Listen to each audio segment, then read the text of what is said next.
Hey, greetings, everybody, and welcome to Conflict Radio. I'm getting a lot of feedback about these best of season one episodes that I'm doing. We're going to do 3 episodes tonight. 2 of them are with guest Walter Bosley. The first one's going to be episode 108, season one, episode 108. Could UFOs, UAPs be coming from a breakaway civilization? The second one's going to be also with Walter Bosley, season one, episode 118, remote viewing, time and space, and UFOs with Walter Bosley. That'll be really interesting. So, we'll get the two Walter Bosley episodes back to back. And then we're going to finish up with another creepy little book episode. I love creepy little book. I don't really know what's going on with it, but I think it's gone. And this one is episode 122. We had open lines with creepy little book. Season 1, episode 122. Could Earth be inside one giant spaceship? This is when we had open lines. And we're not going to be doing open lines anymore. And we're also not going to be, I mean, maybe, maybe in the future we'll do some shows. Well, I mean, we'll see. I didn't really like the way I set it up last time. So if we do open lines again, it's going to be a different way of doing it. Maybe one day when we have a whole bunch of like a real studio or something. And so there we go. So these are going to be 3 episodes. Episode 108, episode 118, and episode 122. Like I said, if you guys want all of the episodes from season 1, you got to become a member of the member section, the channel. Don't be afraid to click the check out on the YouTube page. There's a store. Just look on the Conflict Radio homepage or whatever on YouTube and look for the store. Like I said, the prices never change. They're still the 2020 prices. I mean, they're pretty cheap. You can't get stuff for these prices anymore. And we're going to revamp it and work on the prices to become, the prices are going to go up for season 3, and we're going to have some new designs. So if you want to get some cheap old Conflict Radio merch, t-shirts, mugs, sweatshirts, hoodies, pullovers, coffee cups, whatever it is, Conflict Radio stuff. Check it out. We're gonna be doing that. So we're gonna be working on the store. Anyway, I hope you guys are enjoying the holiday. I got a busy day ahead of me today. I'm gonna get this saving, and then I'll get it uploaded. Hopefully, get it released tonight. And let's see, what's the date today? Just so everybody knows, it's 12/20/2024. If you guys didn't know, we had the season finale. The season 2 finale was last night. We're talking about the drones in New Jersey. I've never had such a X presence. I guess we had a ton of people on X watching that show, and that threw me off a little bit. I've never. I hope you guys are listening on X or found our channel from X, subscribe to YouTube. But yeah, I mean, we go live on X. Whenever we did a live show, we went live on X. I'm not going to be probably doing, unless I'm live. It's not on X, so I guess I'll have to figure out what I'm going to do with X going forward. But follow me on X if you want, Twitter, whatever. Just look for Conflict Radio. Anyway, enjoy the show, guys. Talk to you later. Bye.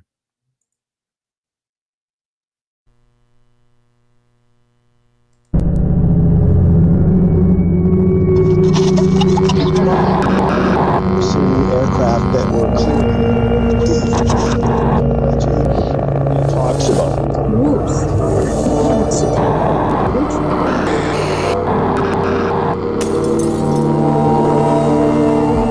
Greetings and welcome to Conflict Radio.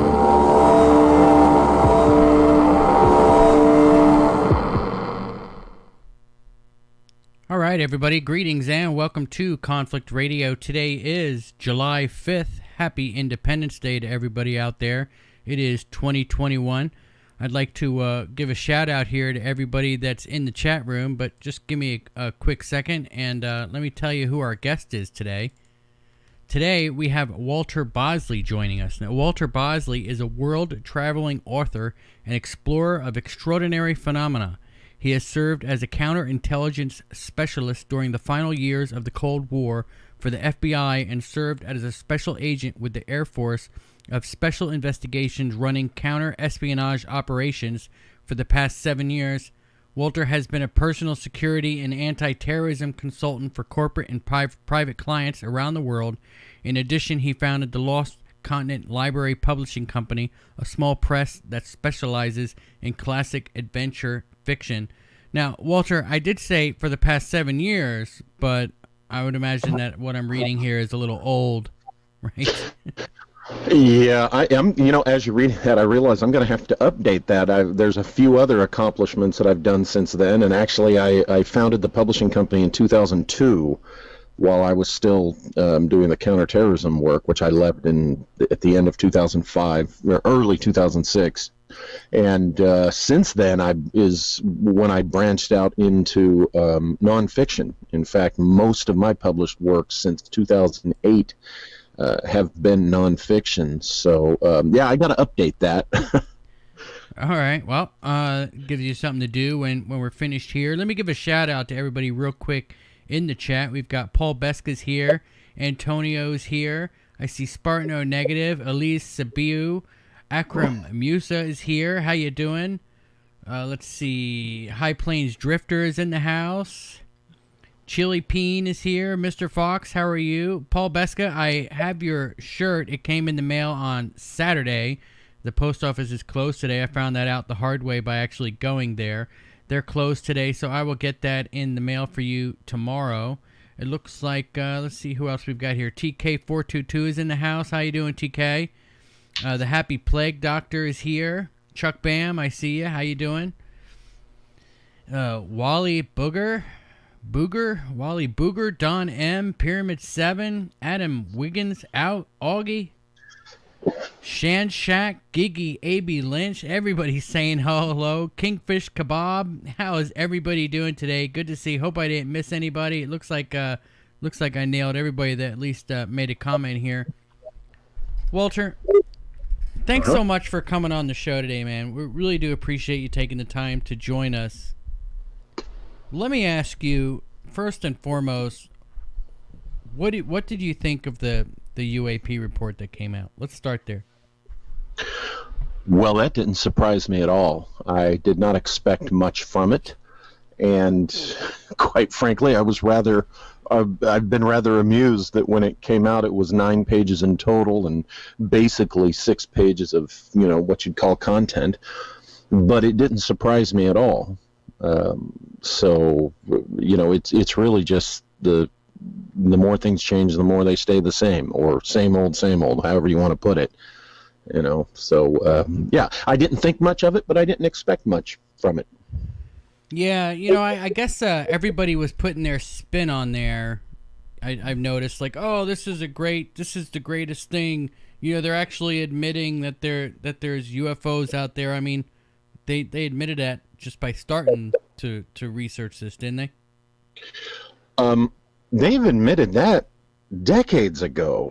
That's the one that just astounds me, is that statement. Yet you're right. We hear people saying that this is the first time that, they've admitted that they were admitting that back in the 50s. Anybody who cares to look at UFO history, prior to 2017, knows that. But that's the problem we have here. We got a lot of people participating now in the ufology community, the greater community, who weren't interested in the topic prior to 2017, or certainly haven't bothered to look at anything prior to 2017, because the government, the military, admitted UFOs were real back in the 50s. Yeah, I find it funny that all of a sudden it's breaking news. They did it again, right? Yeah. Breaking news. They did it again, like 30 years apart. So you don't remember the first time they did it, all you young podcasters out there. So, it's breaking news for everybody, I suppose. Well, what do you think is going on, and try to tell us what's really going on and how you've come about that conclusion. In a nutshell, right? And you know, and I like to be very upfront. We're talking opinion here. We're talking point of view, right? Yeah. Based on analysis and whatever personal experience we have. And you know, again, like we were talking before we went on air, sometimes, you know, people's emotions are high in this subject right now. So sometimes when you are talking about a particular aspect of the the phenomenon of UFOs, and you just don't happen to think, you know, one or two or whatever types cases are of ET origin, people jump to a conclusion that therefore you're some type of debunker, you don't believe ETs exist, and on and so forth. And I like to clarify, I absolutely think ETs exist. The universe is too large to make an assumption that we inhabit the only habitable planet in the entire universe. That's ridiculous.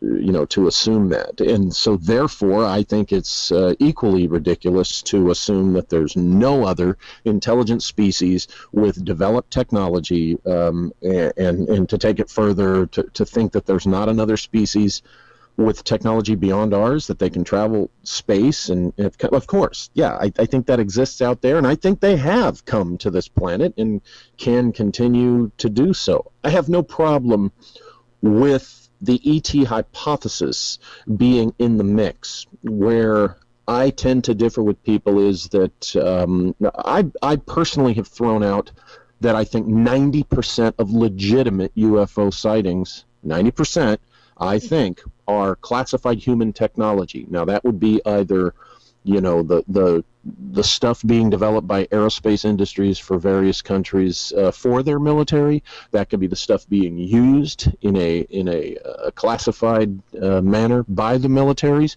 That could also be private civilian groups here on Earth that are developing technology on their own for whatever their purpose is.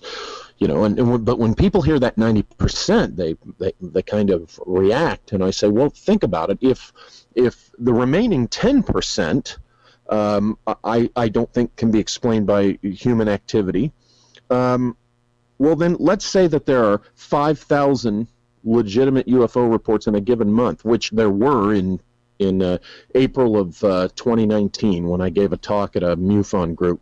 Well, 10% of that is 500, right? But let's cut that in half. Let's say there were 5,000 reports and only half of those were legitimate. That means 2,500 reports. Now, 10% of that in my theoretical analysis here, 10% of that would not be explained by classified human technology.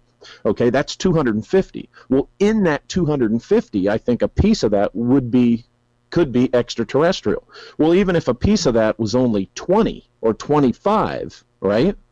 That's still, in my opinion, 25 potential extraterrestrial sightings, and it only takes one to prove the hypothesis. So, you know, I like to point out that even though I give such a high number to the classified human technology, I in no way eliminate the ET possibility. But to bring it back to this UAP report and what's going on now, I do think that a lot of people are getting spun up over what is most likely this classified human technology. You know, when you look at the patents, for example, there's been a couple of Navy patents, they call them, that were made public in the last couple of years, and these things are virtually identical to the number one, the Tic Tac, and the other objects, which are kind of triangular or diamond shaped. And you know, here we have evidence that this kind of exact thing has been designed by human mind and has been developed, because with the Tic Tac thing, we have reports of that going back decades, and you know, we can reasonably point to that as something that's been being developed by aerospace companies. It just looks most likely what these things are. In the case of the Tic Tac, in the case of the I forget what they call it. I don't know if that's the gimbal UFO video, but it's the one where it was the cube inside the sphere thing. Yeah. Well, there is a technology and a patent out there where that was known to be developed, that kind of a thing. So therefore, what we're probably looking at, is classified military technology or classified technology being developed for military use. And the reason that there's alleged leaks by DOD is that a perception management game has been going on. And in other words, let's let, a so-called leak, and I'm putting quotation marks around that, air quotes around that, let's let this leak get out, and we'll let the public get all excited thinking they're looking at, UFOs from another world. But our intended audience, say the Chinese military analysts or the Russian military analysts or so forth, that's their real intended audience, and they'll know what this is. Now, people say, well, how come they won't come out and just say, oh, hey, Americans, those aren't UFOs from another world, that's your country's military technology, is because they might get tangled into revealing what they're developing, and they don't want to do that. So, yes, what goes on is this little communication game going on between these nations, and it goes unaddressed publicly because they don't want to reveal their own secrets, and the public is just kind of left to go off on their own direction with it. Now, of course, you're going to have folks in the ufology community who they're going to take advantage of that, whether that has a sincere intention or not. Some will take advantage of it because they truly believe, well, wow, this couldn't be ours. It must be from another world. And then other people, they'll take advantage of it because, oh, hey, these people will buy anything, to get attention and clicks or whatever. Yeah. I'm going to go ahead and spin this as, something from another world. Take your pick on whichever individuals you think might be doing that. But the bottom line is what I think is going on in the particular case of what motivated this UAP report and what the DOD is talking about.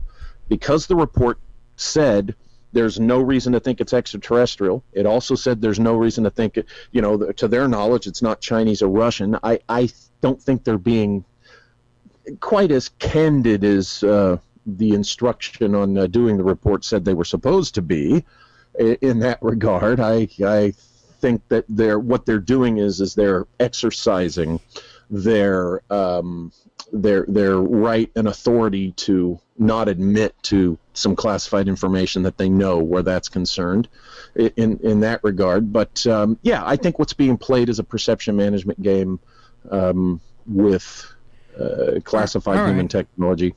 And I think the juicy stuff is probably in the remaining classified portion of the report. Yeah, which we'll never see. Well, right. let me ask you this: do you think a lot of this is back engineered alien technology? No. Is that straightforward enough? No. I think any of it is? Pardon? Do you think any of it is? Could any of it be? Of course, that's possible, right? Because I'm not gonna sit here and tell you that I know absolutely for certain that hasn't happened. My opinion is based on, my particular exposure to, the world of military secrecy and stuff, and simply my personal analysis of the available data that we all have and the history and such. So my personal conclusion is, I just don't think that has necessarily happened. But I'm not about to say it absolutely hasn't, because of course it's possible. All right, particularly if I think they're able to come here and have it. It's possible, but I'm not convinced yet. Let me ask you this: why would the Navy patent these technologies if it was classified? I mean, are there? You think that we would have stuff? I mean, did they patent the stealth bomber? I mean, The technologies that go into the actual applications, you can find patents out there in this world. What happens is once they, say for instance, an engineer, a designer, aerospace engineer, designs an idea, right? He or she gets it patented, and then, let's say, then the pitch to the DoD is made, right? After the patent has been received. Well, if the DoD is interested in this and thinks that they might have a viable application of it, it becomes classified at that point. In other words, it's the development of patented technologies that is the classified part. The development and then, of course, the application. So this is how we've been able to get some clue as to what's been being developed and looked at over the decades, particularly since World War II, is because the patents that are available, which then it appears that there's no development of after this technology has indeed received a patent. So that's how that happens. It can really be that simple, that it's just that it wasn't pitched to the DoD until after there was a patent. But remember, when you look at these patents, it's a very basic description of things, right? Again, where it gets classified is in the specific further development and then the application. That's what makes it classified. And the fact that it is a basic description, you might think that it's so basic that you can't really be sure what the application is going to be. Meaning you can't be sure if it's going to be an aircraft or a submarine or a microwave oven, or I'm being very simplistic here to make a point, but that's how that's done, is they keep the language and the basic. All right, and just to be clear, you can't just concept. patent an idea, right? It actually has to work for you to patent it.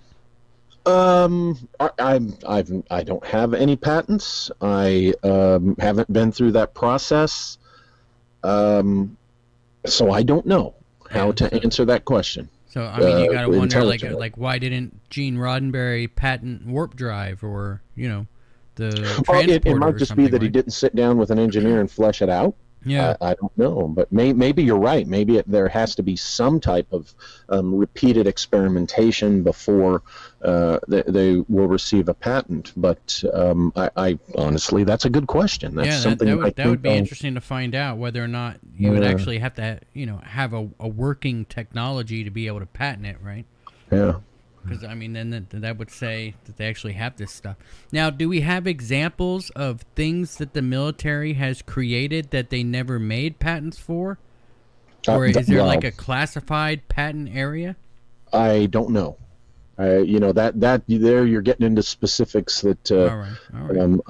I don't know. And that's a good question. That's a very good question. But I'm guessing that there probably is some classified channel or sensitive channel for, because think about it, if you're developing something in secret and let's say a new concept emerges from that, right, they've got to have some means, I'm guessing, to then have some type of classified patent system process if something has developed from research that is already classified. So my best guess would be there probably are a lot of classified patents, so to speak, that we're not aware of. All right, so let me ask you this. Of all the experience that you have, what are the possibilities that these craft that we're seeing is really ancient tech that's been on the Earth for thousands of years, used by a civilization perhaps hidden in the earth or maybe in the water somewhere under the oceans that we just don't know about? One of my favorite topics personally, which I've discussed in more than one book. I am very open to the possibility. First of all, I think that technologically advanced civilizations, or at least one, have or has existed on this planet in human history. So therefore, I'm very open to the idea that relics of such a civilization are likely out there, and therefore it's very possible that they have indeed been found. Now, I heard over the years, and I think there might be something to it, that this could be part of the, what's going on in Antarctica. In fact, I was told in the 90s that this was by a superior officer, someone who'd been in the intel communities for almost 5 decades, and was my mentor. And he told me in the mid-90s that by 1960 there had been this discovery made in Antarctica, under the surface, that they found very large and very ancient, very old machinery. And I guess it was just I was told that it pretty much scared the hell out of the people that found it. And why did it scare them? Did you? I think because the idea that this machinery apparently was so big and so ancient, and I guess the nature of it was such. Wait a minute, this does not match the historical model that we, like to put out there. I would like to believe that there is a massive city that's frozen in time underneath Antarctica. It makes sense that at the very least what has been discovered is some ancient ruins. I would agree with you there. I think there's something to it. But the importance to me of this Antarctica story, I was told this in the early to mid 90s, and that it had happened in 1960. Now, it's interesting that in the last decade, we hear that this discovery in Antarctica was just, at the time, 10 years ago, just recently made, and they tell the same basics that I was told over 25 years ago, that there was a team of scientists, they found something that shocked them, scared the hell out of them, so to speak, and on and so forth. So that I have kind of come to a suspicion. Okay, number one, is this true, or is this something that people are told to test their trustworthiness and possibly to ink the waters? In other words, I was told this in the mid-90s, under conditions and circumstances, that it was a private conversation and that I was not supposed to discuss this Antarctica thing, I was told, with anyone else, which I did not. And then, but you can discuss it with us now, right? Oh yeah, now, yeah, it's because that was when I was, I had a clearance. I was working for Uncle Sam. I was in that job, and when you're told something, be it in a vault from an official file or in a private conversation with the superior officer, you keep your mouth shut. And what I was getting at is, could it be that this is this recurring thing, and somebody else was tested to be trusted, and they started running their mouth about it, and that tells them, who started running their mouth about it. It's called inking the water, because they change the specifics, perhaps. Now, that's going off on a tangent, wondering if the whole Antarctica story is just some fake thing they use to test sources. I'm getting tongue-tied here. I apologize. Yeah, that's all right. That doesn't mean that I'm saying that definitely then they haven't found something down there. Well, there's been a lot of expeditions going to Antarctica. I mean, Hitler was all over Antarctica, wasn't he?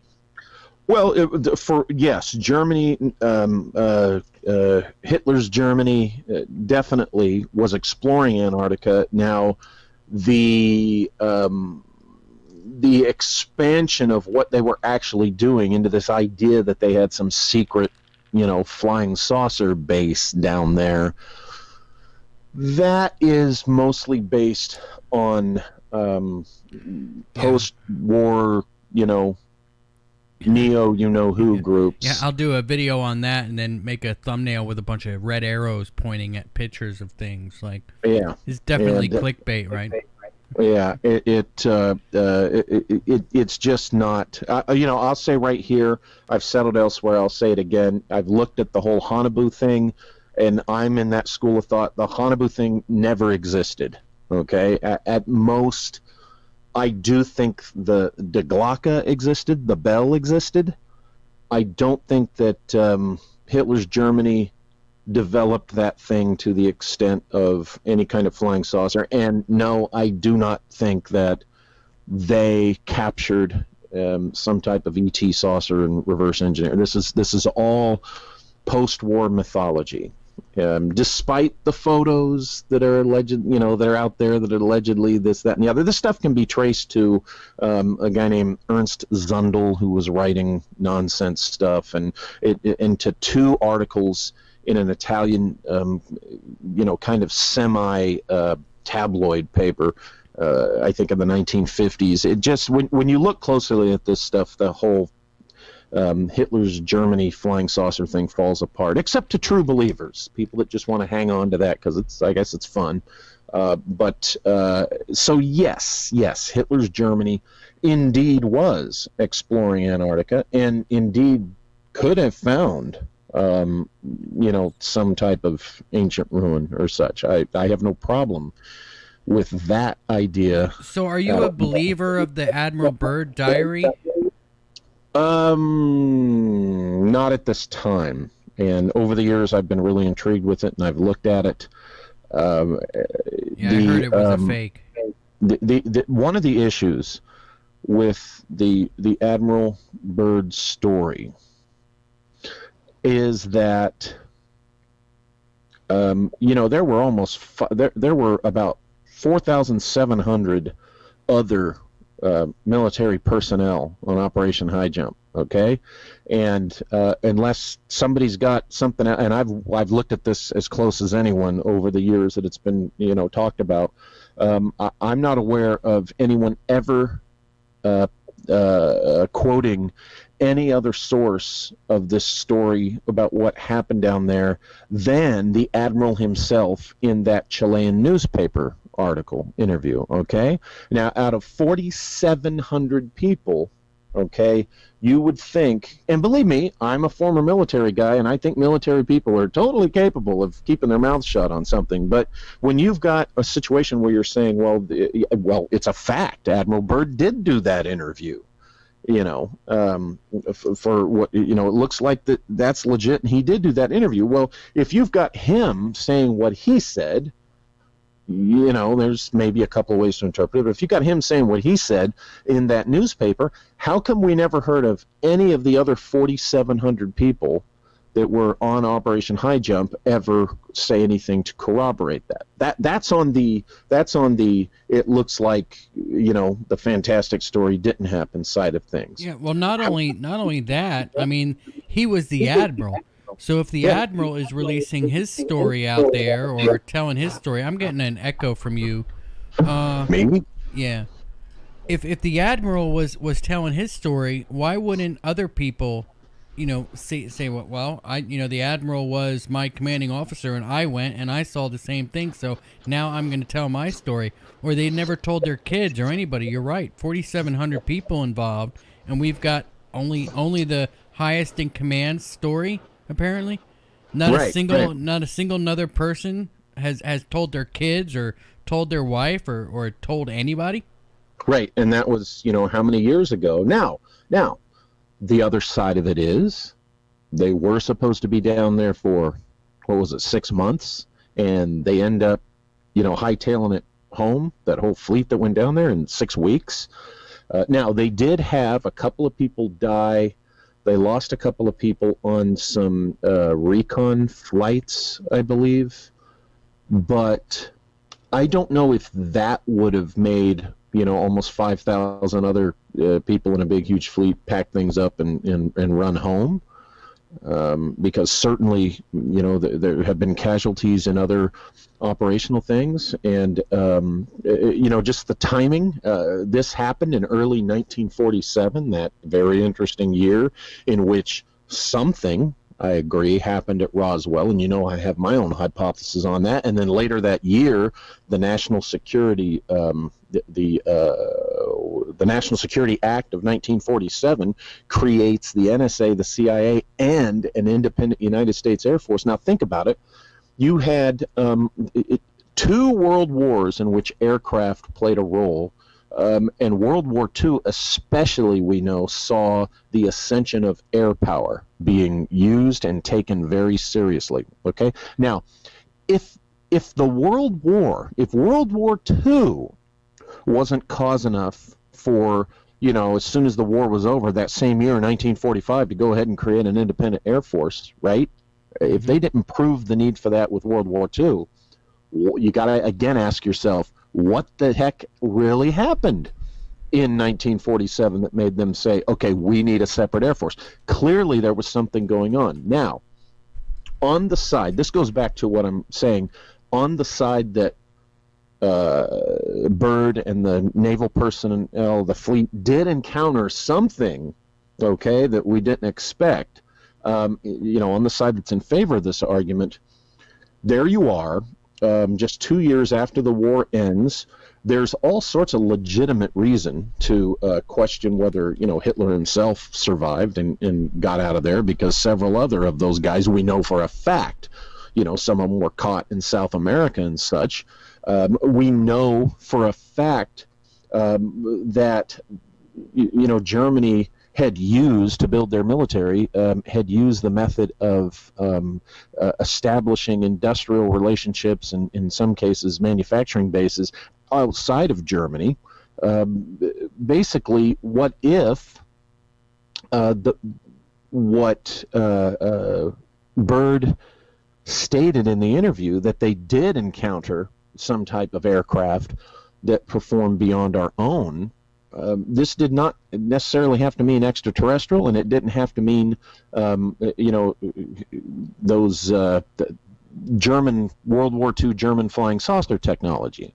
But it could have been something that a private group was developing down in that part of the world. And when you think that a lot of those former guys of Hitler's were in South America for a fact, and they had their engineers and designers. The Horton brothers had disappeared for a time into Argentina.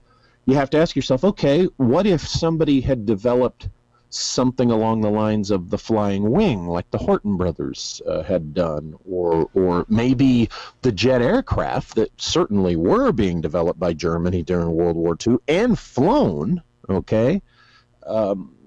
What if it was just simply, remember, for 1947 we were flying propeller aircraft. What if it was just simply jet aircraft that our 1947 naval aircraft encountered? And, what if that's what Byrd meant? So, whereas I sincerely doubt the whole World War II German flying saucer idea, I don't completely discount that there might have been a private group that had developed some type of advanced technology for 1947, and that this was kept hush-hush because if it had anything to do with the World War II era Germans, that's something that, and if they were trying to keep themselves secret, it's something that, think about it, we've told the people of the world and the people of our country that we won that war and those guys are defeated, and yet there they are in their own little corner developing this technology better than ours. That would be concerning and embarrassing. And, the whole reason why they would want to be secretive about it, that's a whole other discussion that lots of books have been written about. But yeah. I think you follow me. I think you see where I think there's something to it. Yeah, we brought a lot of those guys here too. Yeah. Oh well, yes, of course. We brought specifically what was it, 58? Von Braun and all those guys. I mean, I live in Conflict Radio is based in Huntsville, Alabama, and this is where Operation Paperclip happened, right here. Mm-hmm. So I see it every day. I'm out driving around. I mean, it's crazy. The influence that they brought with them. It wasn't just the scientists they brought here; it was their entire families. Yeah, and I'm sorry to have to be given so many long-winded responses going around the barn, but there's so much intertwined with these topics. No, it's great. It's fascinating stuff. It really is. Let me just take a second. We've got a ton of people in here. Hit that like button if you don't mind, because it helps the algorithm bring more people in here. There is a ton of people in here listening to this show.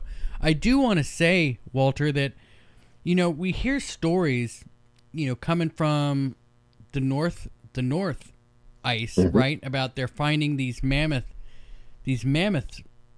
that were frozen, literally, with chewing grass in their mouth, right? Like they were literally chewing. And on the other side of the world, there was, if they froze instantly, there would have to be on the other side of the planet another instantaneous freeze, and that would have been Antarctica. So there is, but we never hear of them finding anything that has been frozen down there in time. Never. We never hear about it. And I was, why is that? Well, the first thing that comes to my mind is because perhaps down in Antarctica they found something a little more surprising than just a mammoth. Yeah.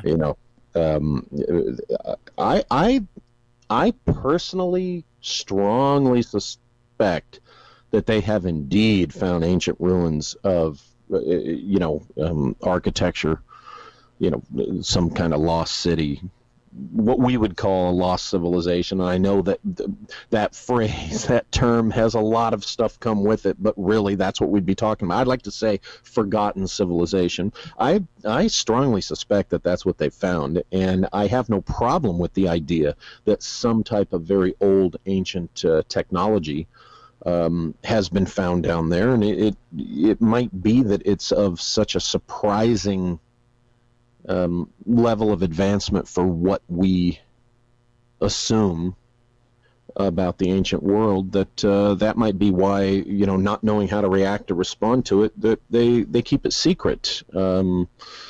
This is we unfortunately in our times, we're suffering with what happened to the Royal Society. I think it was in 1830.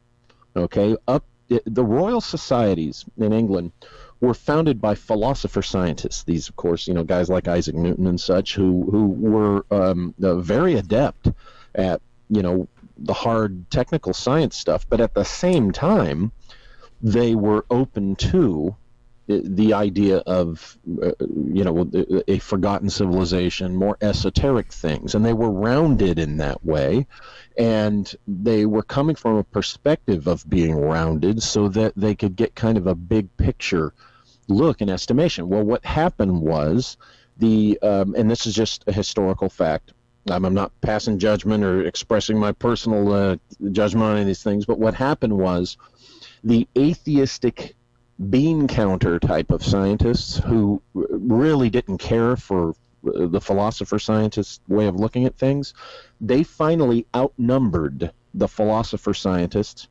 in the Royal Societies, and they changed the rules and they took over the Royal Society. Therefore, they essentially took over the direction that science went in from that point forward. And our experience with science today is a result of that. And so the problem is, guys like Isaac Newton and others of his ilk and the other founders of the Royal Societies, they would have had no problem with the idea of, oh, look, we found ruins of an advanced civilization, more advanced than we assumed for the past. They would have had no problem with that. It's only our modern smug, materialistic bean counting technicians, in the science world, who have a problem with it. They're the ones who, no, it must fit the model. So, or they clamored all over it to keep it secret from other countries trying to get up there because they wanted all of the technology for themselves. Sure. Yeah. And of course we can't discount, someone looks at this and says, okay, how can this be valuable from a military way, either just the knowledge of it or, is there anything we can develop here and on and so forth? You're right. And the whole knowledge is power thing. And that's why, it would be kept secret. Have you ever thought of taking a trip down there yourself? Oh gosh, yeah. But then I hear all the horror stories about, I've been acquainted with Brad Olson for a few years now, and he recently, in the last couple of years, he did it by sea. He went through Drake's Passage. No, thank you. There's a reason Walter joined the Air Force, not the Navy. It just sounded. He told me that they were still seasick 4 days after they were on land. You know, I'm like, no, thank you. I'd have to fly down there, and flying down there it's very limited. I think now, you know, I'm not yet 60 by today's standards. You know, I'm not an old man, but there are rigors to going down there. Yeah. Very natural, realistic rigors that you have to be in really top condition, I think, to even get approved, you know, because it's very controlled down there. Would I want to? You betcha. When I was on active duty in the Air Force, I told my commander when we were, you know, because you have an area of responsibility for deployments, you know, at each base, right? And in our AOR was the north, when I was in Ohio at Wright-Patterson, was the North Polar, you know, primarily working out of Greenland. And I told my commander, I said, hey, you need to send anybody to the pole. I'm your guy. I definitely, you know, want to do that. And, you know, instead, of course, I got sent to Saudi Arabia. But, yeah, I would love to, but I don't think I would get the approval. Well, I mean, you could always just try to go, right? Yeah, that's true. See if they That's stop true. you. You ever watch on the Travel Channel? There's a show called on Dangerous Ground, and it was about a guy who was a coffee bean expert, and his name's Todd Carmichael. Look him up. He's in the coffee industry. He's an independent coffee guy, and he holds the record for the solo trek across Antarctica. You know, so yeah, I guess I could contact him and say, you know, hey, guide me across Antarctica. You know, and I don't think he was affiliated with anyone when he did that. But you know, yeah, you'd have to do it that way. You'd have to kind of slip in on the edge there and do your own thing. But yeah, All right. it'd be cool to see what's there. So, in your personal opinion, is it possible that has been and still is a breakaway civilization that is currently still living there, maybe even beneath the ice? I don't know if they'd be. First of all, I do think there is some kind of breakaway group that basically fits the description of such. And you know, we have Richard Dolan's excellent definition. He's the first one to define it as such. My only disagreement is I used to say civilization, but I think civilization implies something too big. I definitely think there are breakaway groups that are developing or at least pursuing, you know, technologies and this kind of knowledge independently. You know, they could be really just embedded anywhere. I've have my reasons for suspecting that there's been an American group. There's reason to acknowledge the rumored German group. You know, there could be more, but basically, yes, I subscribe to the idea that these groups exist, and they're doing some very interesting things, including, I think, being responsible for several legitimate UFO sightings. All right. Do you think the breakaway, I guess, groups, you're calling them a civilization? You said it sounds too large. You don't think the group is that large? You think it's just I think it'd be more like group. a breakaway society. That's more of a better term, you know, And they could because then they could just be living among us. But when they do their thing as a group, it's you know, privately. All right. So they could even be scattered all around the globe. They're not Sure. specifically even in one spot. Sure, and they operate, you know, with each other. You know, they do their thing. And now, these are people that, of course, would most likely be very wealthy or highly knowledgeable and invited into the group. But you'd have to have some wealth and major resources, you know. Well, yeah, they want your wealth and resources. That's right, you know, right.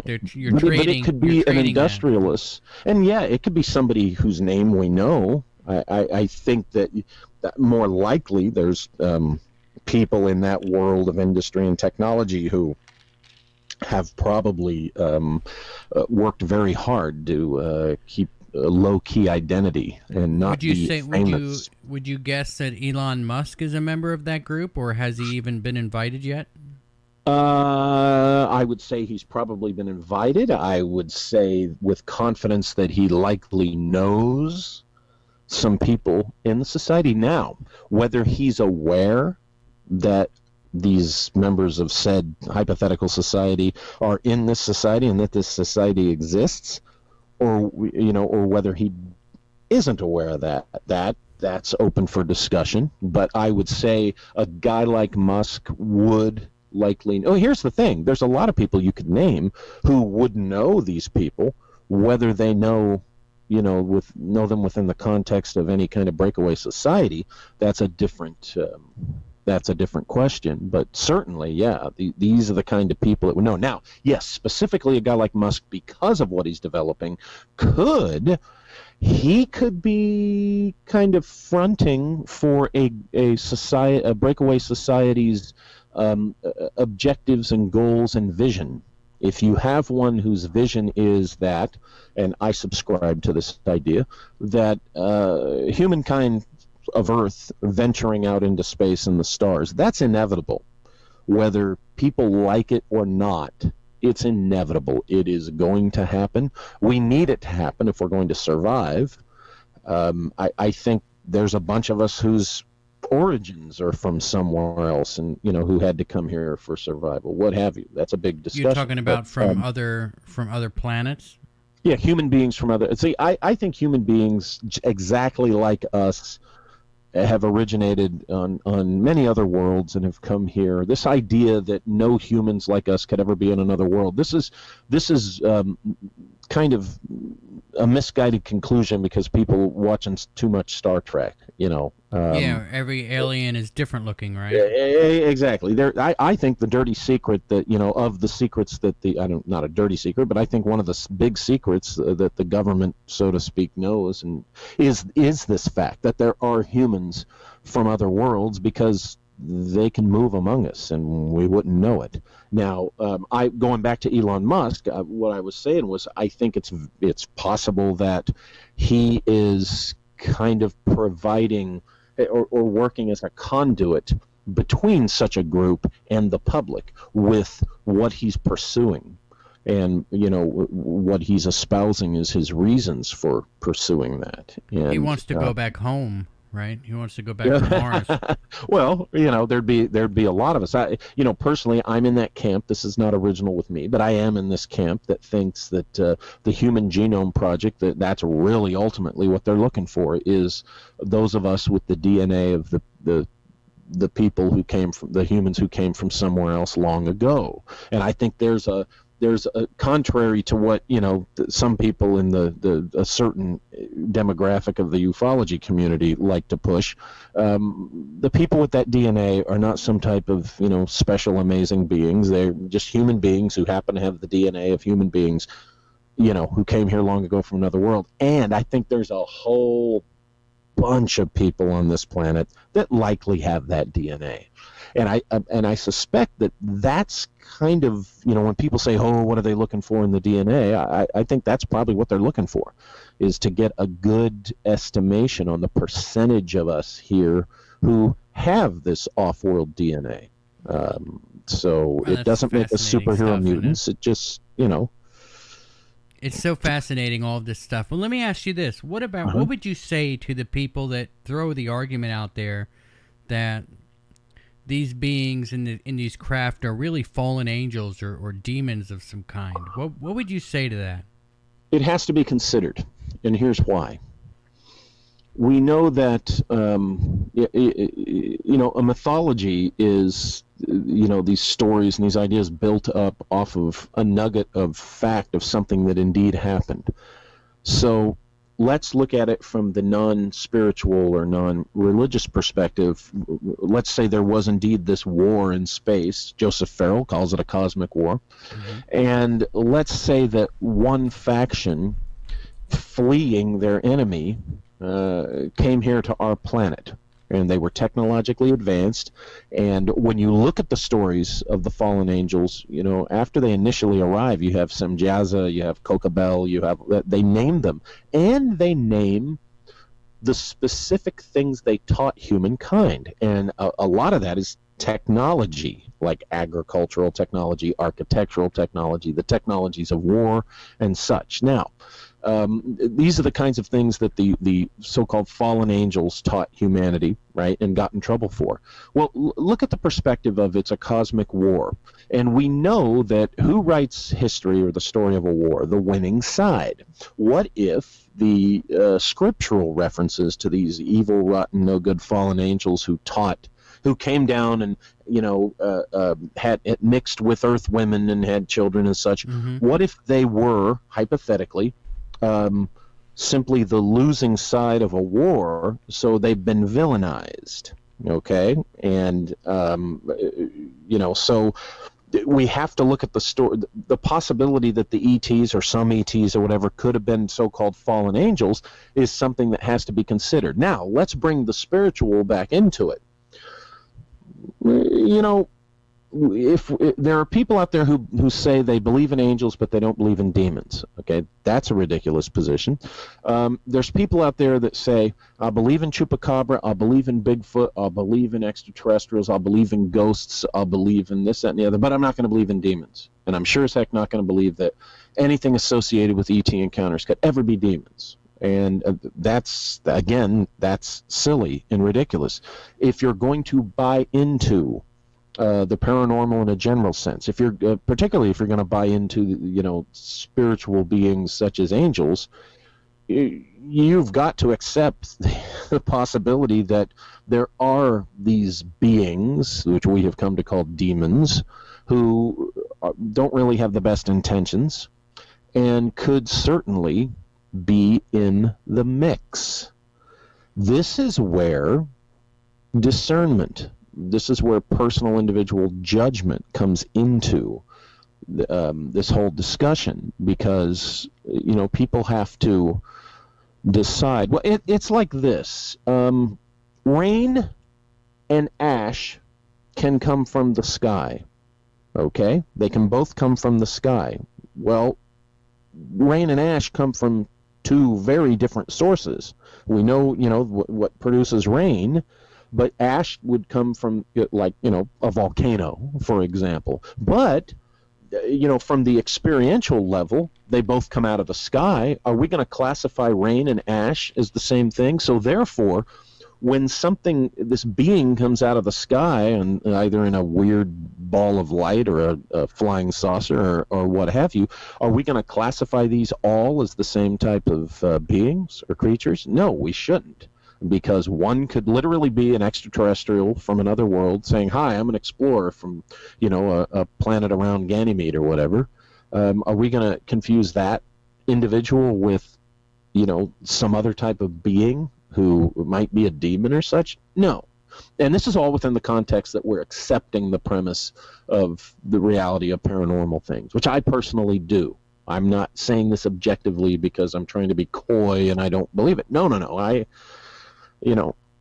personally accept the paranormal context. So it just, I think, to answer your question, again, going around the barn, I think it must be seriously considered in the mix. All right. So what did you think of John Kerry and all of these people going down to Antarctica a few years ago? What'd you make of all that? I think there's something down there.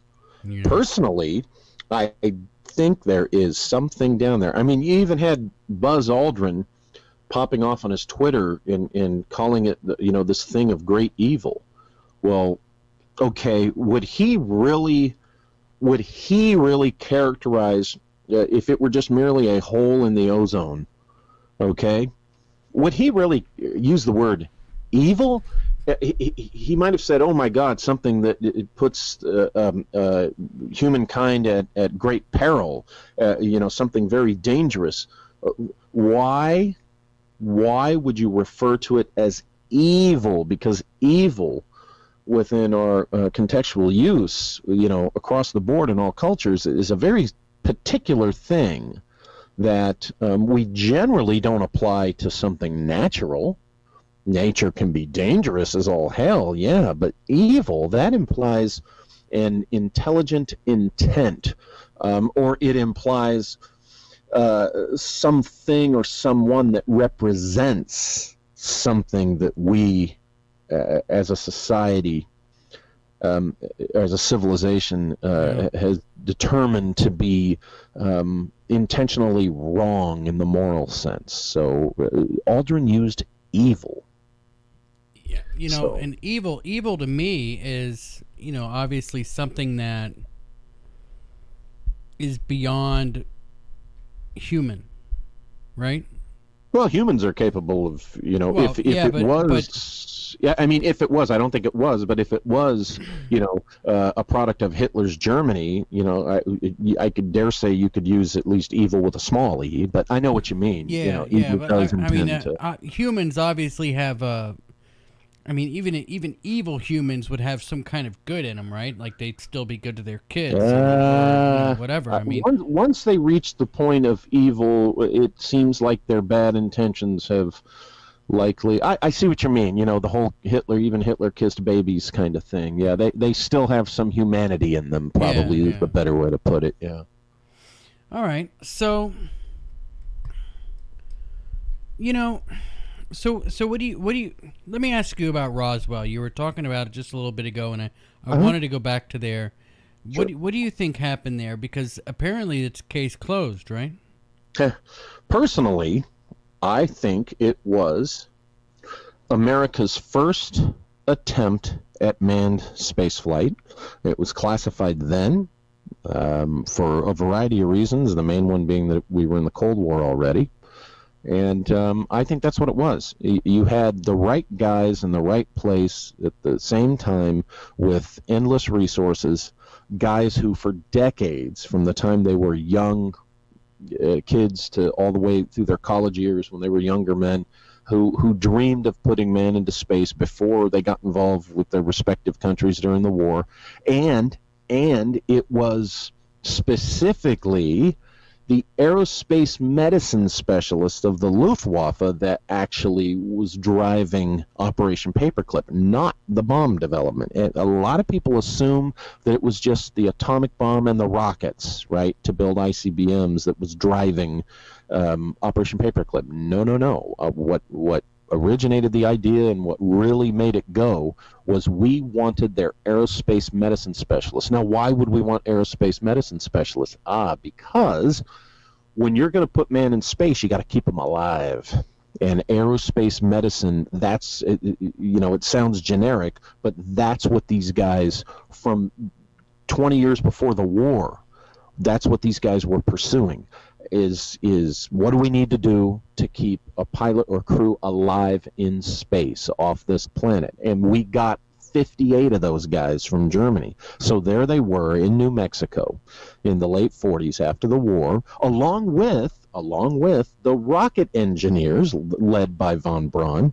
Plus, let's not forget, we had our own aerospace engineers who weren't slouches, and our own aviation medicine guys who weren't slouches. And there they were all together in New Mexico in 1947 with pretty much free rein to pursue things they wanted to pursue. And I've written about this extensively in my book, Shimmering Light. Basically, I think that's exactly what they did. And because it was the Cold War, the very early years of the Cold War, secrecy was off the charts.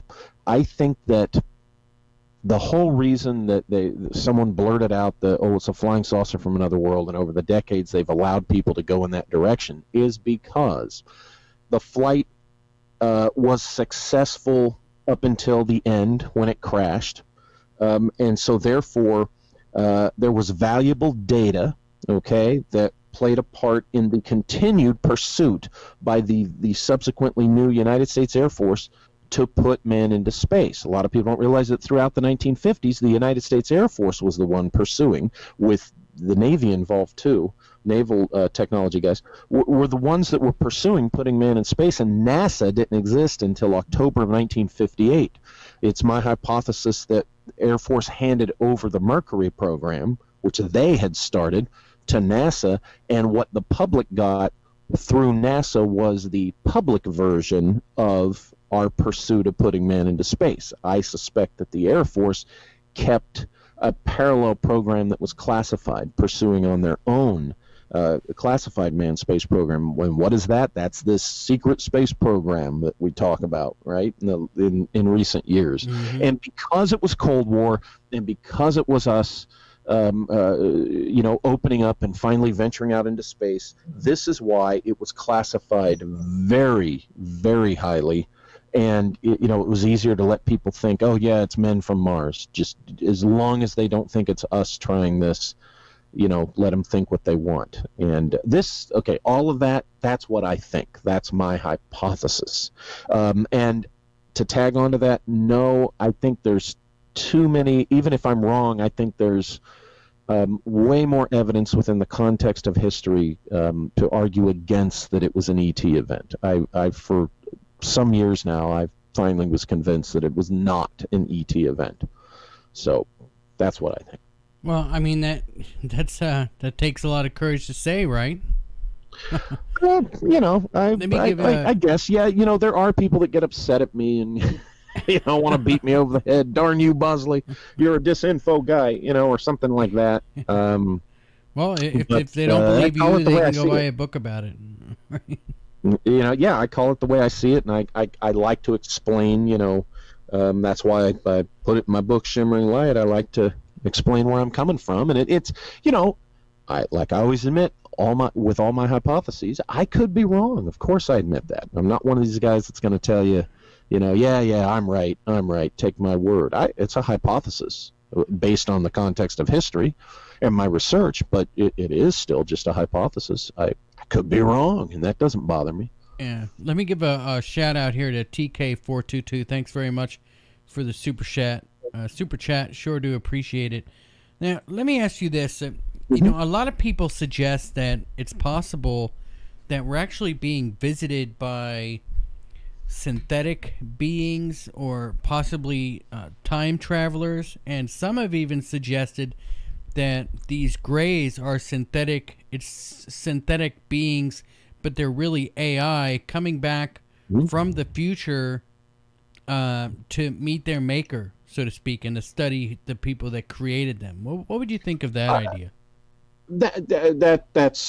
I think that's an interesting extrapolation of the basic idea that particular beings identified as extraterrestrials could very well be some type of AI robotic system that another civilization is using. I mean, look what we do. We put our landers on, planets, right?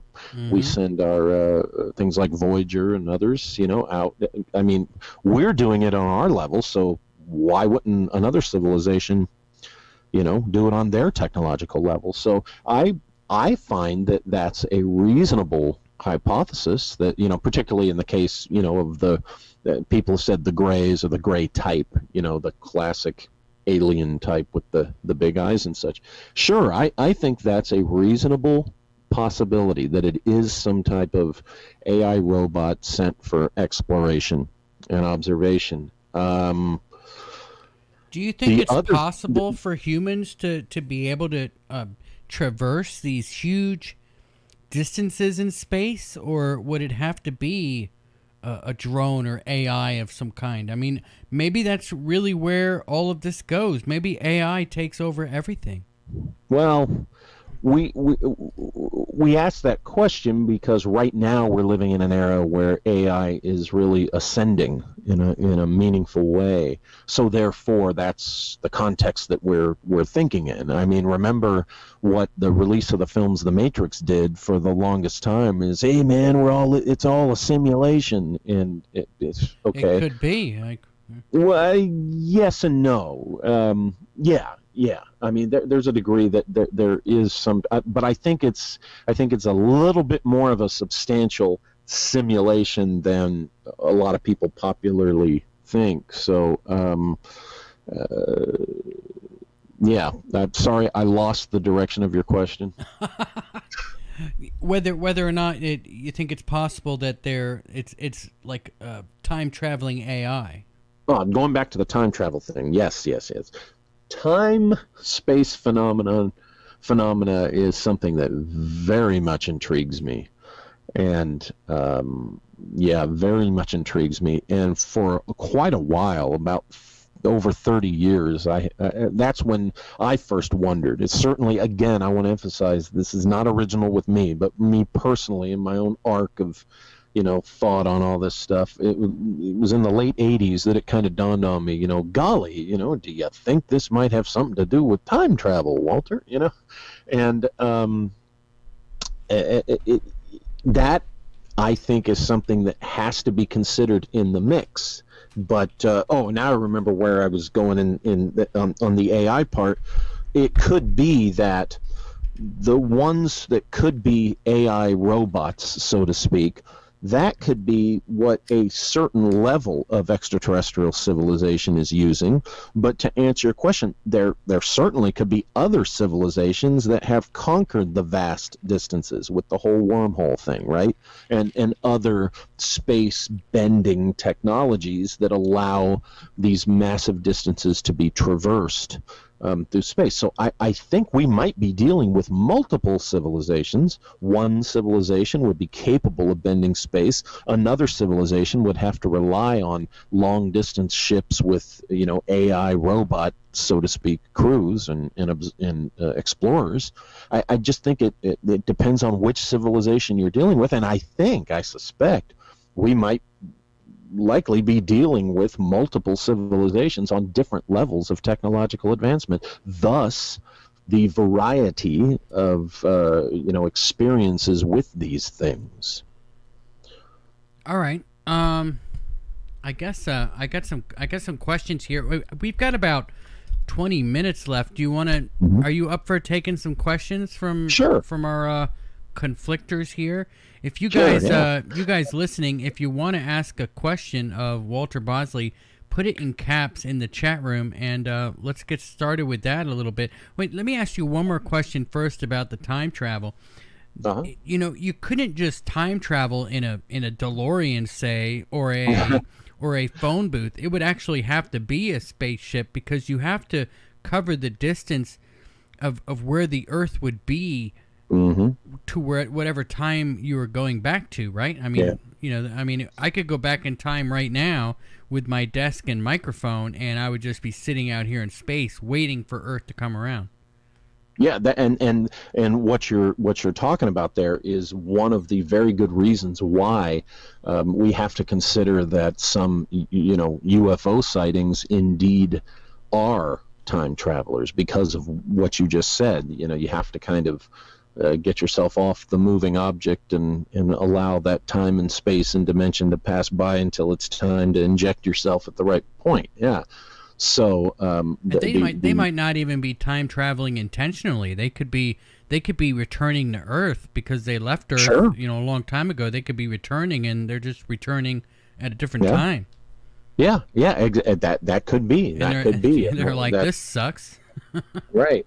Now there is the very intriguing, I use that word again, method of time travel, hypothetical method, which we find in the fiction of Jack Finney and Richard Matheson. Now, most people are familiar with Richard Matheson's take on it. That's from the film and the novel before it, Somewhere in Time.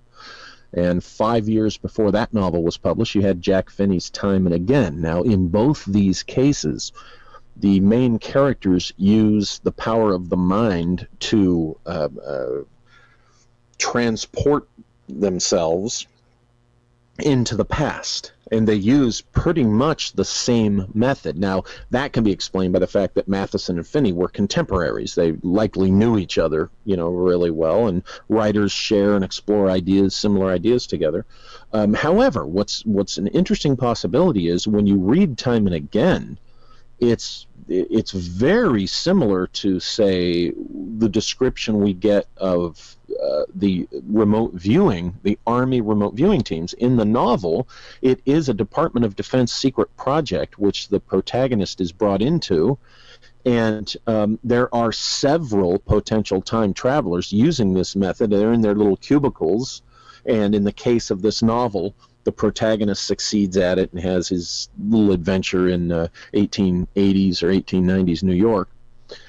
And but when you look at the details, and when you see that the book was published in 1970, in some cases they say that the Army's remote viewing program was in its early development, around the late 60s, 69 going into 70.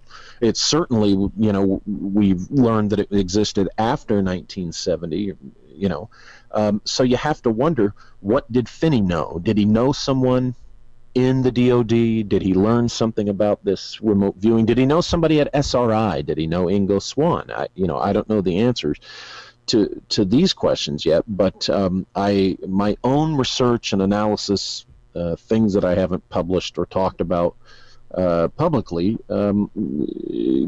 lends to my suspicion that there is kind of a willpower form, an intention driven method of time travel that might be possible. It's just fascinating stuff to think about, isn't it? Oh God, I love it. I love it. Yeah. You're great, man. I love having you as a guest already. We gotta get you back on. This is sure just fascinating stuff. Distorted Reality wants to know, what are your thoughts on Richard C. Hoagland, and is he still relevant today? Yes, I think what Richard Hoagland has contributed to the discussion where extraterrestrial civilizations are concerned, and specifically within the context of Mars, I think is very valuable. The mathematics and such involving the whole 19.5 thing that he talks about, this is a very interesting mathematical phenomenon that we've found applies to all sorts of things in the discussion. Also, in one of his books, the idea that the way NASA, for example, scheduled and went about Apollo landings, and some of the context of the people involved with all that, suggests that a known extraterrestrial civilization may be on its way back here or on its way here, and that there was kind of a under the surface acknowledgement of them, so to speak, in these landings, the way things were done, and it's better described in his book. I think it's Dark Mission is the title of the book, and these are things that now that we're getting, Hoagland wrote about this years ago, and now that we're getting kind of the threat narrative in the mix, or the threat concern in the mix in the UFO discussion today, I think what Hoagland wrote years ago, it has a lot of relevance. People should go back and look at that from that perspective. I don't always agree with all his conclusions and everything that he, proposes is real or is out there, but I think there's a lot of value. I mean, being the voice that there was once, a civilization in the past on Mars. Oh yeah, I agree with that. But and when you look at the work of John Brandenburg, his stuff greatly backs up the basic idea that Hoagland's been saying for years. So I think Hoagland has done important work and has contributed things that remain relevant. Yeah, I really do think that there was that Mars was once inhabited too. I do. Yeah, I really do. And I think they with the capital T, or whoever. I think this is a known thing that they're just waiting to tell us, waiting for a particular moment to tell us. But I think so. All right, Antonio wants to know. He says, "Conflict. What does the guest think about SSP?" Solar Warden will be used as a false flag. Okay. The whole false flag thing. Here's the rub. This goes back to, of course, the Carol Rosen von Braun conversation, deathbed conversation. I've only met her once. The impression I got, she was an intelligent, sincere person. Who is that? Carol Rosen. She's the one who had the late in life, shortly before his death, conversation with Werner von Braun, in which he said that kind of a false flag in the present terms would be used regarding extraterrestrials, that there would be a false threat narrative out of that. And this is the most popular source that people who bring this up, that the whole extraterrestrial thing will be a false flag. This is where they're getting that from, because von Braun said there would be 5 things that would be used to really establish, for lack of a better term, what people, used to call the New World Order. Now it's the deep state, what have you, that they would use to pretty much control the masses. Now, to answer the question about what I think about this, here's the thing. Von Braun told Rosen that there would be 5 things used, a 5-step process to basically give this deep state control over, the world, so to speak. Okay, it was first the Cold War, with the Soviet Union. Then it was, terrorism. Then it would be rogue nations. Then it would be an asteroid that would tell us, oh my gosh, asteroids are a problem. And then the 5th thing was they would use extraterrestrial threat or invasion or such. And these are the 5 things that von Braun told Rosen. Now, here's the thing. You got to look at it this way. Okay, the Cold War, we know, is a historic thing. It actually happened, and we know the overt reasons for it. Okay, that does not mean that the deep state or the military-industrial complex did not use that reality for their own nefarious gains, right? So, in other words, the issue was real, but how it was spun and manipulated and used by a military-industrial complex, that's where the nefarious part comes in that von Braun would be referring to. Now, let's look at terrorism. Terrorism is a very real thing, but look how the public, particularly after 9/11, got manipulated into constant fear, with the threat of terrorism. These terrorists, they're anyway, so you take a very real thing and you use it by how you spin it and how you aim the fear of it at your own public. Okay? Now, same thing with rogue nations, same thing with asteroids. Asteroids have been all over the news for the last 5 years in particular with, oh no, here's a near miss. We're looking, is this one going to hit us? Oh, I remember. I remember them talking about asteroids 25 years ago. Oh, sure. Yeah. But recently it's become an even more, again, a concern and such. Now, we know that asteroids exist. That doesn't mean, just because the deep state military-industrial complex would use the threat and fear of asteroids to get us into a state of fear and control us, does not mean that there are not asteroids, does not mean that an asteroid could not hit us. You see the distinction here, okay? So far, the 4 out of the 5 that von Braun told Rosen back in the 80s, I think, before he died, so far, 4 out of those 5, we see where what he's talking about exists in the real world, but they could still be, their reality could be manipulated with lies. So we must assume that he knew something and that, of course, extraterrestrials exist, okay? And what he said was they would use an extraterrestrial threat against us to control us, okay? The fear of all this, right? He didn't say extraterrestrials don't exist. Now, when he said allegedly that it was all a lie, what he was referring to, when you look at the context of this, was the nefarious lies and manipulations. That would be the lie, okay? What am I getting at here? What I'm saying is that does not mean what von Braun told Rosen and how people are running with that, okay? That does not mean that there's absolutely no extraterrestrial threat out in the vastness of space. Come on, folks. That we are going to encounter civilizations that we're not going to get along with. We're going to encounter civilizations that mean us harm, that are just hell-bent on conquest or what have you. We are going to have conflict with civilizations out there.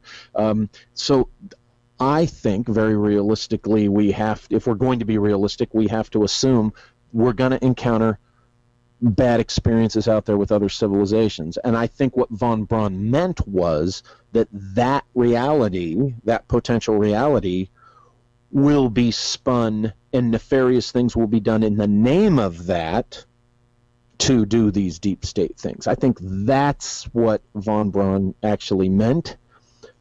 So we cannot throw the baby out with the bathwater. I mean, the idea that all the ETs are friendly and loving and, just mean us love is childish, okay? And it's just intellectually childish. It's not practical. I mean, that he might have been on to something too. Like if Hitler was actually working on some of these cylindrical craft, that maybe he was actually going to try to do an alien false flag of his own to try to win the war. Maybe, who knows? I mean, this is something von Braun said after a few decades of working in the U.S. space program and the military-industrial complex. So I think that would have emerged shortly after the war if that were the case, that Hitler was planning on doing something like that. But again, I think what people are missing is they're not using discernment. They're not really considering other possibilities within the context, because just because I don't think it's realistic to assume that every extraterrestrial out there is just a bunch of wonderful guys who just mean us nothing but love and friendship. Yeah, they're flying around with their big happy face on, like totally glad, and happy, and full of joy, and are going to do nothing but bring good things for us. Just give a shout out here to everybody that's listening. We got a ton of people here. Do hit that like button. Make sure you subscribe to the channel. It does help the algorithm here. We are on listener questions. Akram Musa said, "Do you believe there will be a hoax alien invasion?" I guess we've got that covered. So there could be. Don't get me wrong. There could be. It's entirely possible that the big bad they would try to pull off a false flag event. Yeah, I'm sorry if you thought my implication, anyone listening, was that absolutely they're not going to do that. Oh no, on the contrary, I think it's entirely possible that could be attempted on us.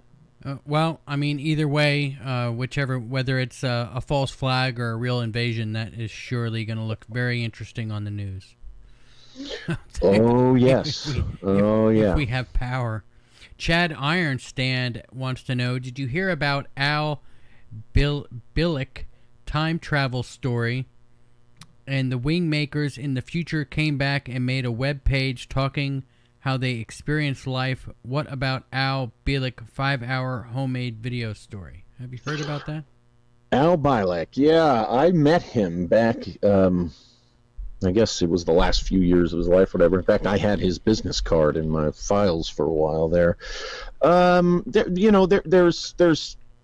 problems with that story, and there's problems with the whole thing about the Montauk, connection to all that. So, and there's problems with the Wingmakers thing, and it's again, it comes back to it comes back to the provenance of the sourcing on this.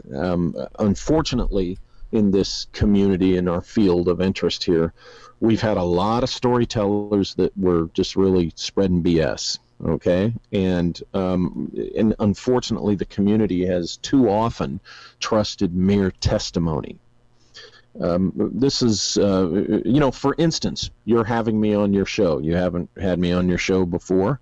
All you know about what I used to do is what you saw in the bio that I wrote. Now, when we're done here, I'm going to send you a copy of my DD-214, which shows you and your listeners that I definitely was in the Air Force and I was an OSI agent. because all the coding and wording there, is there. I like to provide said provenance for what I claim about myself. Unfortunately, in the community, we have people telling these wild stories. They always have a reason for not being able to back up their wild stories with anything substantial, and you're just supposed to trust them and take their word for it. And unfortunately, Mr. Bilek, really was in that category. It's very similar with William Thompson. God bless him, he's a veteran of, World War II and such, but I think Mr. Thompson was just a older guy having a lot of fun in the last few years of his life. And Thompson's stories, for example, there's reason to suspect that he might have grossly misunderstood or took seriously something that was a perception management tactic used during the war. In San Diego, but that's just my opinion and assessment coming from my perspective. But so that's as exciting and interesting as stories like Bilek's and stuff are. You always have to acknowledge that if there's no provenance on any of it, you got to kind of file it in the salt box, right? The grain of salt box. All right, and we do this with every guest. Do you know who Corn Pop is? I know it has to do with Biden during the election. Corn Pop is a bad dude. Yeah. We have fun with that every week. Paul Beska started that one, so we ask every guest that question now. So, do you think Braun was allowed in NASA to finish a Nazi project? Sure. As in technological pursuits that were begun under Hitler's I would Germany. Imagine so. It's a question from Dr. Strangelove. Yeah, of course they, and in fact they were allowed to continue those projects on our behalf, right? That's how we ended up being able. I think that's what Roswell was. I recently was one of the speakers for Contact in the Desert. And in the talk I gave, I present visuals. I show you the I'm doing a brain dump on what the plane actually was, but it was that jet aircraft that the Luftwaffe put out there in 1943, and then a year later, the Horton brothers had taken the jet aircraft even further with their flying wing. And basically, when you look at the actual one of the actual descriptions of what the Roswell craft allegedly looked like, it looks very suspiciously like the next level of the development that the Germans had done with this ME whatever, I forget the number, 263 or something. Anyway, I don't want to give the wrong number. And then the Horton flying wing, it looked a lot like a Horton flying wing with the outer parts of the wings truncated, cut off.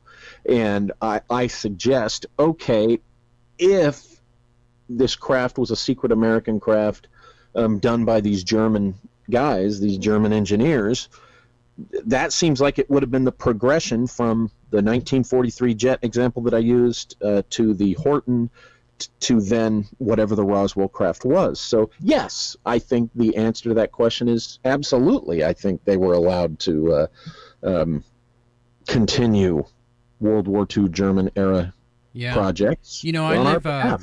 I live here near I guess it's a Marshall Space Flight Center where von Braun worked, and it's a museum now, and you can go down there. I think you pay $20 and you go through, and there's a ton of neat stuff that he actually worked on and did and created.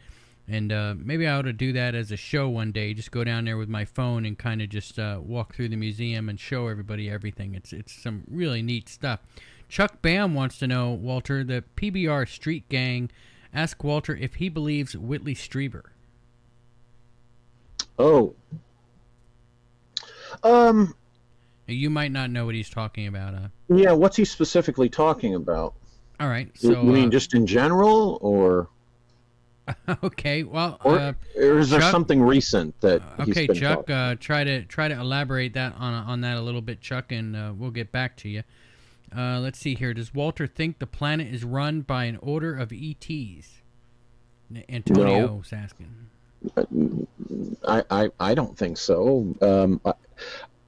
I think that certainly there is some type of communication going on with an extraterrestrial civilization.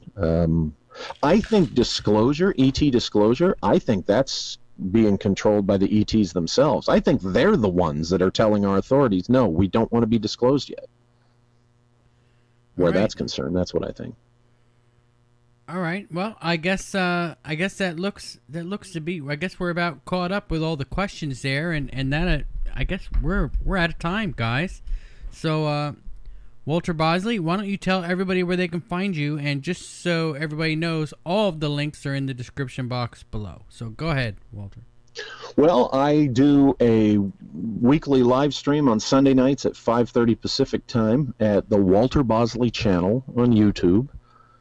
And also, I have a blog, which sometimes I go stretches of time without putting anything on it, but I do keep it up, and there are some very interesting things there. It's at empireofthewheel.blogspot.com.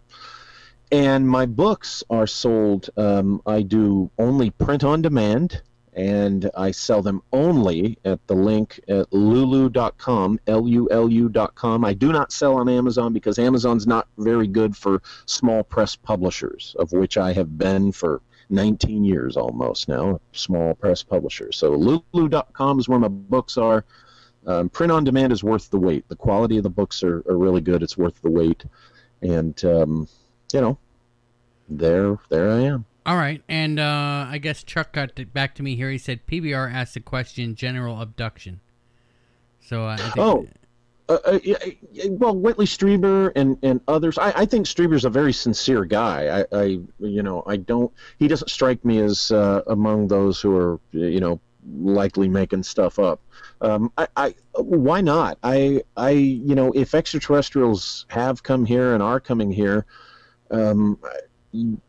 an abduction doesn't seem that, I can't say that, abductions haven't happened. So again, just like with UFOs and anything else, folks, you've got to take it on a case-by-case basis. You got to use your own judgment and discernment.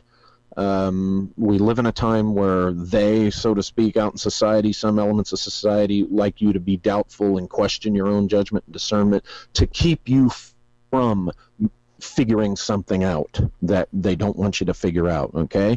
So use your own discernment, use your own judgment, look at it a case-by-case basis, because some stories of abduction, quite frankly, are BS. Some seem a lot more legitimate. And, learn to tell the difference between those for yourself so that you don't always have to rely on what other people are telling you. So I would guess, to the extent that I've looked at it and heard Strieber, I would say he's more on the legitimate side of the possibility than others. Well, Whitley goes back a long way. He certainly does. Hey, let me ask you a question. You got like 5 more minutes? Yeah, absolutely, yeah. All right, let me ask you another question here, because what does crop circles have to do with any of this? Do you think that crop circles are coming from this? Is this are UFOs creating crop circles, or do you think crop circles are something totally different all in itself? Well, there was a time some years back that I wondered if crop circles weren't some type of practice with a non-destructive laser technology mounted on satellites. In other words, you get a new satellite laser controller person with a military unit, for example, and they're given patterns. Okay, we to test your skills and to keep your proficiency up, we need you to draw this pattern, in a grassy field in Ireland or Kansas or wherever. Okay, and it's just these shapes. Okay, these glyph type shapes or whatever, or it could be an image or something, and that remember, this is a hypothesis of mine that I wondered if this wasn't the case. And basically that operator of that non-destructive laser, as I'm calling it, that's my term, sits there and basically draws this on the ground. Now, of course, the result is a lot of people get all mystical about it. And, another world thing. Oh, look how it's bent, but it's not broken, yada, yada. That could simply be the result of what I'm calling a non-destructive laser kind of thing. I've wondered if something like that might be a possibility, because again, you have the people who go out there and do them, fake them, so to speak, to show that, yeah, it can be done. But then you have the really, really sophisticated patterns that you're thinking, man, unless they had 75 people out here with their boards and ropes, all doing this coordinated, synchronized swimming thing, there's no way, a couple of guys could have laid this down, overnight or something. So, it's again one of those things where you got to look at the individual crop circle and kind of make a judgment for yourself. But I'm not really an expert on that. So yeah, it's interesting stuff, isn't it? Yeah. Oh yeah, absolutely. It's interesting. All right, so one more question for you. I guess you've been in the FBI, and just for me, I'm just curious on a personal note. Do you think that the American people have lost the FBI? Do you think that it's more of a political agenda tool now? The organization operating within its charter as such, no, I don't think we've lost it, in that regard. I think what's happened to the FBI is what's happened to a lot of institutions in our times, is that what you have are just enough people on high enough levels in certain functions that they're the ones who guide and steer the direction of the ship, so to speak, and they're having their direct influence on the ship. And what has resulted is, speaking as a former operational employee of their National Security Division, what has resulted is behavior and activities that are just abhorrently embarrassing and disappointing is the word I'll use, because that I had a very positive experience working for the FBI and working with FBI people and such. Now, don't get me wrong, even then you were aware that the joke was it's like you promote incompetence, right? On a certain level of management, you had your careerists and things like that. You have that in a lot of places, but in our times, what we've seen, the political motivations of some of these things, it's very disappointing, because ideally it's not supposed to be that way. It's really not. And to be so openly that in any direction, right, left, up, down, whatever, it's not supposed to be that way. It's not supposed to, it's just, that's not supposed to happen. And so well, it almost seems to me like they have the new world, like a globalist new world order agenda now, more than an America First agenda. Well, there's to put it another way, without going around the barn, there's just the right number of leftists in certain positions in the Bureau that it's causing problems. Yeah. And all right. I'm not some far right extremist. I'm an average American like all the rest of you, who,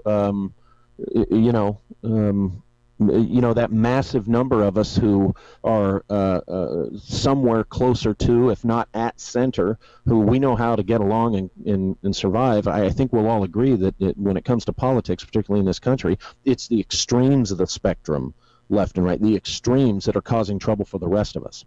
And we're pretty soon, by attrition, hopefully, at least where the FBI is concerned,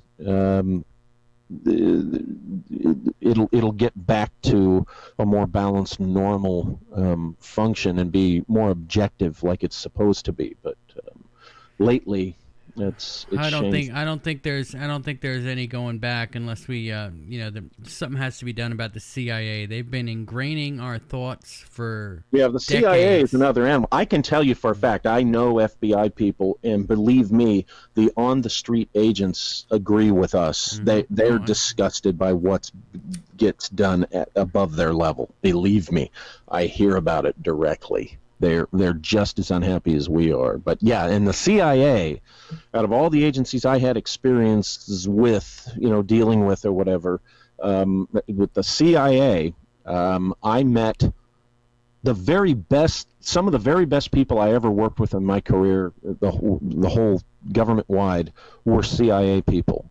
The biggest number of a-holes I ever encountered in one organization were CIA people. Yeah. Okay, and that organization has there's just this slimy part of that culture in that organization that I would agree with Joseph Farrell. It dates back to Dulles, Alan Dulles in those days. Oh yeah, it's going way back. They've been controlling our TVs and entertainment and everything forever, trying to affect our consciousness. Just last question, I promise. Distorted Reality wants to know: have you ever seen a UFO? Yes. I had an honest-to-goodness bona fide UFO encounter in December of 2014, which I didn't talk about publicly for about 3 years or so, and in recent years, decided, I should talk about this. Yeah, absolutely, I had one, and I had another witness with me as it was happening, and so, All right.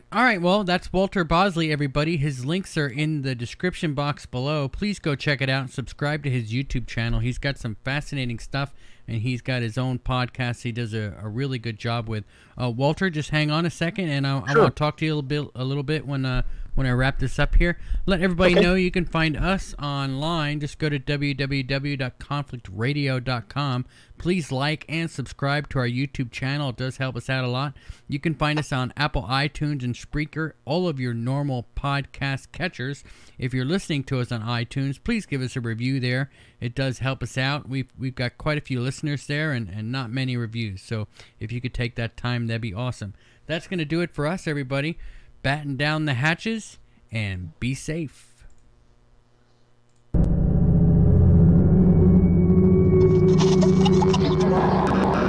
See aircraft that were clear. Talks about whoops.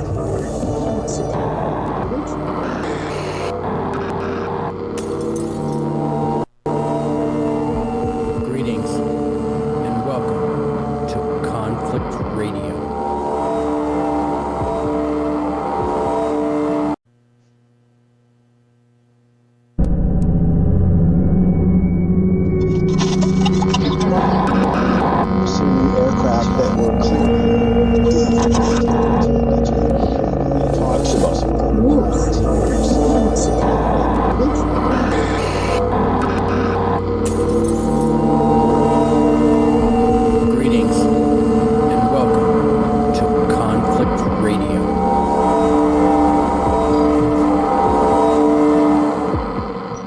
Hey everybody, welcome to Conflict Radio. Today is August 5th, 2021, and for some reason it seems like I've got a buzzing going on from my microphone, so you guys will all have to let me know how the sound is here in the chat room.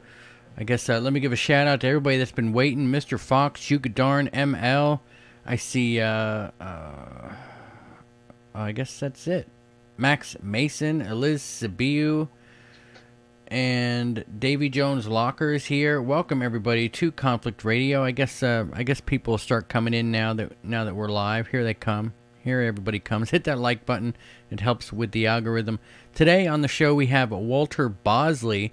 He's going to be joining us. He was born in San Diego, California, and attended SDSU, where he earned a BA in journalism. He has been employed by the Federal Bureau of Investigation, is an inactive reserve officer in the United States Air Force, for which he served as a special agent of the OFOSI while on active duty, and then worked as a counter-terrorism operational consultant. He's an investigator of historical occult mysteries and paranormal UFO topics, author of pulp fiction novels, and a screenwriter who has appeared on History Channel's Ancient Aliens, Gaia's Beyond Belief with George Norrie, and has been published in Wex magazine. Walter, thanks for coming back to Conflict Radio. How you doing today? Well, pretty good. It's good to be back. Nice talking with you again, Michael. Man, we had such a great conversation last time. I couldn't help but get you on again. You're such a fascinating person to talk to, and I want to talk about remote viewing today, and we're going to start there, and I would imagine that we're going to branch into a whole bunch of different topics as we go through this. But I guess for everybody that, a lot of you aren't going to want to hear this because you already know what it is, but can you tell us exactly what is remote viewing? Well, it's essentially a method wherein you use a protocol to remotely see or gather data on a given target, which usually is blind. It's camouflaged by a number. And this uses, the inherent human psychic abilities, right? It's one of those psi things. Yeah. And there are various processes, various protocols. There's people out there that know a lot more about it than I do, even though I've dabbled in it a bit myself. I was taught a particular protocol. That's the one I was familiar with, but I very soon learned that even that one, only part of it was necessary to achieve results. So it's a very interesting method to let's choose the right words here. The protocol is intended to kind of make it to where anybody theoretically can apply the protocol and do the thing, as they say. So how did it start? Like, who first did it? Is this go to that movie, like that goat movie or whatever? What was that? What was that goat Men Who movie? Stare at Goats. Yeah. Yes. Is that is that pretty much it? Well, that's inspired by, of course, the Army operation, which you've heard the names, Joseph McMoneagle and Lynn Buchanan, and of course Ed Dames is in the mix there. And that is a program that formally started in 1978. Ingo Swann and Hal Puthoff and Russell Targ and a couple of other gentlemen from SRI, they started to develop this, the history tells us, in 1972. And there was a gentleman named René Worcollier in France, in Europe, who dating back as early as, I think, the 1920s and 30s, he was actually developing a method which is very much like remote viewing. It used multiple viewers, so to speak, spread out geographically, and you would have one team focusing on a given target and attempting to, by focusing on that, you'd have another team attempting to receive psychic transmissions, and they would even use drawings and sketches of what they thought they were receiving. It's very familiar to anyone who is familiar with modern remote viewing, and Worcollier was indeed an inspiration for Ingo Swann and Hal Puthoff and them, who I mentioned before, who were instrumental in developing what became the Army program. In my research, what I found interesting was that the writer, Jack Finney, science fiction author, famous for writing the book that the film Invasion of the Body Snatchers was based upon in the 50s, he is also well known for his time travel stories. And in 1970, he'd been writing time travel stuff for a couple of decades, and in 1970 he publishes a novel called Time and Again. And in Time and Again, there's an individual who is recruited into a secret military experimental group in which they put prospective time travelers in a room that replicates the historical period in which they're supposed to be traveling to. Okay, in the past, they dress them up in the clothes of the time, they surround them with the trappings, and using the power of the mind, the main character is able to cast himself back into 1880s New York from 1970. And what's very interesting about this is when you read the book and you read the description of this unit, it's very similar to what the Army started doing in 1978. So I have wondered personally if, how influenced possibly by Jack Finney, that put off and Ingo Swann and them, and particularly the guys, by the time they, where did they get the idea for this Army unit? That novel had been published in 1970. Did Finney influence them? Was Finney a student of Collier? And I personally find this interesting because, personal sources, and I've talked about this and written about this, I had one source that told me that, the unidentified they, meaning the government or whoever, had been fooling around with looking through time since the 1890s. So here we have all this stuff happening with the remote viewing unit, right, starting in the late 70s, and before that, Collier. So, I think somebody using this idea of remote viewing, has been fooling with this for over 100 years in different ways. All right, so I guess as I mess around with the sound, how's that, everybody? That's a little better, right? Seemed like I got the buzz to go away just a little bit. It's still there. I think I need to get a new board is unfortunately where we're going to have to go here. So any super chats today would be greatly appreciated so I can get a new board. All right, so how do they know that they're actually doing something? How do they know that this is working? Well, there are multiple ways. That, for instance, part of the process, they can use an individual who can be physically located at or near the target. Okay, and that individual kind of works as an antenna, so to speak. They'll put an individual out there near the target, and the viewer is the idea is that the viewer is honing in on the target because that antenna is there, and this has to do with intention, right? Yeah. And whatever the viewer who is distant is describing or draws in the sketch, you have the human antenna there to confirm. Yep, that's what it is. That's what it looks like. So that's one way. Okay, that's an obvious way to confirm.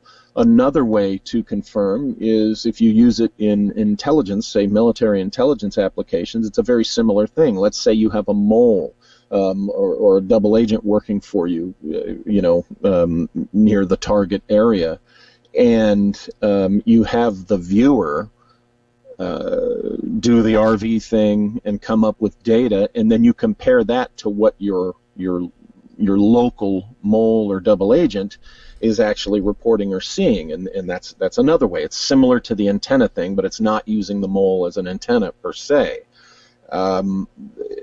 There are other ways that you can be led to a site having previously remote viewed it, and this is something I experienced, which my experience with RV, it blows your mind at first. If you're doing it and it's working, it really gets your attention. You're amazed. And then what happened with me was I was doing multiple sessions every day for several months, and what I began to notice was it just seemed to, I don't know if it's because what I was choosing to view or whatever, but it just seemed to wane.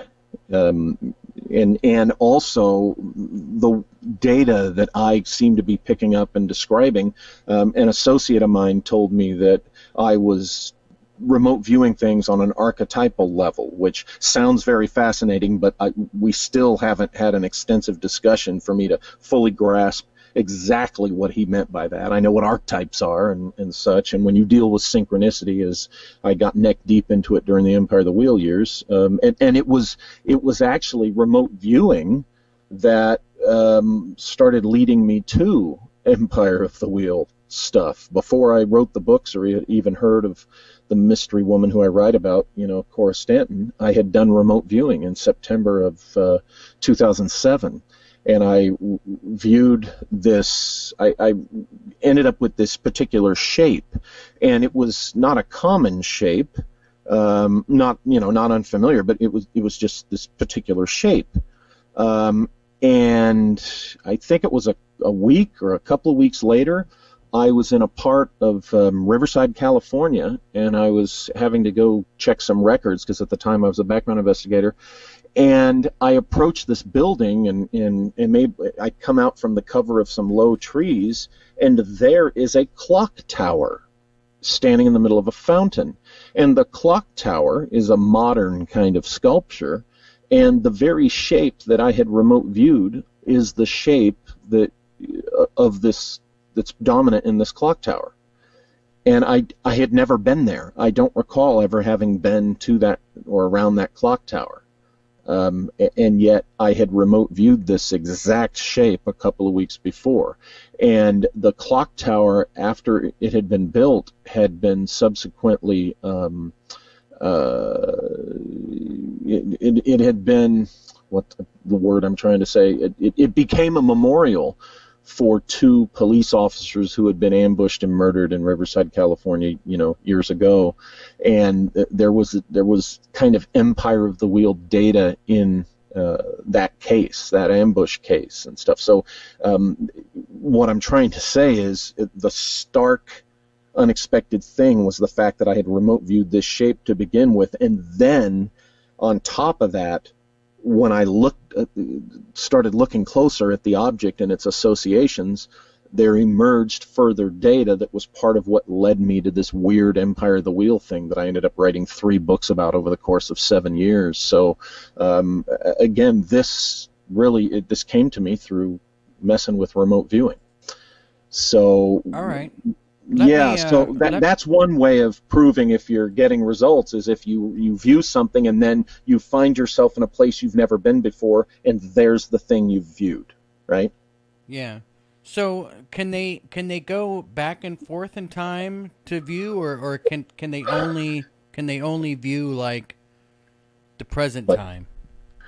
Well, my understanding is that McMoneagle and Buchanan, and others have said that, they've looked into the past and the future. That remember, they were given the protocol numbers, the blind targeting numbers, and which is the method I was taught was 2 4-digit numbers with kind of a backslash in between them, and this is just a blind target. What you're doing is you're doing your session on those numbers, and then that's revealed to you after you do your session, and then you compare. Well, when they would be given these protocols, and the number would be a geographical location, say 100 years from today's date, or 1,000 years in the future, or whatever the case may be, and they claim to have got results. Now, personally, I think there probably is something to that, because I think on the subconscious or the psyche level in the human consciousness, I think we can tap into the time-space stream, so to speak. So personally, I do think it is possible to look through time using remote viewing, or some form of remote viewing type of method. All right. What about different planets and stuff? Could you remote view Mars and maybe even go back in time on Mars and see if there was a civilization there? Well, I think that's one of the things that McMoneagle was assigned to do, and I'm pretty sure he talks about that in detail. When you say that, when people bring this up, what I think about is the research of John Brandenburg. I'm wondering, okay, I would love to know if they would use his timelines and somebody remote view Mars to see if they could possibly confirm if there really was a civilization there at the time he hypothesizes that it was destroyed. That would be interesting, and for all I know, possibly McMoneagle, his data, or whichever one it was, him or Buchanan, did just that. They might have seen what was on Mars a long time ago. And I think McMoneagle was given some target like that, looking at Mars in the ancient past. All right, let me give a shout out to Vash Wolfwood for the super chat. I see that they're just flying in now. Ian, myself, thank you.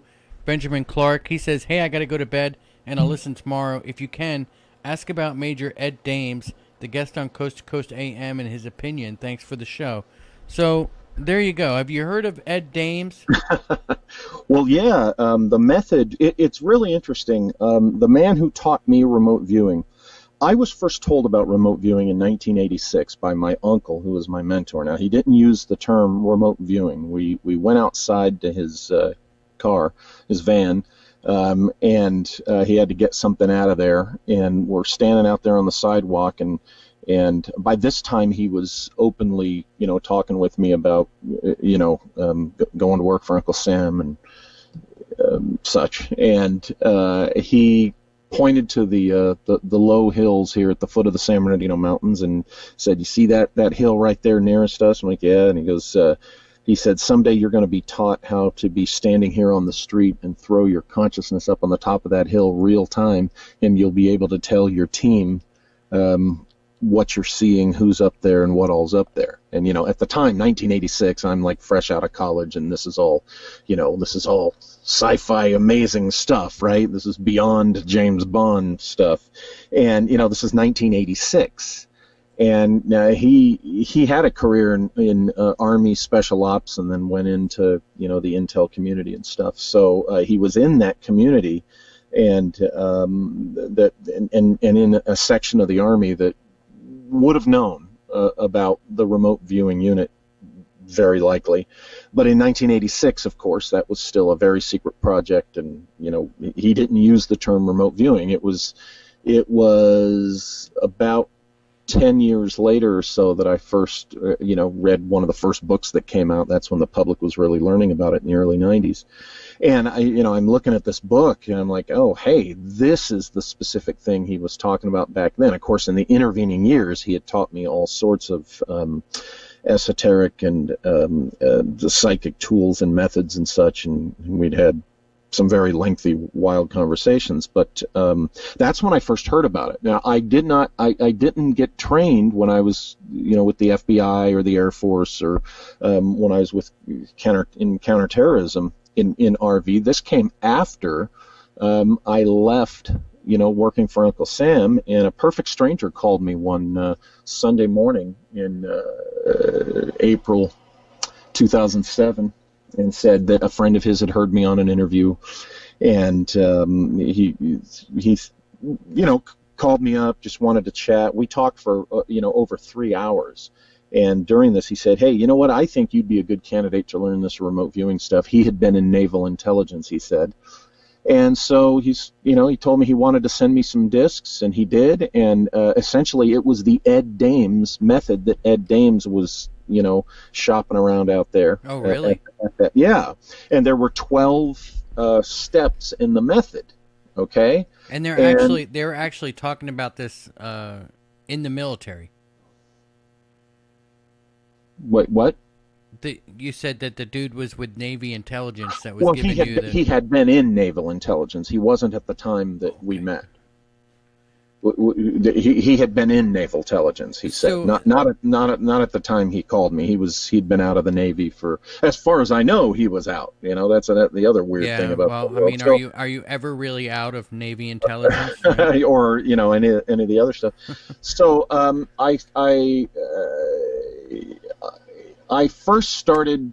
I kind of looked at the stuff, but then we had kind of a family crisis occur, and my dad was in the hospital, almost died, that kind of thing. So I was distracted for about 3 months, and then down the road I picked it up again, and I took to it. I just started doing the protocol, and I was amazed at the results. Initially, right off the bat. Now, not long after that, I began to look, and I suspected that the exercises, the training exercises, could be gamed to where you think you're getting these amazing results, and maybe they're not so amazing, but it's just kind of a selling tactic. I don't know. That's another conversation entirely. However, what happened was, for me, I started getting this data, like the clock tower thing and all that started, appearing in my day-to-day life. So I was getting these results that were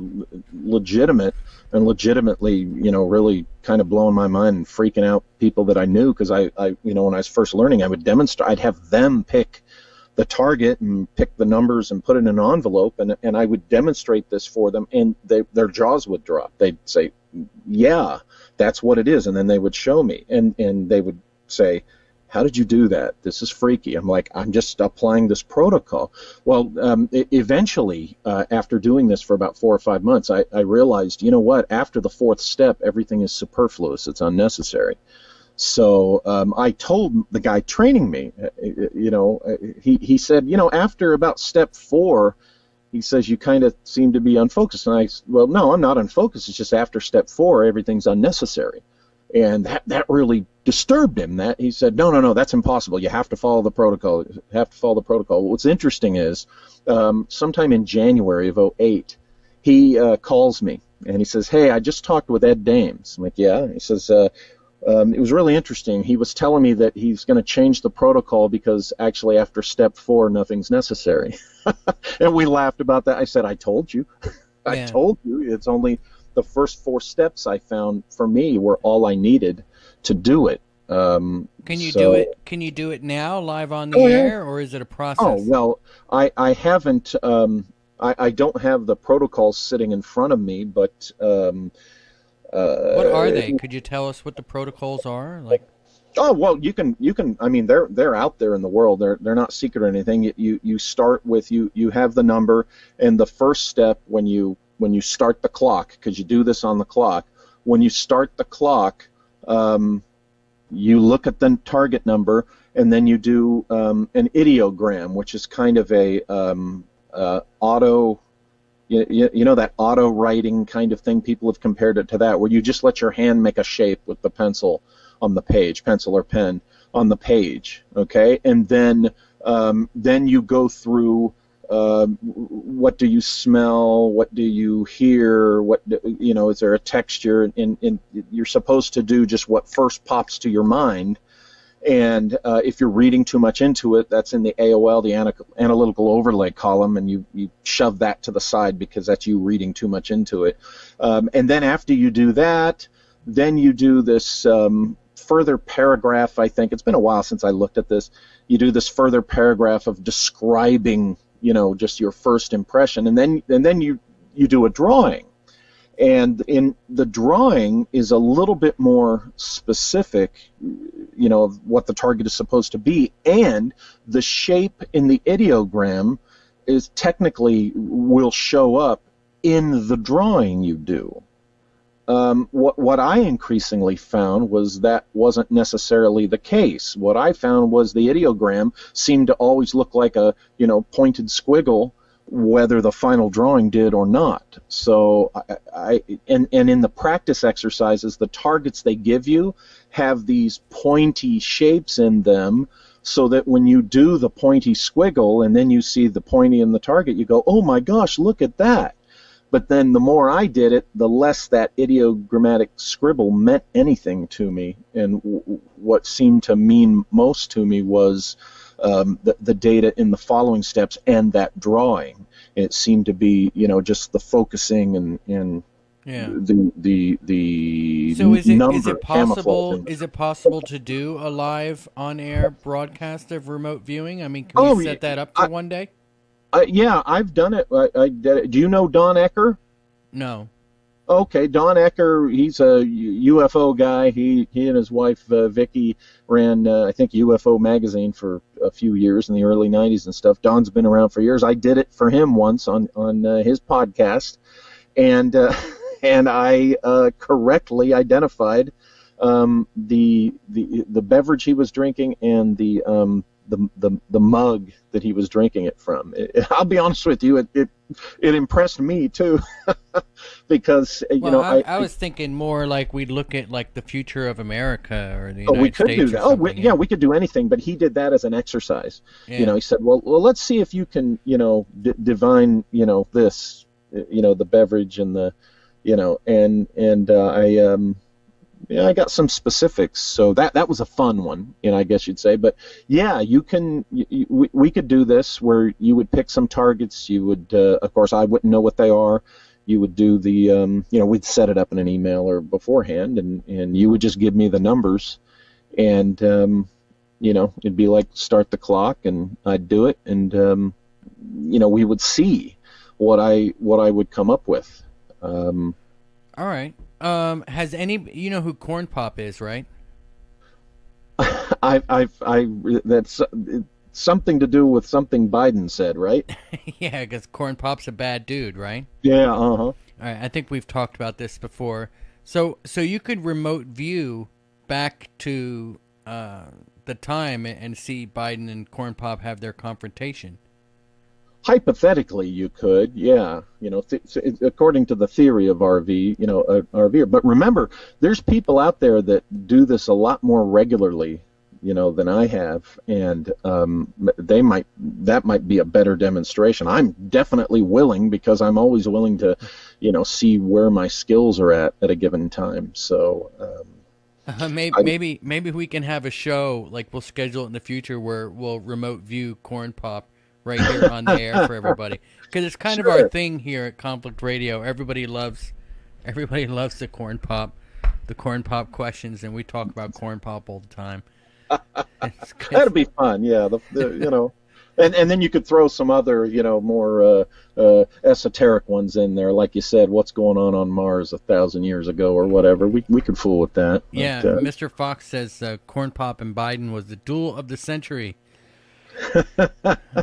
All right, so let me ask you this: you've been in the FBI, you've been in the Air Force, you've done all of this counterterrorism stuff. Have ever, in an official capacity, has the military or FBI or anybody that mentioned remote viewing to you? Well, officially.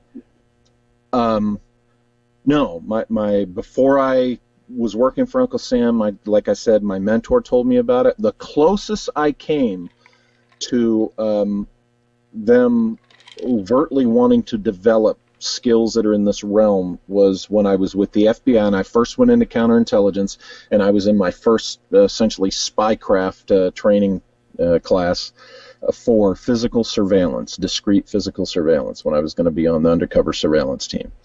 And they get into the whole notion of the gut feeling and the sixth sense, and they talk about it in terms like that. They say, look, you do surveillance enough, it hits people at different times, in their career doing surveillance, and they say that you do it long enough, you do start to develop a sense for what's the I'm sorry, the word is escaping me. Essentially, it means, making a good guess as to what the person you're following is going to do. Yeah. Okay, and I discovered that early on that they're right. But that was a combination of what are the options the person could do, but then that whole gut feeling, the gut feeling thing really came into play for me personally. I have always been able, because I continued doing surveillance, was a main part of everywhere I worked and whatever job I had in that world. And I early on from that FBI job had this skill, this ability to tell when an activity that we were looking for or suspecting was not going to happen. Now, that can be annoying when you got a whole team of people out there and you got an airplane in the sky, to help with the surveillance and everything, and you got one joker on the team, saying, it's not going to happen. And I would always be right when that would hit me. And it would hit me, I would just know, and it would be early on in, that day's operations or a particular operation. I would just know it ain't going to happen, and it wouldn't. It's just really weird, and I always had that ability for knowing. It'd be more fun if it was the ability to be able to say, hey, it is going to happen today, right? But no, my weird gift was knowing when something was not going to happen. All right. Can anybody remote view? I think so. I'm very egalitarian with. I think all human beings have an inherent ability for these psychic gifts, and remote viewing, as we know it, applying protocols and a method, right, a process. I think it was developed in that way for that very purpose, so that anybody theoretically could be taught to do this, right? You know, you get someone assigned to a remote viewing unit. And, here's the protocol, here's the method, practice, and it's like developing a muscle. So yes, I agree with that outlook, and I do think anybody could do it. All right, let me just take a second here and give a shout out to Hero 9269 for Abel. He wants me to say his name so that he knows that we're live. So there you go there. I also want to give a special shout out to Jersey Dolphins. Jersey Dolphins, welcome back to Conflict Radio. I've known Jersey Dolphins for probably 10 years? Something you've been following the conflict bandwagon here. So welcome back. I'm glad you've been able to re-find us. Bash Wolfwood wants to know, how does one distinguish imagination from remote viewing? That's where I mentioned before, when you're going through the process, they have that column, that AOL column, analytical overlay. And that's where you put the products and the conclusions from your imagination into that column. And they teach you the difference between what is analytical overlay and what is supposed to be truly objective data. Now, basically, how you tell is, for instance, I smell vanilla, okay? But someone might say, oh, I smell marshmallows. Well, saying that you smell marshmallows is that's coming from your own imagination. That's where you're assuming that, you equate that smell with marshmallows, so it must be a marshmallow. Well, you don't know that it's a marshmallow. You're smelling the scent of vanilla, right? Or you can smell something burning in a particular way, and it's like, oh, I smell wood burning. Well, the wood burning is the assumption, which is a product of your imagination, because you're trying to fill in what you don't know, and that is drawn from the imagination. When actually, no, describe, don't say wood burning, describe it. Describe what the sensation is that you think you're smelling, because it may not be wood in the final, reveal. Yeah. And so there's an example of, how you can identify what's coming from your own assumption, right? And what is the objective data. Now, the downside to this being used willy-nilly by, a lot of people because, it became popular, is I experienced a lot of remote viewers, people dabbling in remote viewing. They will fall victim to confirmation bias, really, way too much. You shouldn't at all, but for instance, you'll get a group of people that from the get-go, the weird object or shape under the snow in Antarctica, by golly, they want it to be a spaceship that crashed there. So they do remote viewing, and they think the way, because, oh, look, I'm applying this protocol, therefore all their data is going to be objective, and, oh, wouldn't you know it, they're interpreting their data as, see, I was right, it's a spaceship under the snow or the ice. Yeah. I have seen remote viewing enthusiasts do that. Not the professionals, so to speak, that I've met. I became acquainted with Lynn Buchanan a few years ago, and a few of the folks that he has trained, and I've never seen him or any of those folks, do things like that. It's always the civilian enthusiasts, let's call them, in the community that will, fall to confirmation bias in use remote viewing, Yeah. misuse remote viewing in All that way. Thank you, Jersey Dolphins, for the super chat, man. Highly, really do appreciate it. T. Nelso has a comment here that I guess they want me to ask you. He, she, whoever it is, T.O. Nelson says, I'm working on learning remote viewing via Farsight's protocol. I'm having issues understanding the target numbers and how they come to be and work. Regardless of protocol, I don't get the numbers. Any advice there? Well, I don't know specifically what kind of number symbology that Farsight is using. I was taught that the two numbers that are 4 digits each with the backslash in between these two numbers, and the numbers are supposed to be completely random. So as far as how Farsight selects their numbers, I think you can probably contact Lynn Buchanan on that for further clarification, because I think Farsight's his thing, right? And but whether it's associated or not, I would contact Farsight and just ask them, hey, I'm not clear on the number issue, but that's my understanding. Is it's better to have the person who is giving you the envelope with the target in it for them to choose the numbers. I mean, you do this enough, you're supposed to be able to write out a target yourself, then give it a number, and then remote view it yourself. But to me, the real test would be the blind test, right? You could write out, let's say, 20 targeting objectives, right, of different subjects or whatever. Okay. Have them on file, put them in a box, and then have another individual select one and you don't know which one they're selecting, and then they randomly put the numbers on there. Then you're getting a blind RV session there. But I would ask Farsight to elaborate on their particular number system. Okay. For clarification. All right. So, I guess let's get into what. First off, let me ask you this first: is remote viewing kind of the same as accessing the Akashic records? A lot of people see, I think, the basic function as like that. It's very similar to allegedly accessing the Akashic records. I mean, you're using the consciousness to tap into something that is outside your own person, that's out there in the ether, to use an old term.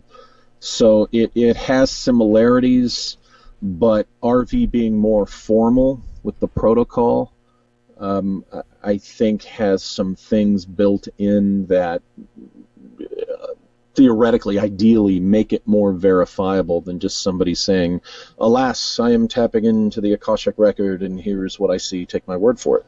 So there's your difference as I see it with RV and the claim to tap into the Akashic record. One is more verifiable, hypothetically, than the other. Okay. And what about intuition? Does that have anything to do with it? I think intuition is a very real thing for human beings, and it's certainly in the realm of what what you're using to remote view. I think it's in the realm.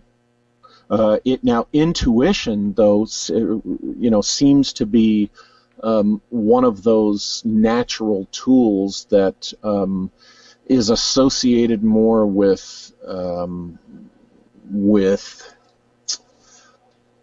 it's kind of a subtle distinction. Remote viewing, you're trying to objectively identify a fact, right? Identify an actual thing, okay, that's camouflaged to you that you're not seeing. Whereas intuition is a tool that serves you to make a judgment about something, a judgment in the moment. And judgment is more in the realm of that analytical overlay where RV is concerned. Whereas intuition is very useful. It's a lot of times in survival, in basic survival or understanding a difficult situation.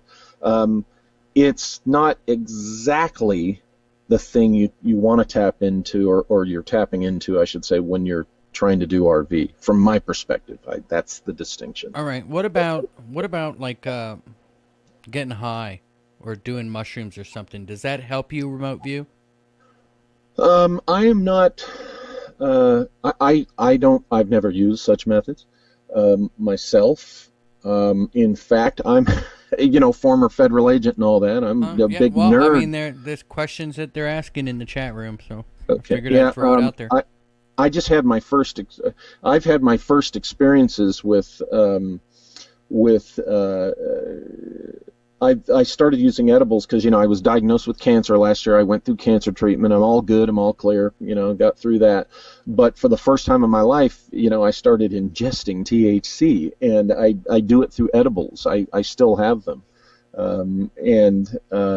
What's interesting is I noticed.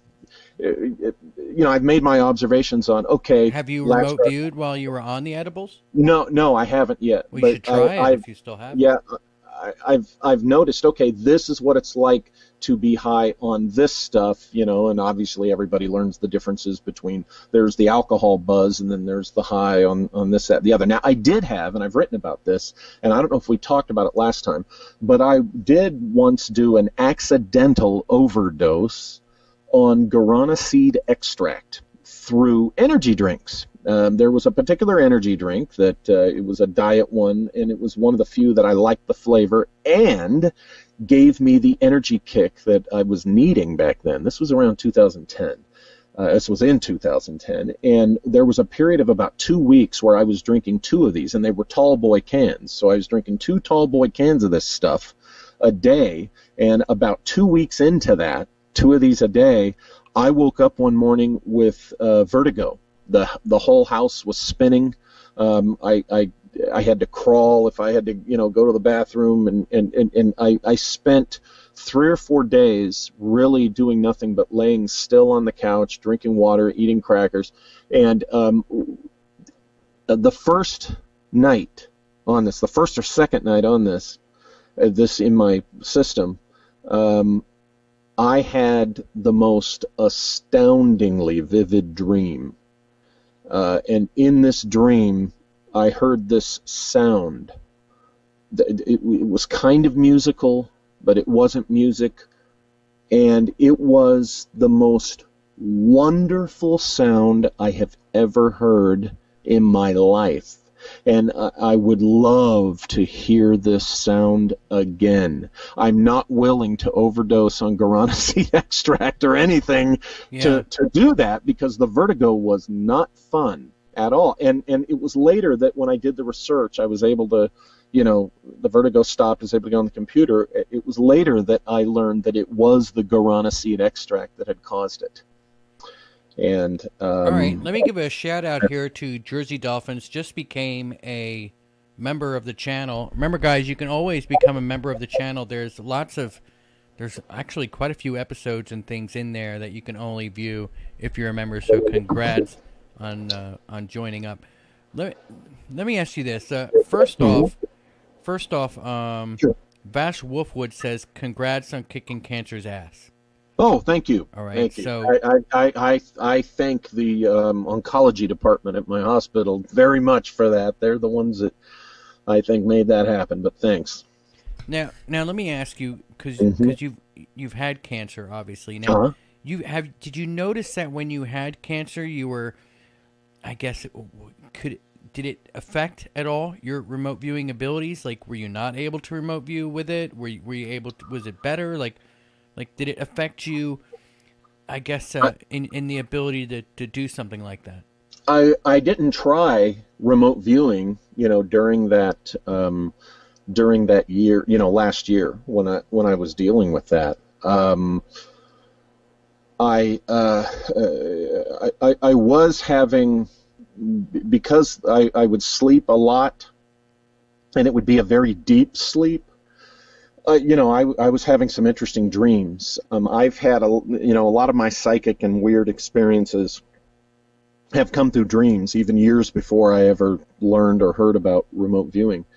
And I don't see where it would but it would have anyway. But that's an interesting question, because you have to wonder. You got this stuff pumping through your body, and you wonder how that's going to affect you. I was just curious about if that could have, if maybe you weren't able to do something. Everybody hit that like button. I see that there's a ton of people in here. Barry said, ask about men who stare at goats. And Barry, you're going to have to go back to the beginning of the interview. We talked about it at the very beginning. So let me ask you, Walter. Uh-huh. What have you seen, or what have you heard from people that do this, that about the future of the world, our country? Where are we going? Well, as you can imagine, there's a lot of doom and gloom in that regard. There are people who have stated what they've remote viewed, and they see the fall of the country. They see various social revolution. They see war and stuff like that. And this is in a general sense. You get a lot of that. Now, the problem I have with that is I have a gut feeling that that's a lot of what they call themselves analytical overlay. Are you familiar with the Ray Bradbury story titled The Toynbee Convector? No. The Toynbee Convector, it's in a nutshell, it's a story about, and I got the pleasure of hearing Ray Bradbury tell this story live at a speaking event that I saw him at years ago. And essentially you have this old man sitting in a wheelchair, and it's the near future, and the whole world is watching, because they're expecting to see him his younger self, to streak across the sky in his time machine. And because when he was younger, he had built this time machine, and then one day he comes out to the world. He says, I've done it. I've traveled to the future. We conquered war. We conquered disease. We conquered our social ills. The future's a utopia. It's wonderful. We did it. We can do it.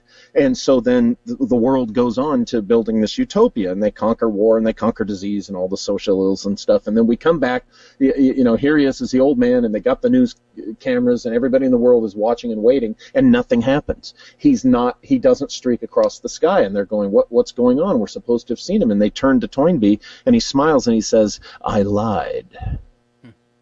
And then he explains, my time machine didn't work. I realized that, but I thought our last hope, would be if I told everybody it worked, and I told them that we could do it.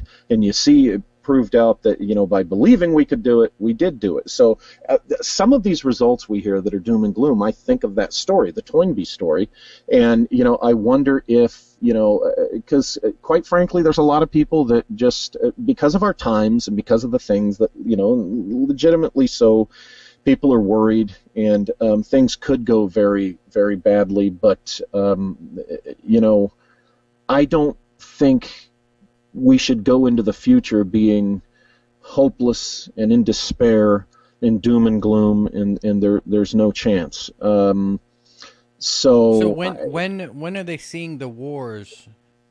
I mean, is it like a well, you year have from to look, now, you like have to, 20 years from now? What?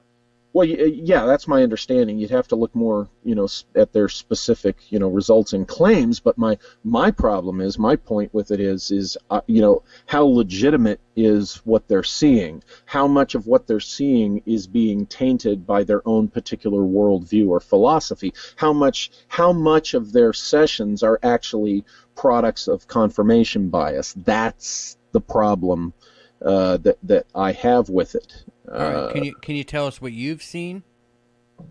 Well, I've never done that. You've never tried to. I've never attempted to remote view the future. Oh, okay. All right. Let's see here. Let me scroll up a second. Distortion of Reality wants to know, can you ask Walter if remote viewers can detect health problems in others? I could see where I think some have done that. I think Lynn Buchanan. That's part of what his group and people he trains look at, and I could totally see where it should be able to work, because, think about it. You're given that blind target. It could be an individual's lungs or an individual's, whatever, their heart or whatever, and then you're getting the objective data, right? And that objective data should reflect things that a doctor, a cardiologist or whatever, whoever would recognize as such. And then, of course, in your summary and then in your drawing, I mean, it'd be really interesting, because perhaps in your final drawing you would actually be drawing, say, some organ with a tumor in it, or a problem with a valve in somebody's heart or something. So I would think that a medical application would be very practical. With this. So do you need to be a good artist to remote view? Like, what if you can't draw? Oh, well, you don't have to be. I mean, naturally, if you are, that helps a lot. It can make your drawings better, but I think because of the nature of what those drawings are and the nature of the protocol and the objective data, you don't really need to be a great artist, because what you're going to get it suffices. It makes the point. All right. Because sometimes a really good artist might, the creativity factor might come in to cause that analytical overlay where assumptions are made. Yeah, I mean, I'm a horrible drawer. I have the worst handwriting. I could just imagine, like, me going through all the trouble to remote view, and I'd look at my picture afterwards like, I have no idea what that is. Yeah. Vash Wolfward asks, Walter, have you noticed any connection between the frequency of deja vus when practicing remote viewing consistently? That's an interesting question, because deja vu is we all experience that. Certainly I have, and I have personally, I lean towards the deja vu experience being possibly you turn a corner in a place you've never been before, and there you're familiar with it. I tend to equate it with past life kind of data, or let's say or ancestral memory. Let's say you have great-great-great-grandfather, and he lived or spent some time in a place that you have never been in before. You go there, and suddenly you're awash with all this familiarity, and it's not that it's from your past life. It's that, just like hair color, eye color, facial features we can get from past ancestors, perhaps we can get actual experiential memories also, and that's what you're experiencing. That's what this deja vu could be, is an actual ancestral memory, because your great-great-grandfather visited there, and that's somewhere in all that chemistry of your brain. So there's that aspect. I think maybe, to better answer the question, would one recognize it as deja vu if you're observing a place or something relative to an RV session you did? You might not interpret it as deja vu. That's why this is a good question, because I'm wondering if I had deja vu experiences that I wasn't identifying as such, relative to RV targets, and such, but I wasn't recognizing it as such because I was assuming that the familiarity came from the remote viewing session. So that would be a foundation for a good series of experiments. All right, so Barry says here, what about them kids in that believe they were somebody else in another country, and when they go there, they even know people? I think memory is in DNA. So basically, I think the question kind of boils down to, is remote viewing, if memories are in our DNA, is remote viewing just a way of accessing our memories that are already stored in our own body? Well, it could be a way to do it, but it's not just that, because remember, when remote viewing is you can aim that at something completely outside of yourself and your own experience. So I could see you directing remote viewing protocols and method to something that could be an actual memory or event from your life, but it's kind of a separate thing from, I think, what they're asking or describing. All right. T. Nelso says, yes, Glenn's people do detect physical bodily ailments as well as mental and mind states. I may be wrong. I'm newish to their work and may be wrong, but I think Glenn may have just beaten the sea as well. So that's good to hear. I knew that they were able to, and that's what made me think that is they have for years been able to kind of divine, so to speak, RV the mental states. Absolutely, the psychological, the psychiatric stuff. Yeah. So I thought they were able to do they were aiming at the medical stuff. Now remember, I'm not associated with. I'm acquainted with Lynn Buchanan. I've visited his home on more than one occasion. I've had the honor of having some lengthy one-on-one conversations with him about some stuff. He did confirm to me directly a suspicion that I had had for years, that when I was in a training program for the FBI, our group, they, instead of training us in language at DLI, which is in Monterey, California, they said, oh no, we're sending you to an annex of Fort Meade. And Fort Meade, of course, is where the Army, remote viewing program was. And long story short, I had reason to believe for years that our class might have been some type of RV target for such. And Lynn confirmed that to me, that indeed it was. He was able to, he knew details about, individuals, and one particular individual, and the building that you see in one of the early books, that kind of low barracks looking building that the Army project was in, you could see that from the building this FBI group I was in was training. I mean, we'd be out there on break time, and you could look through the trees there, and there was that building. And then when I saw a picture of that building associated with the the RV program, it made me wonder even more so. But that's a whole long story. But basically, Lynn confirmed that for me.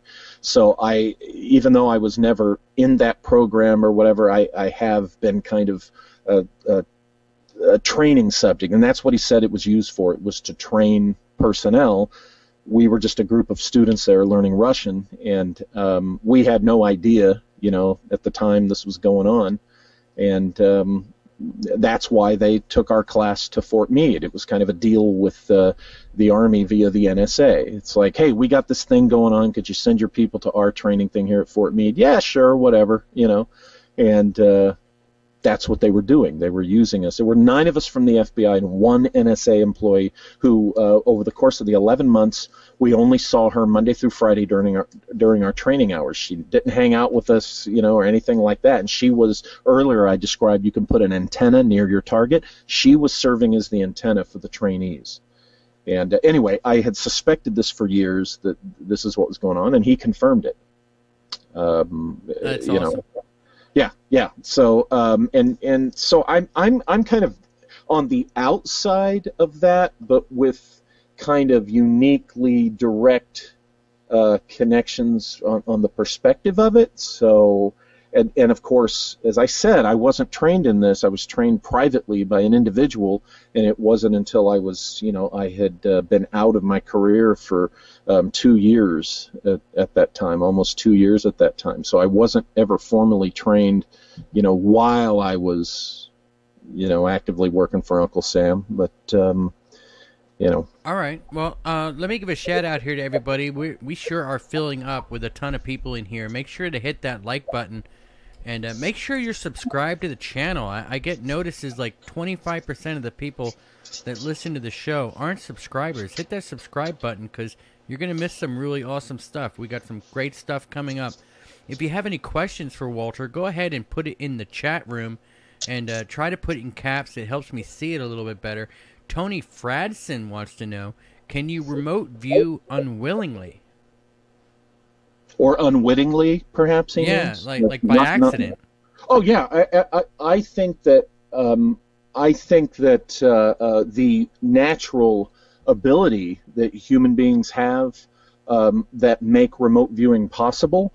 I think what remote viewing does is formalizes tapping into that natural ability, which, I think a lot of people will tell you when they learn about remote viewing, they realize, wait a minute, I've been kind of doing this all my life. I just never knew what it was specifically, and I'd never had a protocol, a process attached to it, right? So, and that comes through in those little intuitions. In the word I was looking for when I was talking about this stuff in reference to surveillance was anticipate. You're taught, how to anticipate the next move of somebody you're following. You're taught to allow that to develop. That actually begins to come naturally, and there is a bit of a sixth sense, so to speak, about that, because you get to the point where you don't have any data to indicate to you where the target's going to go next, what the next move is going to be. You just have that weird feeling in your gut that you know it. Okay? Yeah. And or if you're following somebody and you're trying to identify who another person is that they've been, either committing espionage with or meeting or whatever, a complete stranger, sometimes you get the weird gut feeling when you've found that person. And they're standing there doing nothing overt, there's other people around, but there's just something about the particular individual. You get that weird feeling that that's the guy, that's the unknown subject, the unsub that we're looking for. And when you turn out to be right, it's just kind of a weird thing. And there's no way to explain it other than you've tapped into some thing, and remote viewing is just a way to formalize that. I personally had experienced, weird stuff, like a lot of people. I'm not special. Like a lot of people, since I was young, since, I was a kid. And I see remote viewing, again, as just applying a method, a process to that natural thing that, a lot of people experience. The druid here makes a statement. It's not a question, it's a statement, but I'd like to get your thoughts on it. He says a balance between the two hemispheres of the brain opens the frontal cortex where all things are possible. It's my search engine. I present the request and wait for it to come in. Yeah, that makes sense. That makes sense to me. I get that. I'm big on a lot of this stuff. I'm big on that whole thing about, the left and right, the masculine and feminine psyches. I write a lot about that idea, the balance of the two sides and how that results in the exponential result. Right? It produces. It's more than the sum of its parts, so to speak. I think is what's going on with that process. So yeah, I would agree with that, and that sounds like an intriguing, tool, a way to look at it, like a search engine. I like that. Yeah, T. Nelson says he thinks quantum entanglement is a huge part of this practice phenomenon. What do you think? Yeah, I would agree. I would agree with that. Right? I mean, that makes sense. Okay. All right, let's see here. Going through the chat. Can you remote view a past event or a future event? Carmine Ganjami wants to know. Yeah, we kind of talked about that. Yeah, it's kind of both, right? You can viewing the past or the future. I think professional remote viewers, so to speak. They've done that. They talk about that. So I would agree. I would think you obviously could. You should be able to. All right, Vash, don't worry about hogging up the show. If you have a question, ask it. Don't worry. You can ask 20 questions. If you want me to stop saying your name, I'll stop saying it. Rowing to the Dream wants to know, was the Mandela effect mentioned? He just got on. So what does the Mandela effect have to do with remote viewing? Anything? Directly... No, the Mandela effect, that, as we, most people know, it's that thing where there's a dimensional shift in that actual events are different from one dimension to another. For instance, the classic one is somebody famous dies in 1997, okay? And then you're looking at something and it talks about their death in 95, and you're like, no, hey, wait a minute. I distinctly remember that person dying in 97. Or the other way around. You remember them dying in a given year, and then, you're watching something or reading something and it refers to their death, like 5 years after that. But it's more than just misremembering the year. It just feels like, wait a minute, there are very specific other points connecting to the particular time that you are certain that event happened. And that's why you're certain that it happened in the particular year that you remember. And yet, with the Mandela effect, here it is a bunch of other people remembering it as, no, that was 5 years later. And that's part of the whole thing, is you have another part of a demographic or a population saying, no, we remember it. It's like the movie Interview with the Vampire. Okay, now from my perspective, the book title dating back to the 80s and the movie always was Interview with the Vampire. There's a bunch of people out there that insist it was Interview with a Vampire. Now, on the one hand, you do have people point out where there's a lot of people slapping the Mandela effect label on, or jumping to Mandela effect, when actually they're just honestly not remembering something correctly. The difference, like I said, is if you could point to an example proving, for instance, with the Interview with the Vampire example, if somebody were to pull out their old DVD or VHS tape and it has a instead of the, it's like, see, look at this. I clearly bought this in 19 whatever, and it's or even a copy of the book, say, dating back, to the 80s, and Yeah, it's so instead of so the. that's interesting, like the whole Mandela effect thing. But as far as that relates to remote viewing, could you remote view into another reality, into another dimension where things are different? That'd be one hell of an experiment. And again, I wouldn't be surprised if Joseph McMoneagle and Lynn Buchanan have done that already, years before. I'm trying to think immediately, how would you set up the how would you, because it's not just the numbers that you slap onto something, you have to word the target objective in the right way. And I'm thinking, okay, how would you word that? Because if you just use the words another dimension, there could be multiple dimensions. How do you know you're getting data only from one particular other dimension? What if you're getting a bunch of data from several other dimensions? So I would say that you would take something that it's there's a contention over it being a product of Mandela effect and remote view that. For instance, somebody should remote view the whole Interview with the Vampire versus Interview with a Vampire, okay, and see what they get. That's how I would conduct that experiment regarding that. All right, R.D. Stevens has a good question here. You know about shadow people, right? Yeah, basically, yeah. Could a shadow person be a remote viewer? Possibly.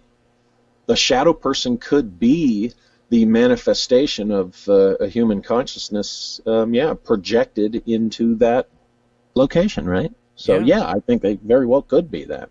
That's fascinating. It could explain a lot of two shadow people. I wonder if people are I wonder if people are remote viewing me. Yeah. Right. I mean, it could explain a lot of what people think are ghosts, in general. And also, if you're looking at, ghosts from the perspective that you're not seeing, this, this dead, spooky spirit thing, what if you're just seeing, through the veil of time, separating your time from, say, the Old West or, 16th century France or whatever when you're in a museum, and what you're actually doing is you're seeing through time into the past, and the person you're seeing, although in your time they're dead, but as you're seeing them, it's when they're alive. That could be one of the things that is relative to what you're doing when you're remote viewing, right? And that unwitting remote viewing. Maybe your consciousness has, the veil has gotten thin, and your consciousness, the extension of your consciousness, has passed through the thin part of that veil, and you've locked onto something. And so therefore, your mind is doing what it does when you're remote viewing. That's, a very... what would be interesting is when you take these stories of like the ladies at the museum who saw someone from the past, that's in a lot of books and stuff, but you take these weird instances of these stories, or like Judge Crater's disappearance, or, the famous stories, right, of weird things, and remote view those episodes. That would be interesting to see what you come up with, or if you can tap into whatever it was they were tapping into when they saw, these ghosts in a museum or Versailles or whatever it was. Carmine wants to know, has a remote viewing target ever confronted you while you were viewing them? No. I don't recall ever remote viewing a person. In fact, I've never remote viewed a person. That's something that I would not do. That's something that I don't...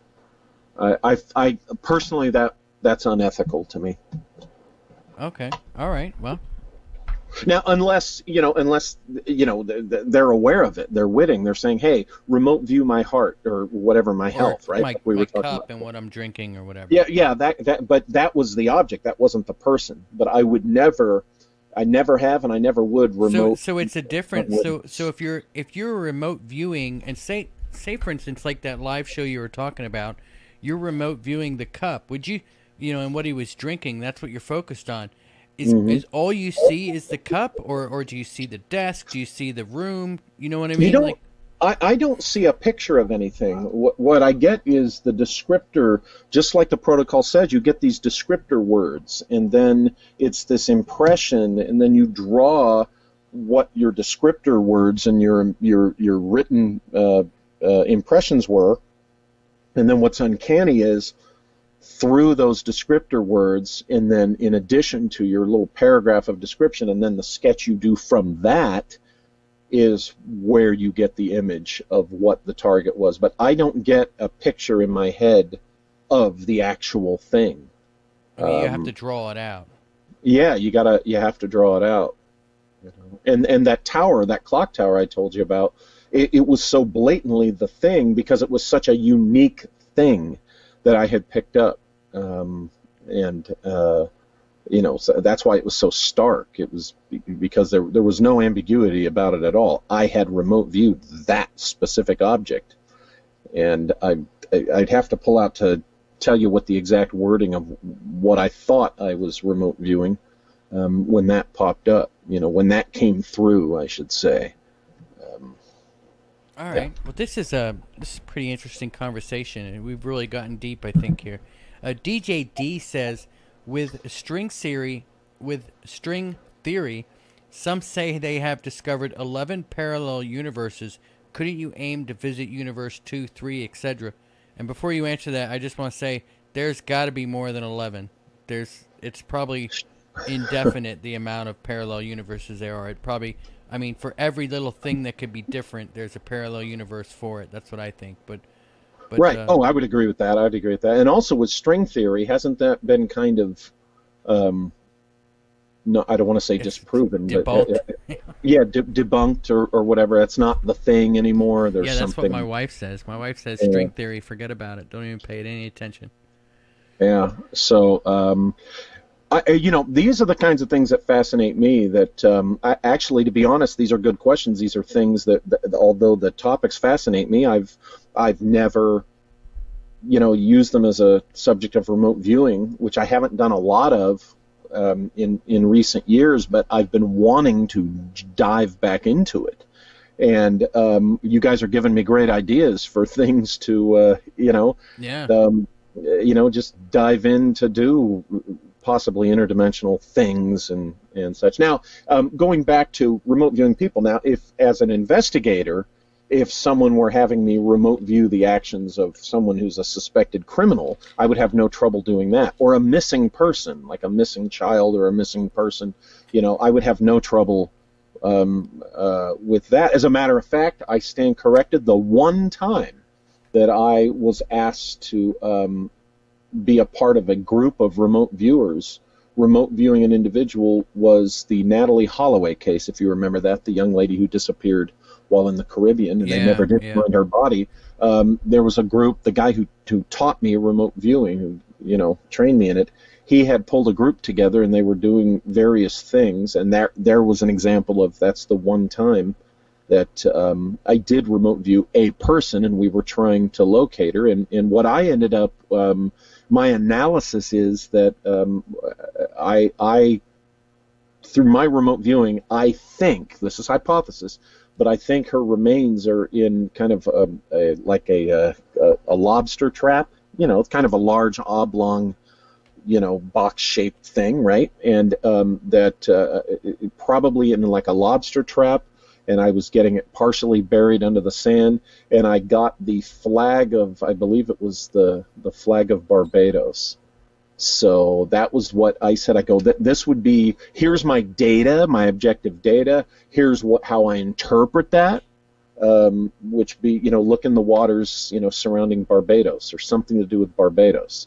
And I don't know if they ever did, you know, but I mean, I don't know if the authorities that were actually working the case ever considered that, but that was my thought. But that's the only time, and that's one of the circumstances that I would remote view a person. But as far as like remote viewing my kid, or, you know, a wife or a girlfriend or whatever, that's unethical to me. All right, Akram Musa wants to know, can a target sense if someone is remote viewing them? I would think you might, right? I mean, when you get that weird feeling that someone's watching you, but you don't see anybody watching you, why not, right? And if you have an experience with shadow people, for instance, you're having that experience. If that really is somebody, say, who's remote viewing you, and you're seeing that shadow person, then there you go. There's an instance of possibly yes, you know, answering that question. But I would think, yes, with the amount of shadow people are reporting out there, if it turns out they are remote viewers, man, there's a lot of remote viewers out there, because there's been a lot of cases of shadow people. Well, think about how remote viewing, you know, it came out, you know, publicly, you know, almost 30 years ago, and there's been all these little groups, and you can go online, and there's people in our community that are talking about, oh, I'm in this remote viewing group, or you know, there's so many people dabbling in this. That might also tell you how many people don't give a crap about the ethics of remote viewing people unwitting. You know, I have no, believe me, I'm not naive. I'm sure there's a ton of people that have learned these protocols, and one of the first things they did was to remote view an unwitting human target. I just personally, I wouldn't do that unless I was on some type of criminal investigation or trying to find a missing child or, you know, missing adult. But just to remote view to see what somebody's up to, you know, you may not like what you find. So yeah, that's the truth. All right, I've got a question here that asks, can you remote view inside a remote viewing Inception kind of deal? That's interesting. Right? Never thought about that. Again, the people that this is their main thing they do could probably answer that question a lot better. I would go to Farsight and ask them. All right. ML wants to know, what are the guest thoughts on Edgar Cayce, and did he ever remote view Atlantis?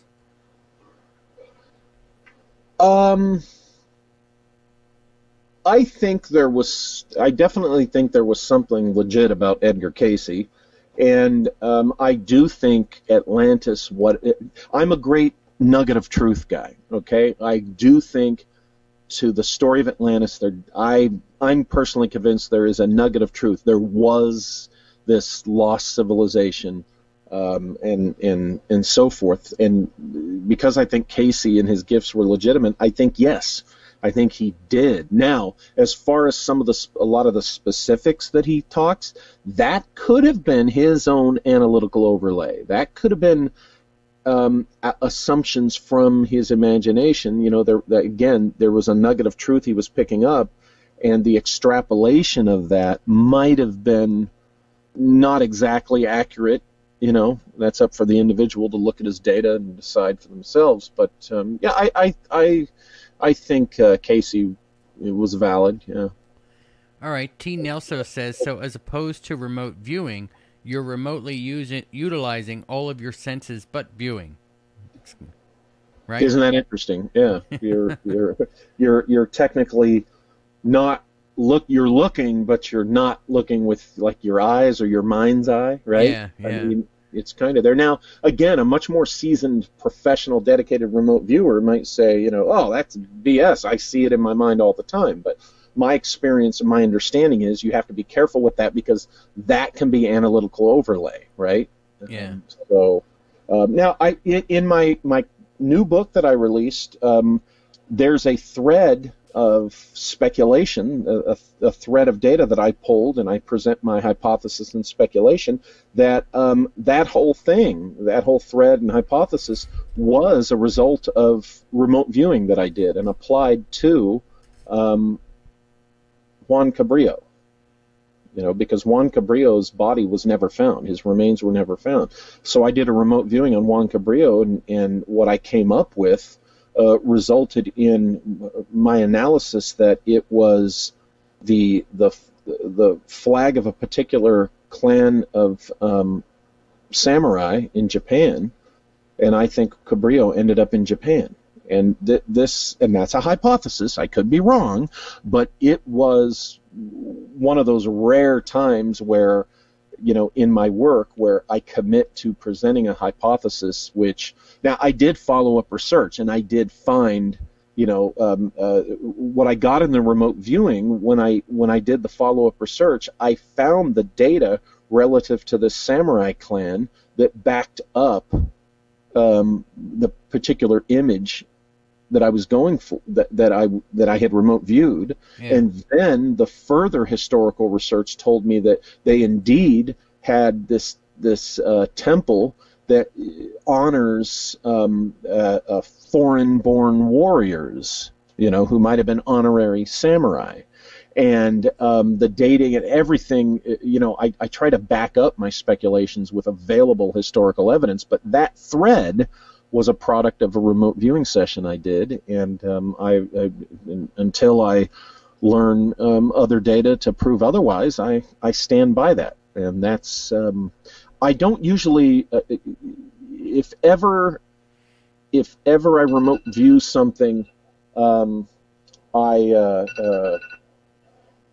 Is that our time up? Is that our time up timer? No. That was an alarm for something else. All right, good. You got a few more minutes. Yeah. I got time. So, I never try to do something solely on, I remote viewed this, so therefore I'm confident that no. If I remote view something, then I want to try to back it up with as much historical data or documentary evidence as I can. I never just fly solo on remote viewing data. Remote viewing data, that's like a lead, an investigative lead. But if I find no evidence or anything to even support the speculation, I won't put it out there, as a legitimate of, look at this, and I think, this is true and real.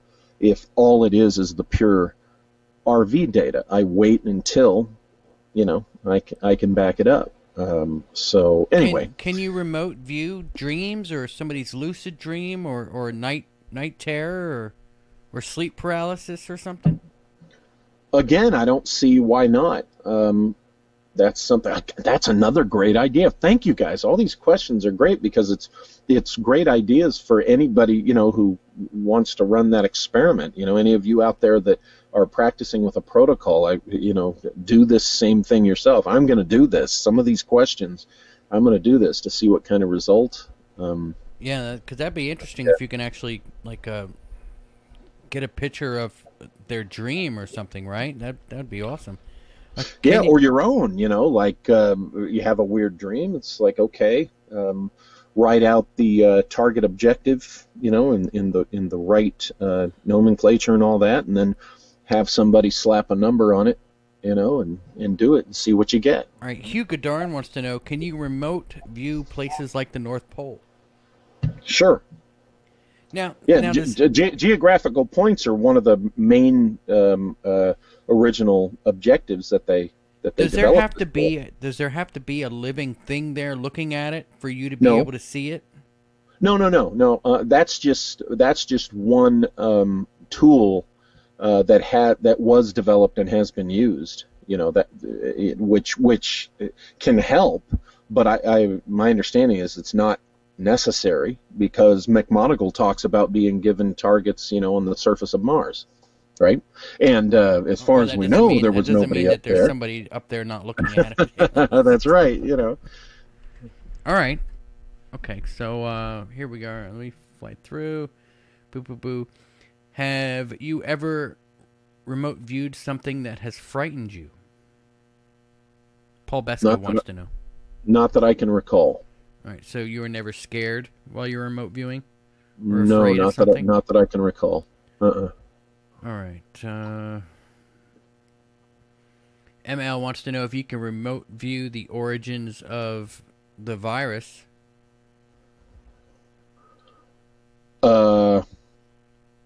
Yeah, I'm sure you could. I think we know already, but yeah, so do I, right? Yeah. I mean, it's pretty obvious, I think, where that came from. Mm-hmm. Let's see. I'm scrolling through. All right, well, I guess I'm all caught up on questions.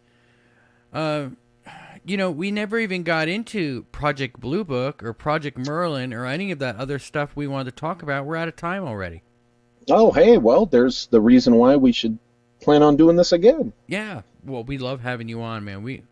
I definitely want to do a show on Project Looking Glass and Project Merlin and that kind of stuff. Can you give us a brief idea of Project Merlin, and we'll cover that next show?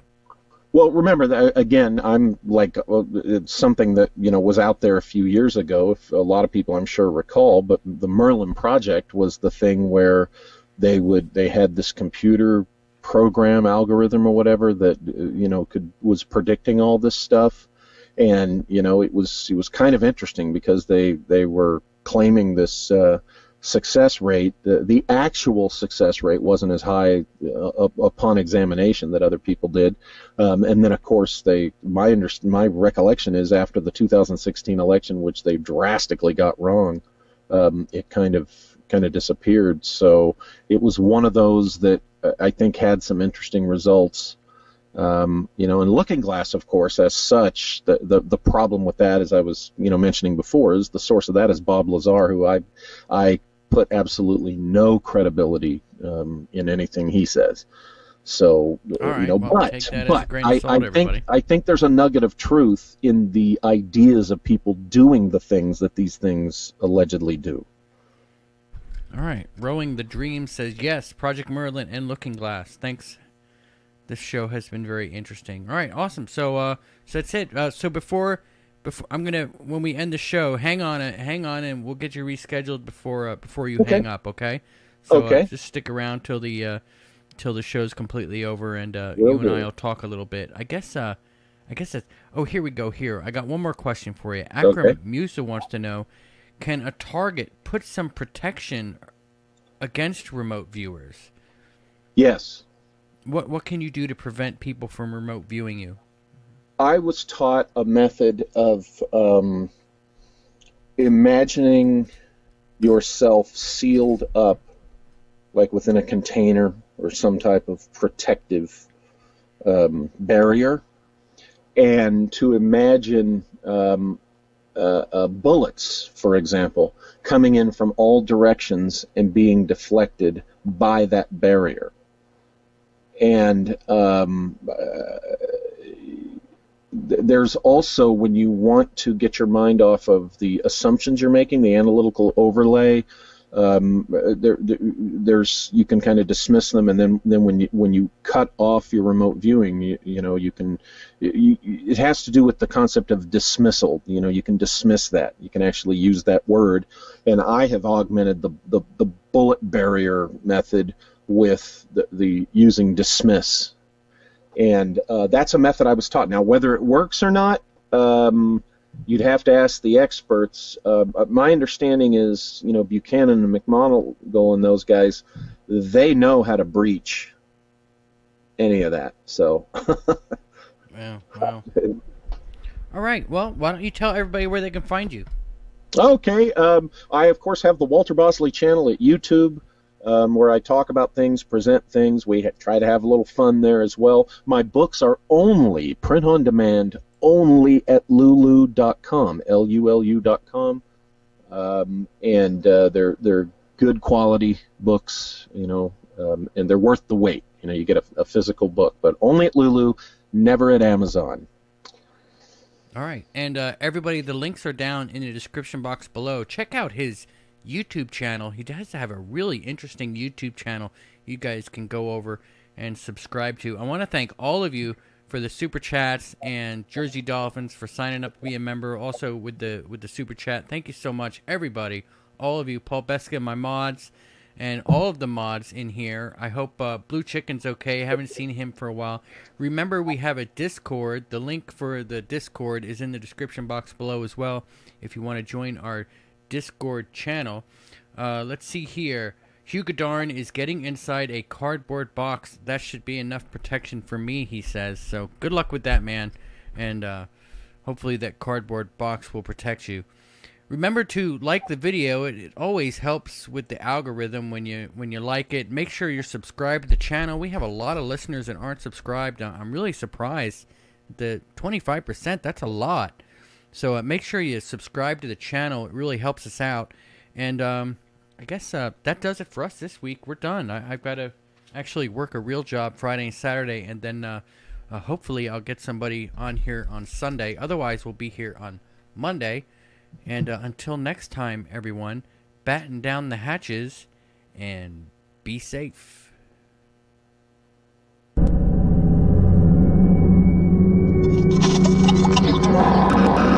Some aircraft that were clearly talks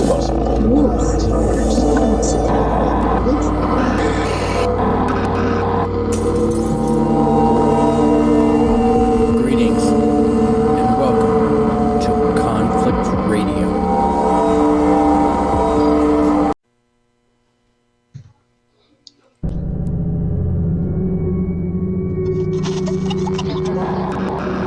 some aircraft that were clearly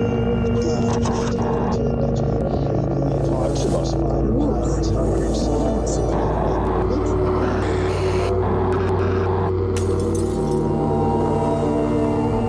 Greetings and welcome to Conflict Radio.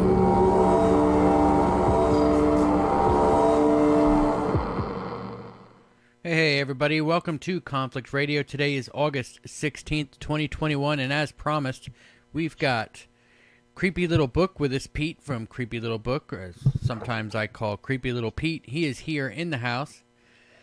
Now, Creepy Little Book is an alternative educating channel highlighting hidden histories, NWO theories, end times prophecy, UFOs, and occult forces. And I'm trying to get this picture up here. There we go. He creates content presented without bias and researched with due difference. He doesn't resort to the formula of using the recycled images and the dramatic music that we've been conditioned to expect when discussing these subjects. His approach is very different, but he firmly believes that these types of issues can stand on their own when treated with impartiality. His commitment is to deliver consistent, quality, original content about the most fascinating topics in the world, and to do so in a succinct, articulate manner, free from prejudgments or sensationalism. He's Pete, and it's Creepy Little Book.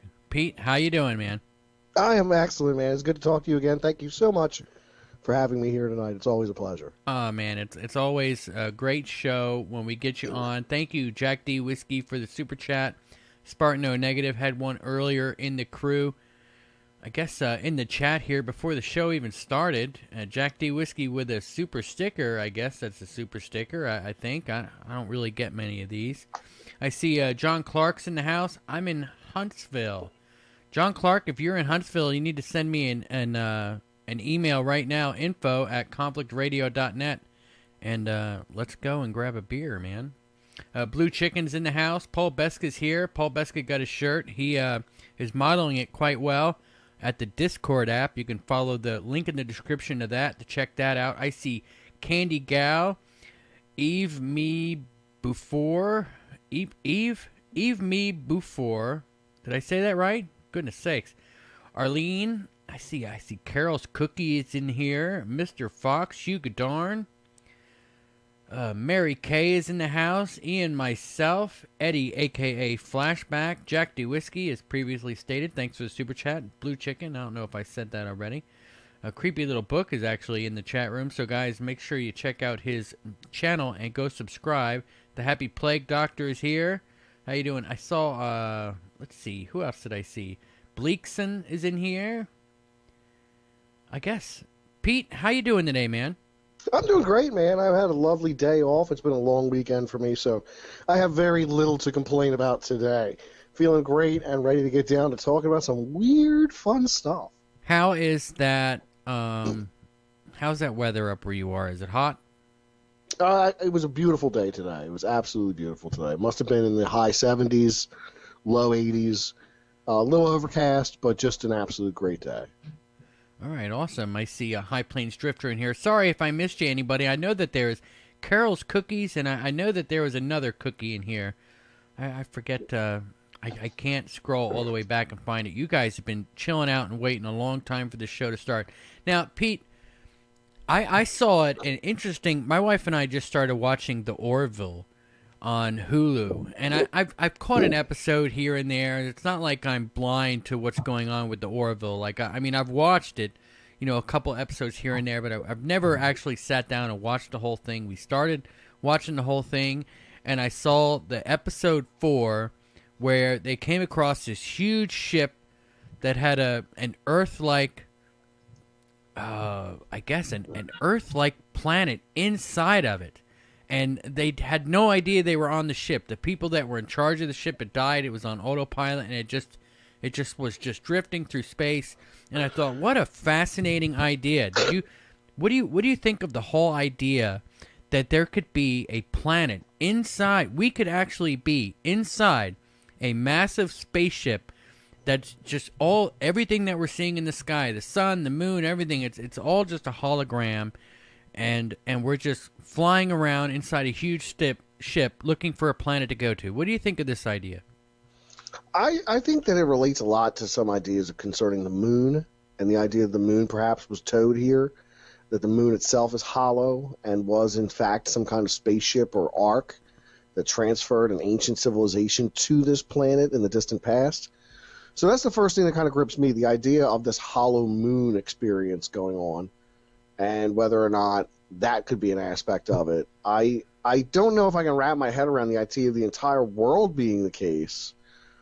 But I guess in some regards, I've done stuff on the Purple Dawn regarding the electric universe model and how Saturn was our original sun. So I guess there is a lot of far-out possibility that I do leave the door open for out there. So could Earth be inside one giant starship careening through the cosmos, and everything that we see in the sky is nothing less than a hologram? Yeah, it's fascinating, isn't it? It could be. I don't know how that would explain away the reason we haven't been destroyed by any specific cosmic, catastrophes. Nothing's struck the planet and knocked us off of our axis or created a asteroid fallout that blocked out the sun or anything like that. So we haven't had any of that occur. Yeah, I mean, Tunguska event was close. There could have been a real Earth at one point that was hit by a meteor or a comet or something, but we were all able to get on the ship, and then they projected this fake sky at us. You know what I mean? It's totally possible, isn't it? Kind of like the whole Dyson sphere idea. You mentioned that to me in a text earlier. I actually had to look it up. Can you explain to everybody what the Dyson sphere is? Oh, a Dyson sphere is essentially a construct built around a star for the purpose of harnessing 100% of that star's energy. So imagine if you took a star and built a shell around it. What kind of shell? Like solar? I guess it could be anything from solar sails from a to greenhouse. I can't even the technology that would be required to complete the Dyson sphere is so beyond and advanced where we are now that who could even postulate on what kind of material would be used to create such a thing? But it's a real theory, isn't it? Oh yeah, it's a real theory, but But, it's I mean, not something that's like achievable by our level of civilization. Well, no, of course not. I mean, but ants could be living in an ant mound and an ant nest in my house, but they don't know the house is built, by a whole nother species.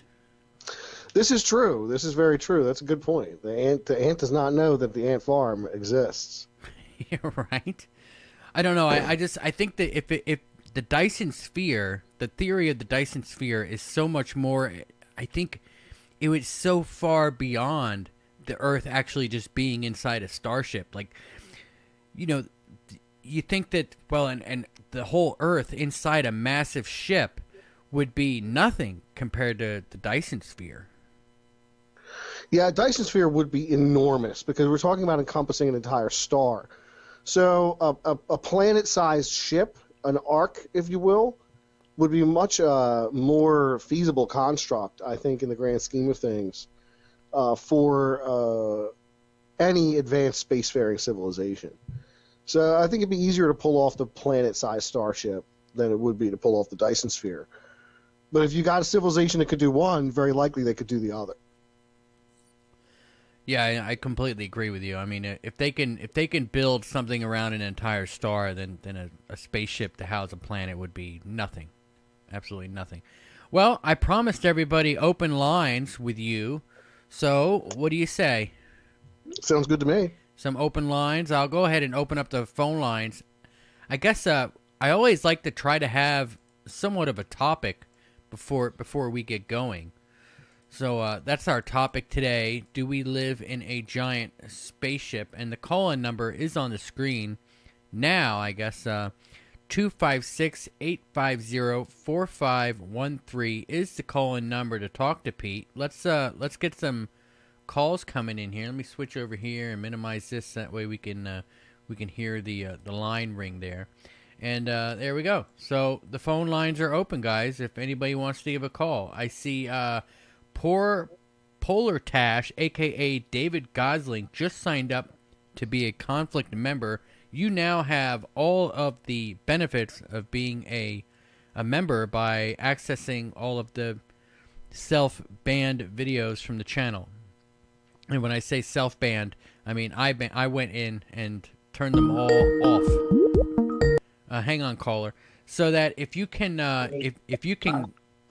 if you sign up to be a member, you get access to all of the episodes that are currently in that catalog. So congratulations. Thanks for signing up. Welcome to Conflict Radio. You're on the air. How you doing? Who's this? Where are you calling from? Oh, well, I guess they hung up. Well, we lost them. No. Maybe they got nervous. They're like, what the heck? All right. So let's talk about it a little more. I guess if we are on a giant spaceship, what are some of the tells? Well, I think somebody in the chat had mentioned this a little bit ago. I forget who it was at the point, but they mentioned Voyager, the spacecraft. What if Voyager hit a wall? What if something like that occurred, where our deepest exploration tools fail us because of some kind of barrier? This would lead me to believe that possibly we are contained in some kind of shell. What if this shell is enormous? What if it's bigger than just a planet? You mean like what if the whole solar system is in a ship? What if the whole solar system itself? Well, I mean, if you think about it, there's such a thing as infinite smallness, right? I mean, there could be aliens out there that are, technically 100 feet tall. No, there could be, without a doubt. Literal giants, a land of the giants, if you will. Totally creepy. And, another thing that comes to mind is the booms that we hear all around the Earth, right? Like these booms. Maybe it's somebody knocking. The strange sky sounds. Yeah. It could be coming from the other side of the shell. Yeah. Darius Munchausen with the super chat. Thank you so much. No, we can't, Paul. We can't prank call people on the show. Candy Gale says, it makes you wonder how small we are. The phone line's open, guys, if anybody wants to call. Just, I guess, what did I not hit the right button there? There we go. So go ahead and try again. Carol's Cookies, thanks so much. She's saying hi. I guess, man, you've got a ton of your people in here. I don't even know who my people are anymore. Well, I'm so glad to see so many folks show up. I do appreciate it. You know, it's nice to be able to appear during the week and during a reasonable hour. You know, generally I'm confined to the late night hours of 1 a.m. and 11 p.m. Respectively during the week and on the weekends. You know, a lot of people call this the crossover episode. And I just find that hilarious. You know, like here we are, we're doing a crossover episode. Like we're in the same family of podcasting, I guess, right? And this is our crossover show. Oh, absolutely. Yeah. Mr. Fox says I watch both. And there's a lot of people that do. A lot of people. And Carius says, oh, pizza guest, nice. And Jesse Longoria says Jesse's in the house. All right. So another thing that I think of when I think about whether or not we're in a huge spaceship is the reports of the grid in the sky. Have you ever noticed that? I mean, I haven't noticed it personally, seeing like some kind of grid in the sky, but people do report this, don't they? Well, you know, I think of the work of Crow 777, and he's another YouTuber on here. He caught that lunar wave video. That was very strange. Lunar so wave? That to me would be the closest thing I would consider to be revealing a grid in the sky if there was, in fact, no moon and it was some kind of artificial projection. It's just amazing stuff, like the whole grid idea. It's just, you know, this whole simulation thing, you know, and even Elon Musk says, you know, that the chances of us actually living in the real reality are so slim. It's not even funny. Caller, you're on the air. How you doing? Hello. Can you hear me? Yeah, I can hear you. What's your name? Where are you calling from? I'm calling from Rhode Island. Pete, can you hear me? Oh, I can hear you. How you doing? Pete, it's me, Manta Ray. Manta Ray! What's up, Manta Ray? Good to talk to you. We speak at long last, sir. It is good to hear your voice, Manta Ray. Thank you for calling in. What's on your mind? There's really just two things I wanted to say, pretty much. Thanks for doing your show and for putting up with me for all these years, you know.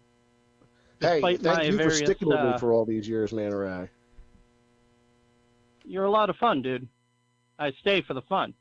Well, I appreciate that. And for the camaraderie. Well, thank you for, you know, everything. Secondly, I know you have the Necronomicon by Simon. Do you have the other book that he wrote, the biography of that? I do not. I have heard of it. I think I may have even seen it in a bookstore at one point, but I did not pick it up. I see. Okay. That's good. That might be coming your way. I've been sort of putting together something for you for the last I don't know, 6 months. Well, thank you so much. I do almost, appreciate that. Thank you for thinking of me. It's almost. Oh no, dude. No, just thank you. But yeah, hopefully I should be able to get it ready by the end of the month. I'll message you on your channel when I do. All right. Well, hang on. You can't get out of here that easily. You got to let us know what you think of the idea that the Earth is in a giant spaceship. What do you think? I think if that's true, it'd be very depressing.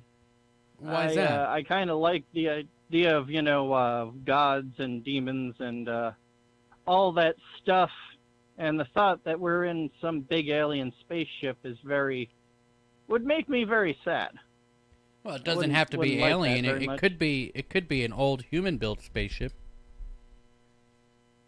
Oh, So you're thinking like deep time, like Lovecraft used to say billions and billions of years ago, Yeah, or even you got it. Yeah. Halo. Well, I don't know. That might be better, might be worse, but I hope not. Honestly. I don't know. To be honest, it kind of make me happier if we were all trapped in some, like a dream of a bigger entity. That it would be at least more comforting. Oh wait, what? Now you're saying that we're all just a dream of some other being? There are various theories in fiction. The idea of the dreamer or the great dreamer. Uh-huh. That's actually from like a older RPG that all of existence is the dream of a god or of a great, entity. Yeah. The Aboriginals have the theory of the dreaming, that when you die you go into the dreaming and you come back out here from time to time. That's part of their thing. Well, I mean, the possibilities are endless, aren't they? Yeah. Still, I hope it's not that. It's also like that scene from Men in Black in Men in Black 2 where he opens the locker and it turns out they're in a giant alien airport. Remember that one? Yeah, and that was also in the first movie where they zoomed out and zoomed out and zoomed out, and then it turns out the entire galaxy, the entire universe was just one marble that an alien kid was playing with. That encompasses how small I think we actually are in the grand scheme of things, and it's wild to me. I was outside last night and I observed 2 spiders fighting in a web, and I thought about how insignificant that is in the grand scheme of the whole universe. But I mean, so are people in the grand scheme of moving planets and swirling nebulas, the great expanse of time that has passed since the Big Bang up until this moment. These giants, gas giants out there that, like Jupiter, just swirling storms of toxic chemicals. It's incredible. It's absolutely incredible. Yes, and so few of us actually leave our mark. I mean, even in ancient times, you talk about Gilgamesh and stuff like that. I mean, if he was real, he was just like one guy, and there were so many other people back then. Probably, most likely. Well, it's just that his story survived, and that's what he brings back from prior to the flood is the gift of writing. So that's what we see happens in Sumeria. They start writing things down. So that could be the only knowledge that survived pre-flood, that there was writing available. So I think that there was writing in the antediluvian world. I think that the antediluvian world was much more complex and much more technologically advanced than we can think of. It would appear, yes. But I and mean, yet we know almost nothing about the people who lived then. The lifespans, right? Exactly. Yeah. Well, let's take a look at this though. I mean, how much today do we actually write down on anything that's going to survive 1,000 years? Very good point. It's not like we're out there chiseling in stone. I mean, even tombstones from a few hundred years ago will be so eroded and degraded at this point that they're tough to read. There's a lot of old tombstones in the Philadelphia area, and some of them just did not hold up well. The engravings in them become very illegible over time. Yeah, it has to be like in a cave or something where it's not getting all, I guess, weathered on. Yeah, I mean, if you're battered by the elements for 200-300 years, you're going to weather. You're going to wear that weathering. Even stone. It's sad to say, but it might be that the only thing that survives, if they're let's just say right now, everything goes kaput, and there's no humans on the earth or very few for the next 1,000 years. The only thing that might last from this time period is the Georgia Guidestones. Well, Hoover Dam would still be there chugging along for a while. That would still be there. You still have great monuments, the war memorials, modern monuments that exist, like Hoover Dam, like Rushmore. Yeah, that's true. The Vietnam Memorial will probably still be there. Yeah, the Vietnam Memorial, that's another one. Yeah. You would have these monuments that would attest to a time before. Boy, that'd be interesting, wouldn't it? whether or not Come back you know how much history was damaged in the process of us. Like, was there a great forgetting of who we were and our past? Does so much time go by that these things lose their meaning? Or does a place like the Georgia Guidestones actually help restart civilization at some point? Well, we hope not, because that, you know, if could you imagine if a society was reborn later and decided to go off of everything the Georgia Guidestones said? It would probably just be fragments. I mean, consider that between the age of the Roman Empire and then the Dark Ages, you know, we have lots of bit from that, but, you know, a lot of it is also just fragments that were unearthed, you know, like, you know, during the, you know, 15th, 16th, 18th century. Yeah. People forgot in between those two time periods that wasn't it like 1,000 years? The Dark Ages, or 500 years, I think. Am I misremembering that? Well, the Dark Ages are an interesting time, and I think there's a bit of a misunderstanding about how dark the Dark Ages actually were. I mean, they were, of course, the end of the Roman Empire, the falling apart of it. But out of the ashes of the Dark Ages comes the Vatican control of the planet, you know, which kind of galvanized an entire continent for 1,600 years. Yes. Well, to an extent. Didn't like, besides the Vatican for a while, wasn't it all just city-states? It was city-states, and the Vatican was itself a city-state. The Papal States had existed up until World War II, I believe. Before they were all completely done away with. But, you know, the idea of this shared religion on the continent, you know, despite the wars between, like, France and the British and Spain. You know, Spain, or the principalities that would become Germany, and, you know, these conflicts that existed, you know, they were unified at least in one faith. And I think that helped to bring civilization forward, personally. You know, there was really no room for conflicting faith at all allowed at the time. Well, there was. It just wasn't our civilization. It was, you know, the Eastern civilizations. Right, the Eastern civilizations, of course, and the uncontacted people of the New World, you know, at that point would have had their own, you know, indigenous belief systems. The First Nations peoples of Canada, and of course the indigenous peoples of North America, South America, and I think that all ties back to Atlantis and the ideas of mother culture that existed in the great and ancient past. You know, where did the Olmecs come from? Who did they make contact with? How much of the Aztec and Mayan civilizations are influenced by civilizations that came before them? Well, the Happy Plague Doctor says here, nobody ever talks about the Enlightenment period where the fundamentals of Western civilization were born.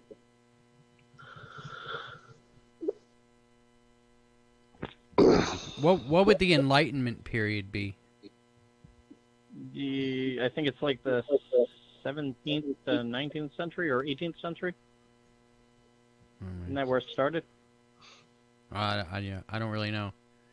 Yeah, from the late 17th century to the end of the Napoleonic Wars in 1815, the Enlightenment, the Age of Reason.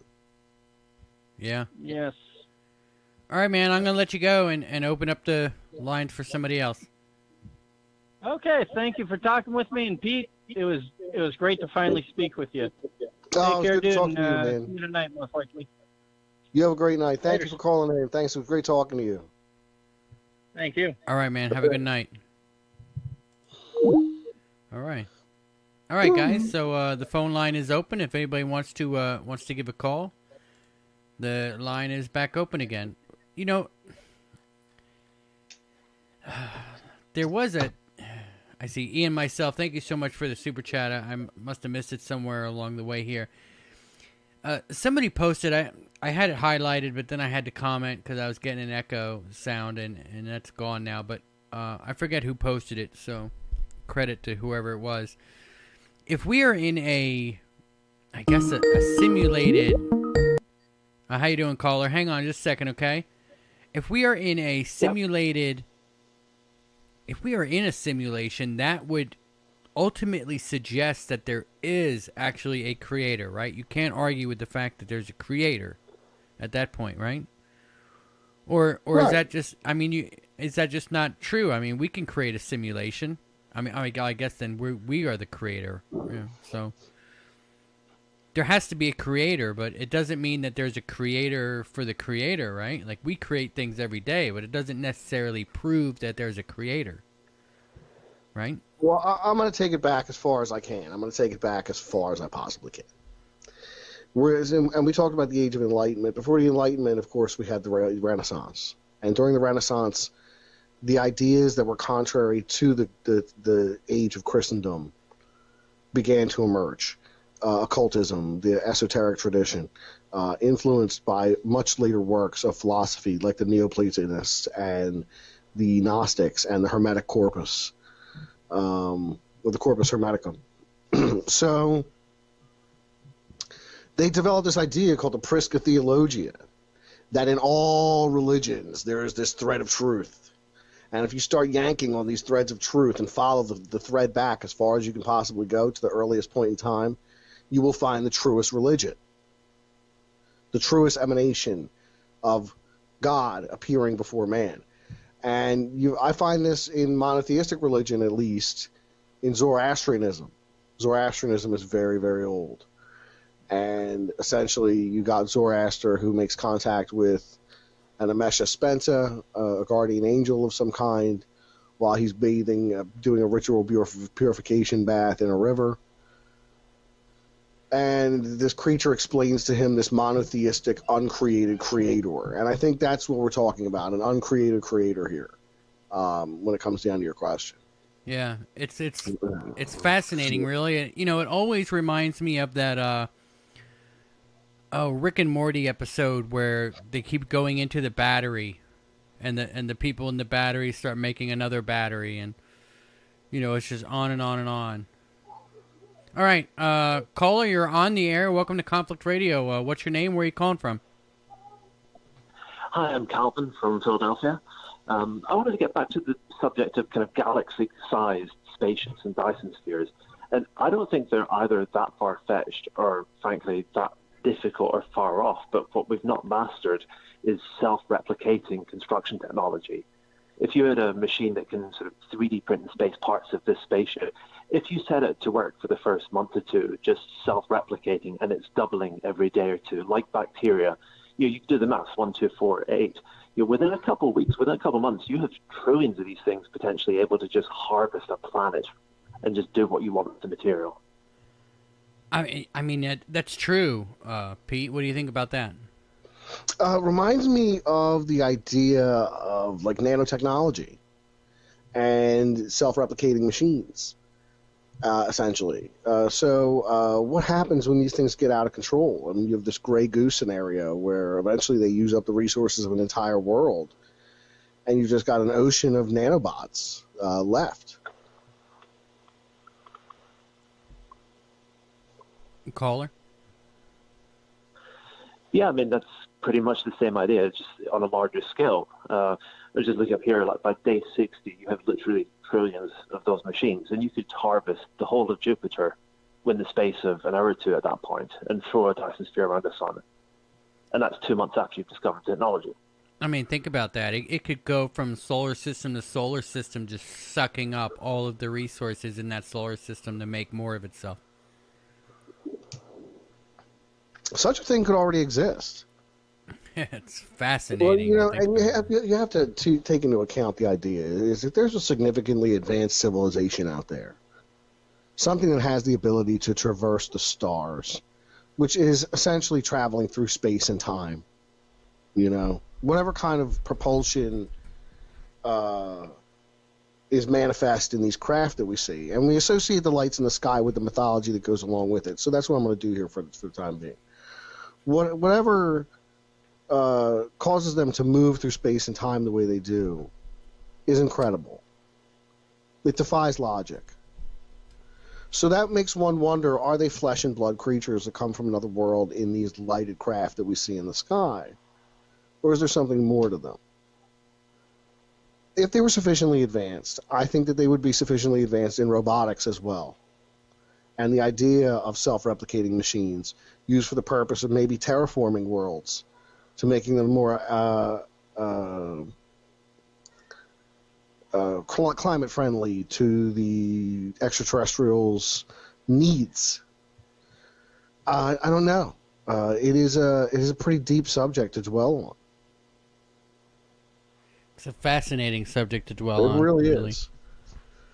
Really, you could lose your mind in thinking about stuff like this for hours. You know, that there's some craft out there just going from solar system to solar system, just eating up planets to recreate itself. It's fascinating. Yeah, it's a really good one. Do you think we would have any notice that there's one headed our way? If there was such I don't know. I think that's the kind of thing that just kind of. I mean, it's not like takes over a planet. It's not like we can go out there and look at solar systems and be like, oh, well, this one just got eaten up. Or do we? Man, maybe who knows what happened to Mars in the past? Yeah. Well, what do you think happened to Mars? Well, personally, Yeah. I think Mars was a place of an advanced civilization in the ancient past. And I think refugees from Mars likely came to Earth at some point in ancient history. Possibly 2 to 4 million years ago. Do you think that's where we came from? That's where humans came from? No, I don't. No, I don't think that's the case. I think that they were refugees from another world that settled here and perhaps left traces of their existence in places like Antarctica.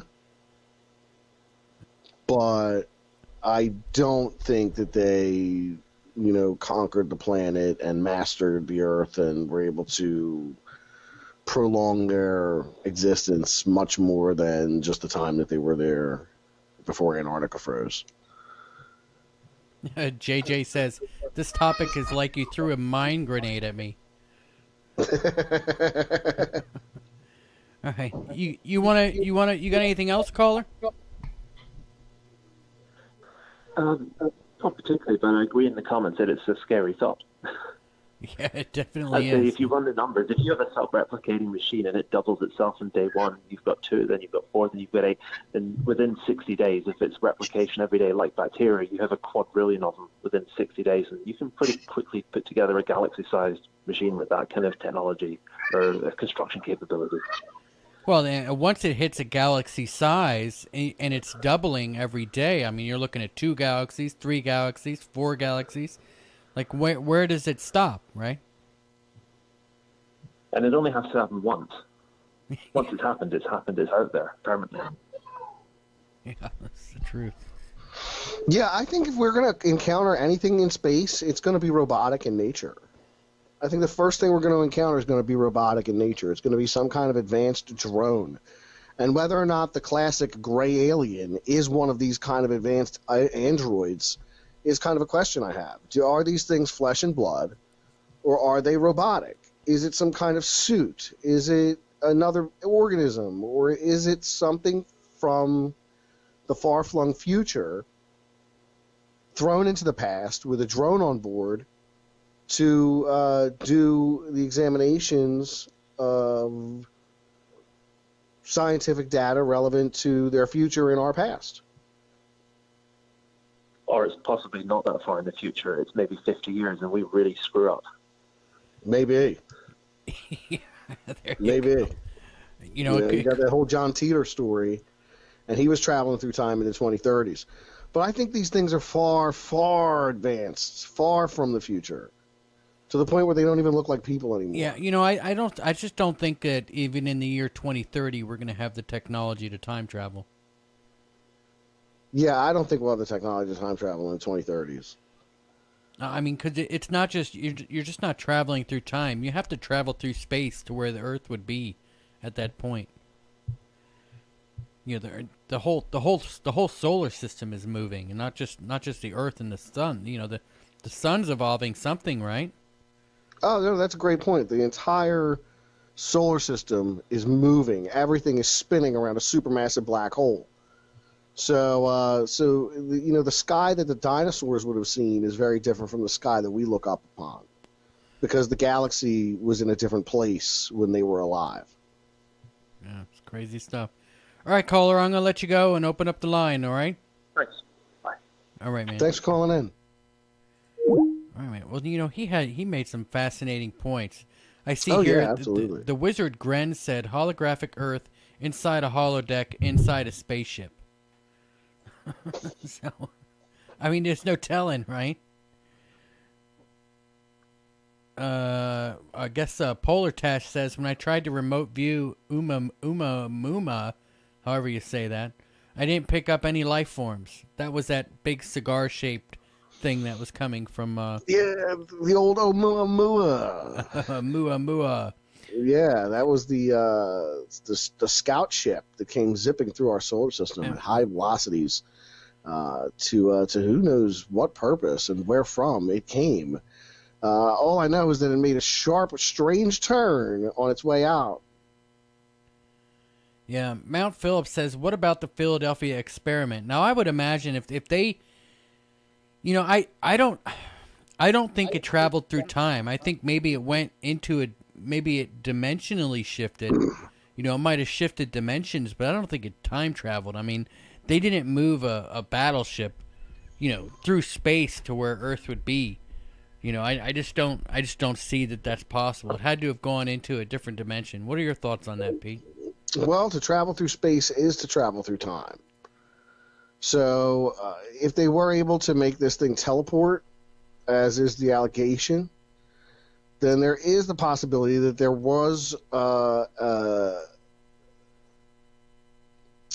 moment in time when the ship existed in hyperspace, and this is when Duncan Cameron and Al Bielek claimed to have jumped off the boat, or was that Stuart Swerdlow? I always confuse these guys up. But you know, Al Bielek, Duncan Cameron, Stuart Swerdlow, the whole Montauk group. And how they had to go back into the past to stop the Philadelphia experiment while it was stuck in hyperspace, to get back to the future and close the Montauk, project down. It's all really far out and distorted history. But the Philadelphia experiment supposedly involved Phil Schneider's dad as well. Phil Schneider, famous for talking about deep underground UFO bases. Yeah, that's actually a fascinating story. He's the one that shot one, right?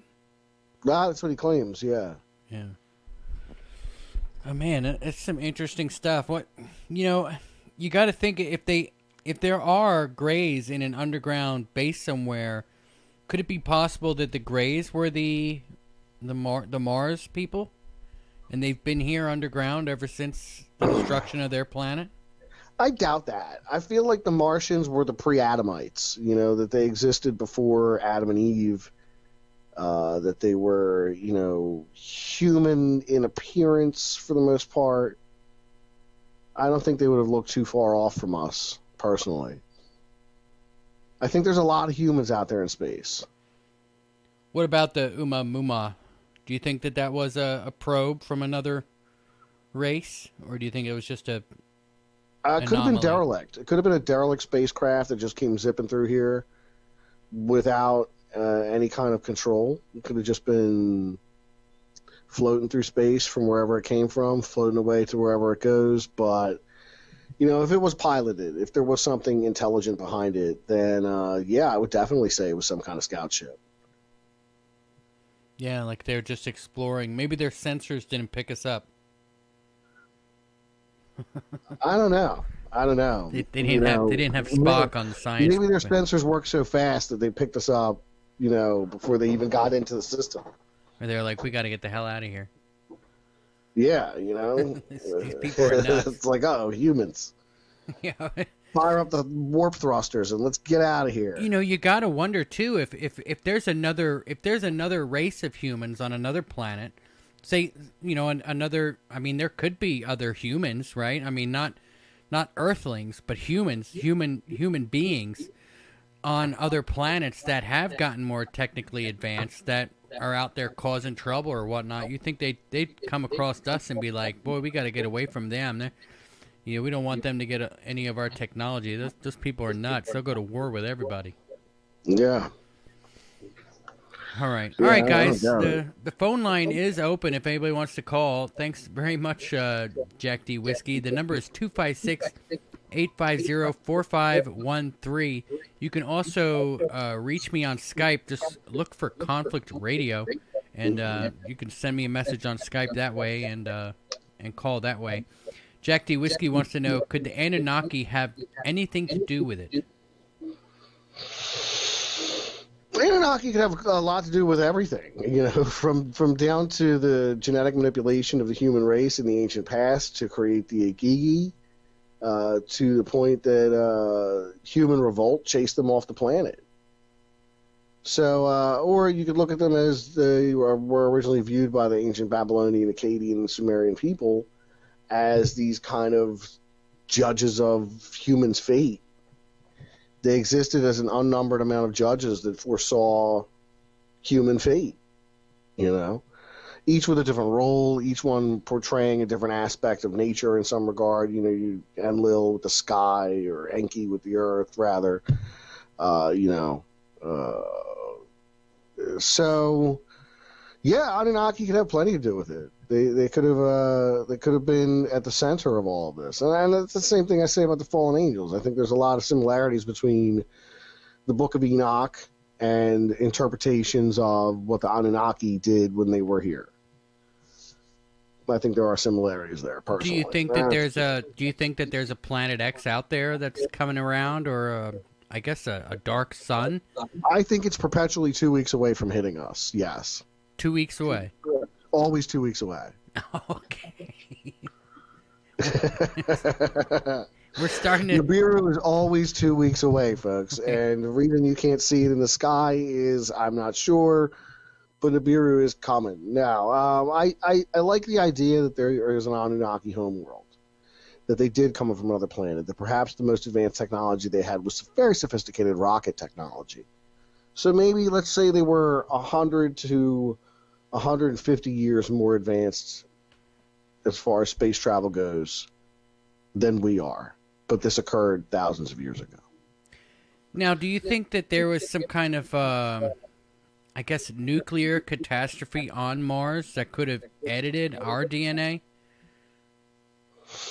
Could be. Was there an ancient war on Mars? I don't know. I don't know if the evidence bears that out, but there could be reason to assume that something happened to the planet that I think was drastic, and I think that the survivors of it found refuge on the Earth. Who knows if that's the only place they went? Yeah, we could have been a genetics experiment by the Martians, right? Could have been. How you doing, caller? Welcome to Conflict Radio. You're on the air. What's your name? Where are you calling from? Hello. It says your mic is muted. Caller, hello? There we go. I think you're working on it. Hello. Hi, I'm Mary. How you doing? What was your name again? It's Mary. Mary, how you doing? Where are you calling from? I'm calling from Calgary, Canada. All right, awesome. How you doing, Mary? What's going on? It's Mary Kay.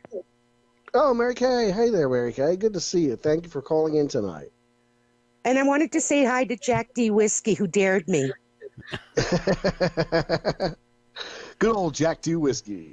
Well, I'm glad that Jack D. Whiskey dared you. I'm so glad you called in. It's good to talk to you. So I have a question for you boys. All right. Okay. Now, I've seen videos and I've heard stories that when people get either abducted or confronted by aliens, if they mention the name Jesus, these aliens back off. So I'm wondering if Jesus is somebody that a lot of people worship on Earth, Is it somebody that these aliens have studied because they're coming here? Or is it somebody that has visited their planet as well? And Well, if that's they a good worship one. him as well? That is a really good one.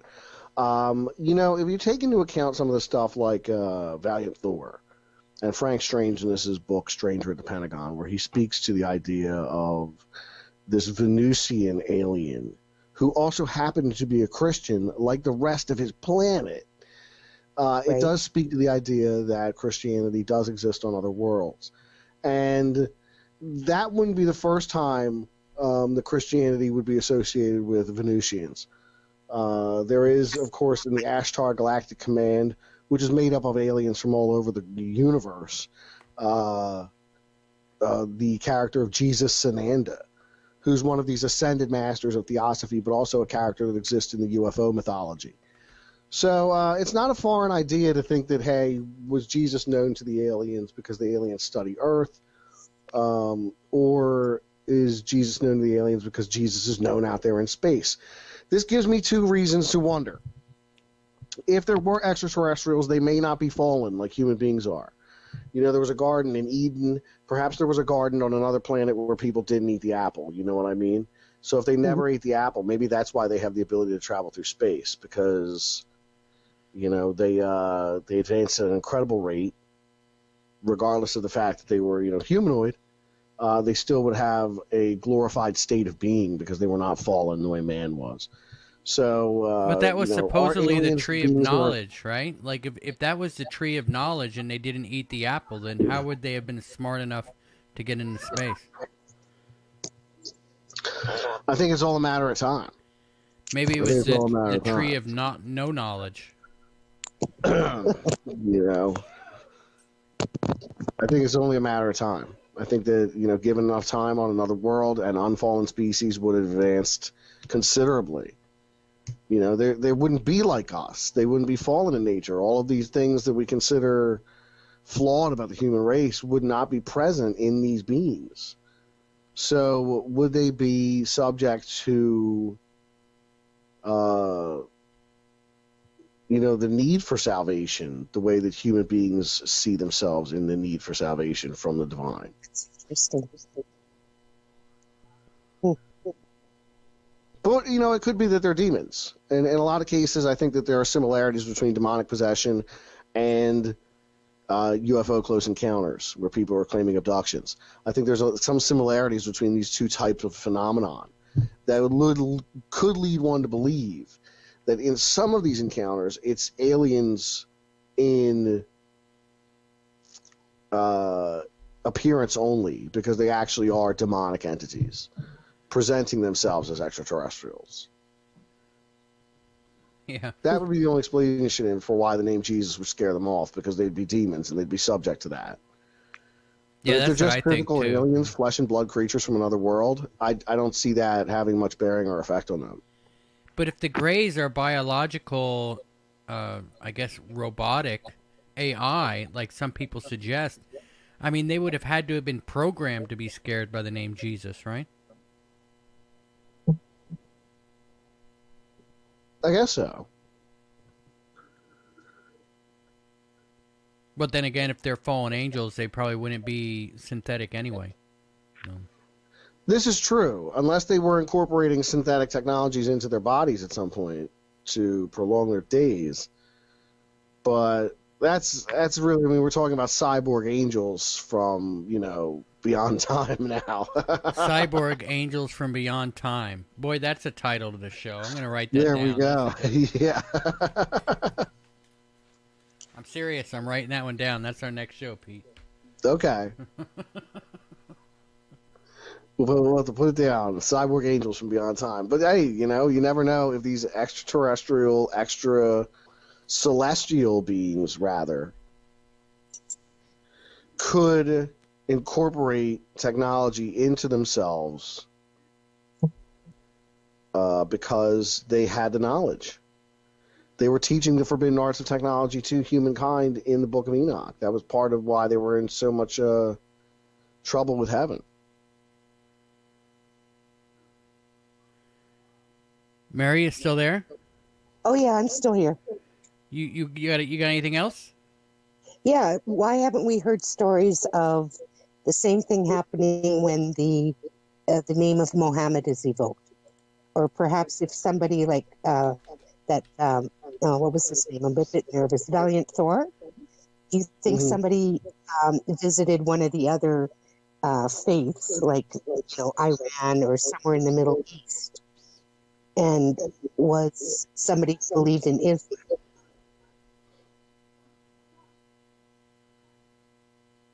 Did you get that, Pete, or was the echo bad? No, I think I lost the tail end of it there. I think that we do hear about stories of different faiths, like, specifically in Islam. I was listening to a show about mass hysteria the other day, and in some of these cases, they had taken places in Asian countries that were predominantly Islamic, and the result of some of the hysteria that they were experiencing, at least with these school kids that were, seeing spirits or what was believed to be jinn, was to bring in holy men to say prayers in the school, and they recited prayers in the school for hours to chase away the jinn that they believed were causing these cases of mass hysteria in the children. So I think you do see it kind of happen in other religions, but we're not really exposed to it. We're not in a predominantly, Islamic country, so I don't think you're going to hear those anecdotal stories as often as you would in a predominantly Christian country where we're kind of privy to that information. Fair enough. Some freaky stuff for sure, huh, Mary? Do you guys still hear me? Yeah. Oh yeah. Well, that was great. I appreciate the answers. All right, Mary. Thanks for calling in. Yeah, thanks. It was great to talk to you. Cool. Thank you. Bye-bye. All right, bye-bye. All right, guys. There goes another one. Awesome. We got the calls coming in today, Pete. Oh, yeah. That's what I'm talking about. Our next show with you, I think, is going to be on your birthday we're going to try for, right? Yeah, that's what we're looking at. That'll be fun. That's September 20th, everyone. Write it down. 7:30 Eastern time. Hopefully, I guess nothing happens. I guess the worst that can happen is you go somewhere for your birthday. Yeah, and I don't see that happening. Well, I'm sure we'll probably get 1,000 calls, people wanting to say happy birthday to you. That'll be a lot of fun. That'll be the whole show. Hello, thanks for calling Conflict Radio. How you doing? Hey, happy birthday, Pete. All right, next caller. Yeah. Distortion of Reality wants to know, what if Ben Affleck could just make a good movie? What if? If it's ifs and buts were candy and nuts, then every day would be Christmas, right? Yeah, Paul Beska says we're getting an echo. I think that was just Mary's. We were getting an echo from Mary's phone. It should sound fine now. All right. So anyway, moving on. Mr. Fox says Dazed and Confused was a good movie. Good point. Dazed and Confused. That is an excellent flick. I guess everybody's trying to talk Carol's Cookies into call-in. I guess I might as well say it for the people that are listening. The number is 256-850-4513. Go ahead and give a call in and chat with Conflict Radio and Creepy Little Book. Did I tell you the Creepy Little Pete story? I called. We broached on it for a moment. I said we're gonna have Creepy Little Pete on the show, and everybody just died laughing. It was one of the funniest things. But I didn't. You don't take offense to that, do you, Creepy Little Pete? Well, I generally don't like to be referred to as creepy, but I mean, I understand why it happens. Yeah. We're talking to Creepy Little Pete. I was like, oh my goodness, I can't believe I said that. It's Creepy Little Book. But we got a good laugh out of that. We still laugh about it in Discord sometimes. When you're getting Creepy Pete on. That's always a good time. So what you got going on with your show tonight? Are you going on the air tonight? Yeah, I'm going on the air tonight. It's going to either be the Lost Colony of Roanoke or the Plagues of Egypt. So I haven't decided yet. All right. Well, there's quite a few plagues in Egypt, right? You had the locusts and the Was it like Oh, and the frogs and the blood, yeah, and the angel of death, of course. man, it's what about there been any other cities that have had plagues? Well, of course. I mean, it used to happen around the ancient world at all times. Hang on, caller. Go ahead, Pete. Yeah, it used to happen in the ancient world. Of course, you hear stories of plagues that would overtake these cities. It just, it happened. It happens now in the modern world. Yeah, it certainly does. All right.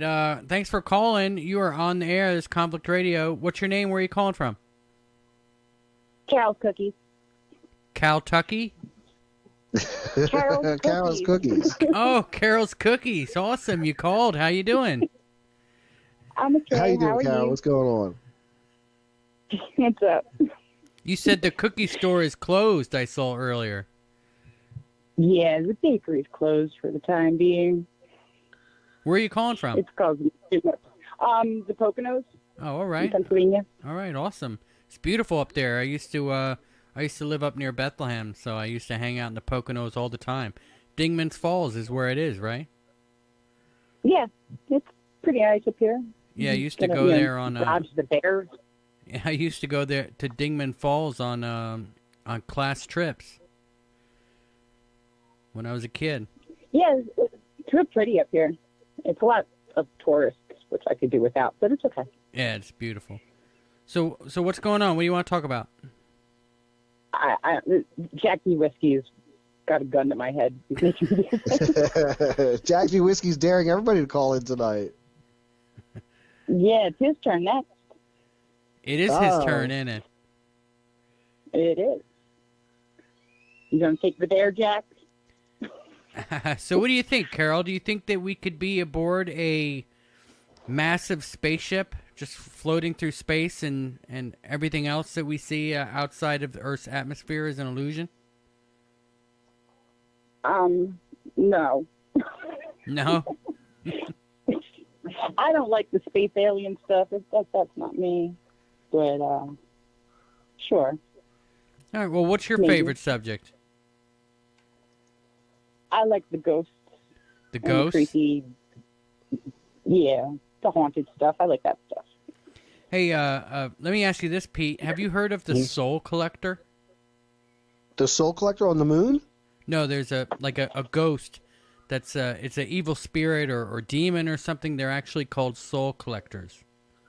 No, I'm familiar with the Soul Collector that's on the moon. It's in the Sirius Mundi region of the moon. That it recycles all our souls back to the prison planet here on Earth. All part of the Saturn Moon Matrix. What's the Saturn Moon Matrix? It's the topic of a David Icke book. It's pretty wild stuff. Basically, Saturn uses the moon as a receiver to receive signals from it.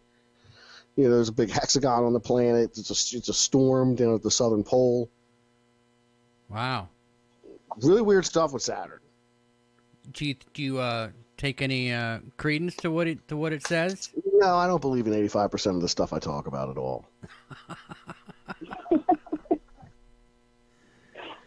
I literally don't. I mean, we talk about all kinds of crazy stuff on my channel every night, and I don't believe in 85% of it.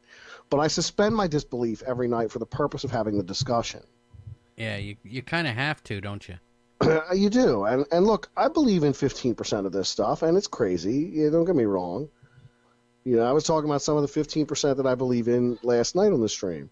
But it is what it is. You deal with some weird stuff, and it's hard to accept some of it as possibly being real because it's so far out, or it's grounded in such folklore that there's obviously no truth to it. But for the sake of the discussion, we were able to suspend our disbelief. It makes you wonder what stories or things do we have going on today, if looked at in a couple thousand years from just reading one story about, would be like some kind of crazy myth or something, Yeah. Like, I guess the way things today could be interpreted 1,000 years from now. But depending on what the technology is like 1,000 years from now, Yeah. Well, you know, it really depends. I mean, are they back to using sticks and stones, or are they in the stars? 1,000 years from now, we're totally on sticks and stones, man. We'll see. Don't you think so? I hope not. I don't know, man. Things are getting crazy. We'll see, I guess. Time will Things tell. have always been crazy. Yeah, and we've done great things and then have been back to sticks and stones before, haven't we? Yeah, we made it through 2 global wars. Yes, yeah. Who knows what's really going on? All right, Carol's cookies, I guess. Sasquatch. Jack wants to know about the Sasquatch. Space Squatch. Ask about Sasquatch? What about Sasquatch? I don't know. It's his favorite thing. Sasquatch is a great guy. He's a loyal friend. He's a tall, gentle soul. He just wants to be left alone. That's Sasquatch. That's what he does. Well, let me ask you this, Pete. Is it possible that Sasquatch is really the aliens that are flying around the spaceships? And There's been some rumor that there's a connection between the UFO phenomenon and the Sasquatch as well, that there is some connection there, and there very well could be. I mean, they could be a species of extraterrestrial. Although I don't really think that. I think that there's a lot of things that Bigfoot might be, but alien I really don't really assign to Bigfoot. Even though there could be Bigfoot-type aliens out there, don't get me wrong. I just don't think there's Bigfoot-type aliens visiting the Earth. I mean, a Bigfoot-type alien would just be a hairy alien, wouldn't it? It would be. And there have been reports of hairy aliens in the past. But generally they're small and hairy, not big and hairy. Oh, okay. Like short, hairy aliens. Right, short, hairy aliens. All right, Carol's cookies. Thanks so much for calling in. I'll open up the phone line. I see a Sapphire Elf in the chat. He might be trying to call. Thanks for calling, Carol. At Conflict Radio, you're on the air. How you doing? Pretty good. How you doing? What's your name? Where are you calling from? Brian from California. Oh, hey, how's it going, man? Pretty good. Just had a quick comment. I'm not sure if it was talked about yet, but just in reference to the alien abductions and using the name of Christ to repel them. There was also, I don't know if you're familiar with sleep paralysis. A lot of the people that have had sleep paralysis actually call upon the name of Jesus as well, and it does the same thing. So there's definitely power in Christ's name.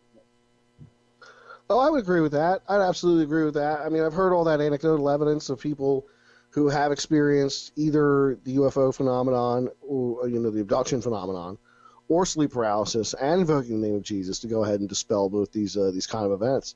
So, yeah, I think there's definitely something going on there. There's definitely reason to believe that.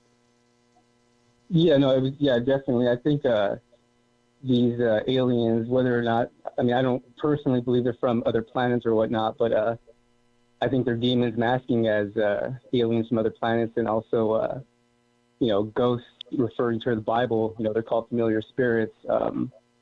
They're usually, associated with demons as well. So I kind of see a demonic presence in both of them, whether it be aliens or these spirit demons, whatever you want to call them, attacking people in their sleep. But that's all I had to say. And I love the show. And have a good day, both of you guys. All right, man. Well, thanks for calling in. You're welcome.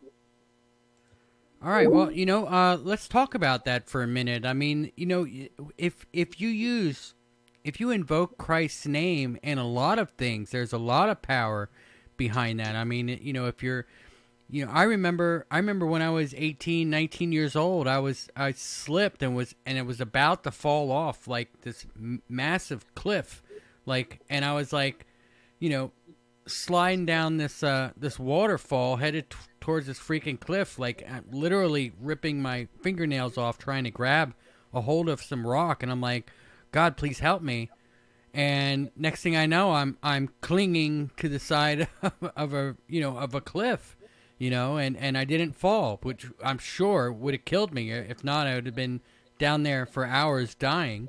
I mean, there's if you use his, if you're about to crash your car or you're climbing a ladder and the ladder starts to fall or something, if you use his name in anything, that it seems to kind of bring a power to it, doesn't it? Absolutely.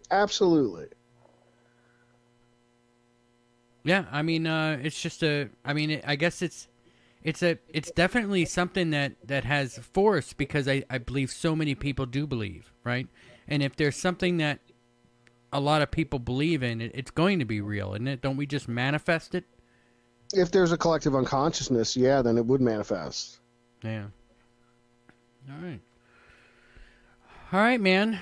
The phone number is 256-850-4513. Remember, I am on Skype, so you can always just search for Conflict Radio.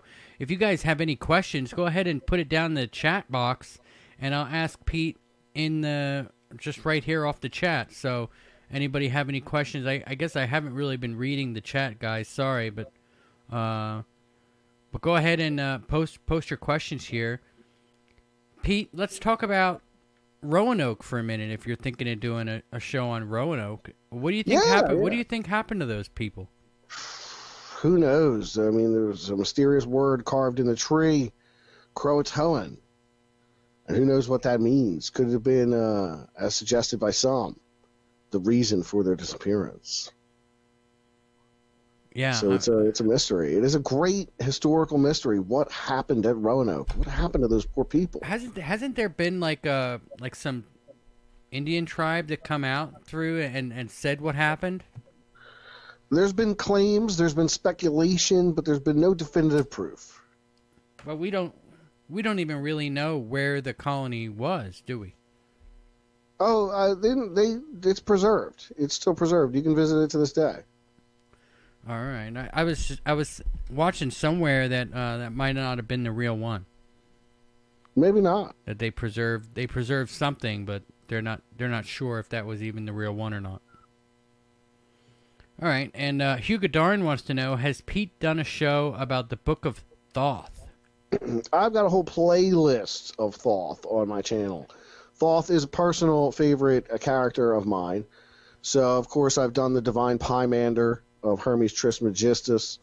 I've done videos explaining just the correlation between Thoth Hermes and how they've come to be amalgamated into one. I did specifically the one about the Book of Thoth being found by a prince who then was subject to misfortune the entire time he possessed it. So, again, sought to seek the removal of the book from his life. Because its profound magic was just too much for one person to bear.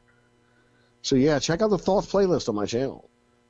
Yeah, that seems really interesting. I guess we just got a call and disconnected themselves. So Mr. Fox wants to know about the Georgia Guidestones. I mean, we talked about it a little bit earlier, and Paul Beska wants to talk about reptilians, I suppose. Are you still there, Pete, or did I lose you? No, I'm still here. All right, I'm not sure what that noise was. Anyway, do you think that... All right, here we go. Let's try it again. Caller, you're on the air. How you doing? Yeah, I was just calling in. You were talking about the original Jamestown settlers and the Croatoan. Yeah, all right. Can you tell us your name? Where are you calling from? This is Ian, myself. Oh, hey, how you doing, I'm Ian? out of Kansas. How you doing, Ian, myself? Hey, first time calling in. Yeah, man, always great to talk to you guys. I just got jealous of a Sapphire Elf doing it. He's called me a couple times in one show, I think. Or was that Happy? Yes. Yes, that's where he got kicked off for a little while. He got grounded, if you remember. Yeah, I do. I do remember. Anyway, as far as the original settlement, no, it was destroyed. when its governor returned and found that the entire small colony had up and vanished, even to the point of a lack of any noticeable graves, food rotting on the tables, etc. He razed the original to the ground. Yeah, that's what I had thought. The next one was some 150 miles away from the original site. Oh. The original site was very poorly situated.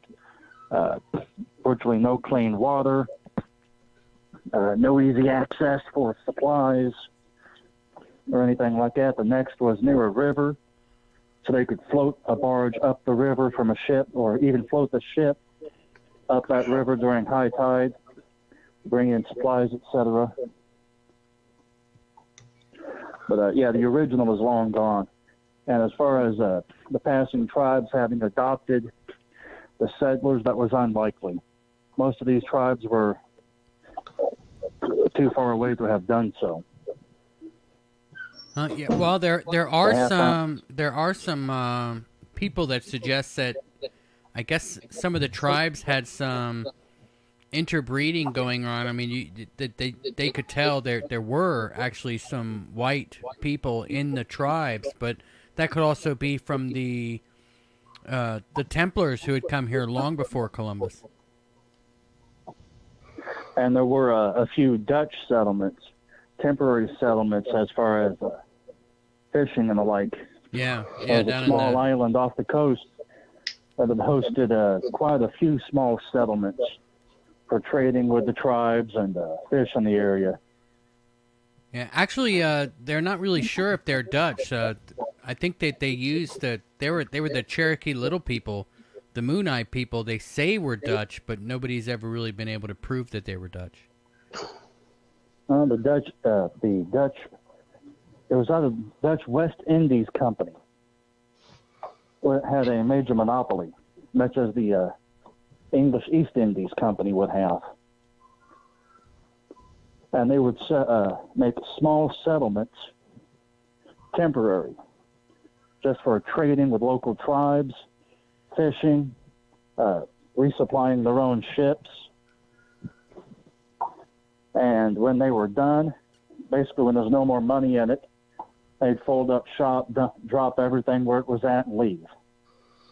Or sell it to the dumb British. Yeah.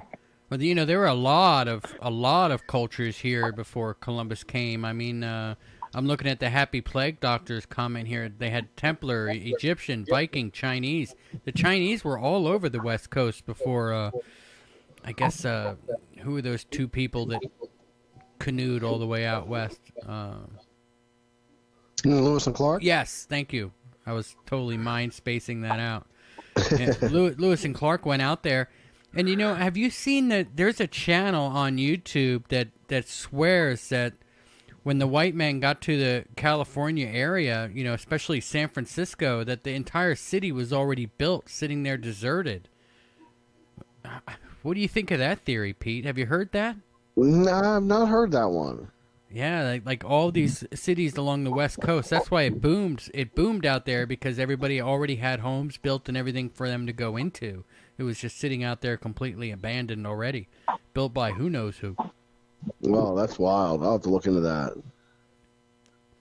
It's pretty neat stuff. I'd have to doubt that. Most of the tribes in that area, as well as later the Russians and the Spanish, the Castilian Spanish, I should say, rather than the Mexicans, the Spanish, everybody considered that area wasteland back then. Cattle had not been introduced into the area or anything else. That was San Francisco's big claim to fame initially was cattle. The Spanish bringing cattle up out of Mexico. But before that, everybody considered that and what's now the Hollywood Hills, Rodeo Drive, and all of that was all wasteland. Yeah, I don't think people quite understand how far the Spanish made it up out of Mexico before I guess before the acquisition was over. I mean, they were finding Spanish caves and Spanish gold and Spanish artifacts in caves in Colorado and Utah and Wyoming even. I've heard of some items found, old conquistador-style armor and parts of a lance found even into Nevada. Yeah, yep, But that definitely was true. a small find, so they're wondering if maybe that was just like a deserter, maybe a single deserter. But yes, they made it at least as far as here in the central and western Kansas. Mostly members of the church or military, sweeping up through, basically just looking for money, basically. They weren't interested in acquiring land. They weren't interested in conquering one over the other. They were just looking for money. Hey, what can we take? What can we sell? Enslaving local tribes where they found them. Bear in mind when the Spanish tried to introduce Christianity into the American Southwest, many of the tribes told them, Jesus has already been here. We already have a Bible. Yeah, We've already met the man Jesus. yeah, from the Templars. The man Jesus is done, swept through, been here. He says hi. We got T-shirts. Yeah, we already bought tickets to that show, right? Yeah. Of course, the Spaniards and such did not believe anything like that, but they were of the opinion they didn't believe much of anything that they hadn't written down for themselves. There's still quite a bit of information from these old campaigns into the so-called New World made by Spaniards coming out of Mexico. And again, much of this was led and funded by the church rather than the crown. So they were trying to hunt the Templars. They were hunting the Templars down. The Holy Roman See in Rome is still sitting on so much of that information. Oh, I'm sure they got stuff that goes back to the Library of Alexandria. Yeah, you know that was burnt down on purpose. Oh, yeah, that went on purpose. Bear in mind, during the 1400s, the Holy Roman See was not in Rome, or Italy at all. It was in France. That's true. Rome had been sacked. The church had fled. The power of the church had been broken. In many respects, this is why you have the Roman Church, the Russian Orthodoxy, so many different pontiffs, all claiming to be Catholic. But the church had been broken. At one time, there was 2 Catholic popes. Again, one in France. Well, we have 2 right now, don't we? The Holy Order. We technically have 2 right now. Good point. I mean, we do. I mean, you're a pope for life. And one dude, who was it, Benedict? He resigned. Yeah, Benedict resigned. Yeah, and the other guy took over. So there's technically 2 right now. So, and that's true. I mean, a lot of people say that. All right, man. I'm gonna let you go. Yep, I'm getting off here. I'm done. All right, man. Thanks for calling in. Later. Thanks for calling in. All right. You're lighting up the phones today, Pete.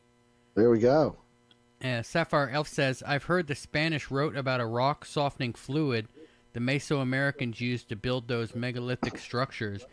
You know, that statement kind of reminds me of I guess I was watching a YouTube video where somebody was saying that the Great Pyramids were actually 3D printed. What do you think of that idea? Yeah, like there's actually there's fiber in the rock of the pyramids that's not in any of the rocks anywhere else. Like they 3D printed the pyramids. What do you think of that? I mean, is it possible that the pyramids were actually 3D printed? I don't know about that. I mean, unless they were just, the product of a much more advanced civilization than we give them credit for. Well, there's a lot of people that think that anyway. This is true. But 3D printing them, I mean, It would make it certainly faster. Yeah, well, I actually, when I heard that story and was like, what's he talking about, fibers? And there's, actually human hair inside the rocks. Like if you break the rock up, they actually discovered human hair inside of them. And I, hang on for a second, caller. And I was like, that's bullcrap. I guess I got I guess I lost that one again too. I guess, and I was like, oh, what a bunch of crap. They were not finding human hair in the rocks. And I Googled it, and sure enough, it's a true story. They broke apart some of the rocks from the pyramid, and there were actually human hair inside of it. That's crazy. Google it. I was surprised. I will definitely look into that. Yeah, I thought that was pretty surprising. Whoever that was that just called, try calling back again, I suppose. Paul Beska says, like a boss. Let's see. Good job, Ian. That's right. Good job, Ian. Thanks for calling in, man. Aliens are the fallen angels. Vegas says, can we talk about Sally's Sahara in Algeria? Do you know what LY is talking about there, Pete? No, I'm not familiar with that one. Tassili's Sahara in Algeria. I guess we'll have to look that up. Maybe write in comments what that is real quick. Paul Looks like it's a World Heritage UNESCO site. Rock paintings. Rich with ancient rock paintings. Okay, so it's just rock paintings? Yeah, a lot of ancient rock paintings. Man, that's lots of interesting stuff out there in the world, man. That's for sure. All right, guys. I guess we're gonna wrap this up unless the phone rings here in a couple minutes. Make sure you hit the like button on that video. Pete, we didn't do halftime. I wanted to do halftime. I have a cowbell that I was thinking of bringing over to my microphone and using the cowbell every time somebody super chatted me. Gotta get a bell. We need more cowbell. Carol Cookies actually supplied me with my bell here, so yeah, at halftime I ring the bell. All right, Ian myself wants to know, Pete, do you know who Corn Pop is? Yeah, Corn Pop's a bad dude. All right, well, that's the answer. Perfect answer, man. Perfect answer. All right, well, why don't you go on your little spiel and, tell us where people can find you. Oh, well, hang on a second.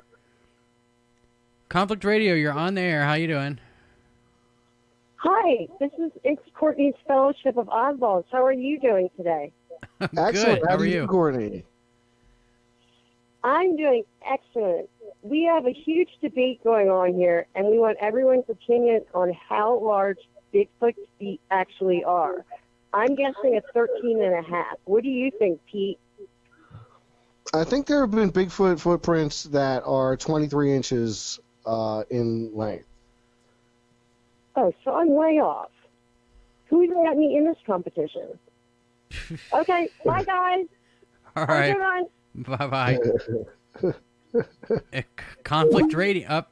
I guess, well, somebody was calling, and I tried to switch over to it, but I guess I didn't get it in time. Here it is. Conflict Radio, you're on the air. How you doing? What's your name? Where are you calling from? I'm calling from Fort Worth.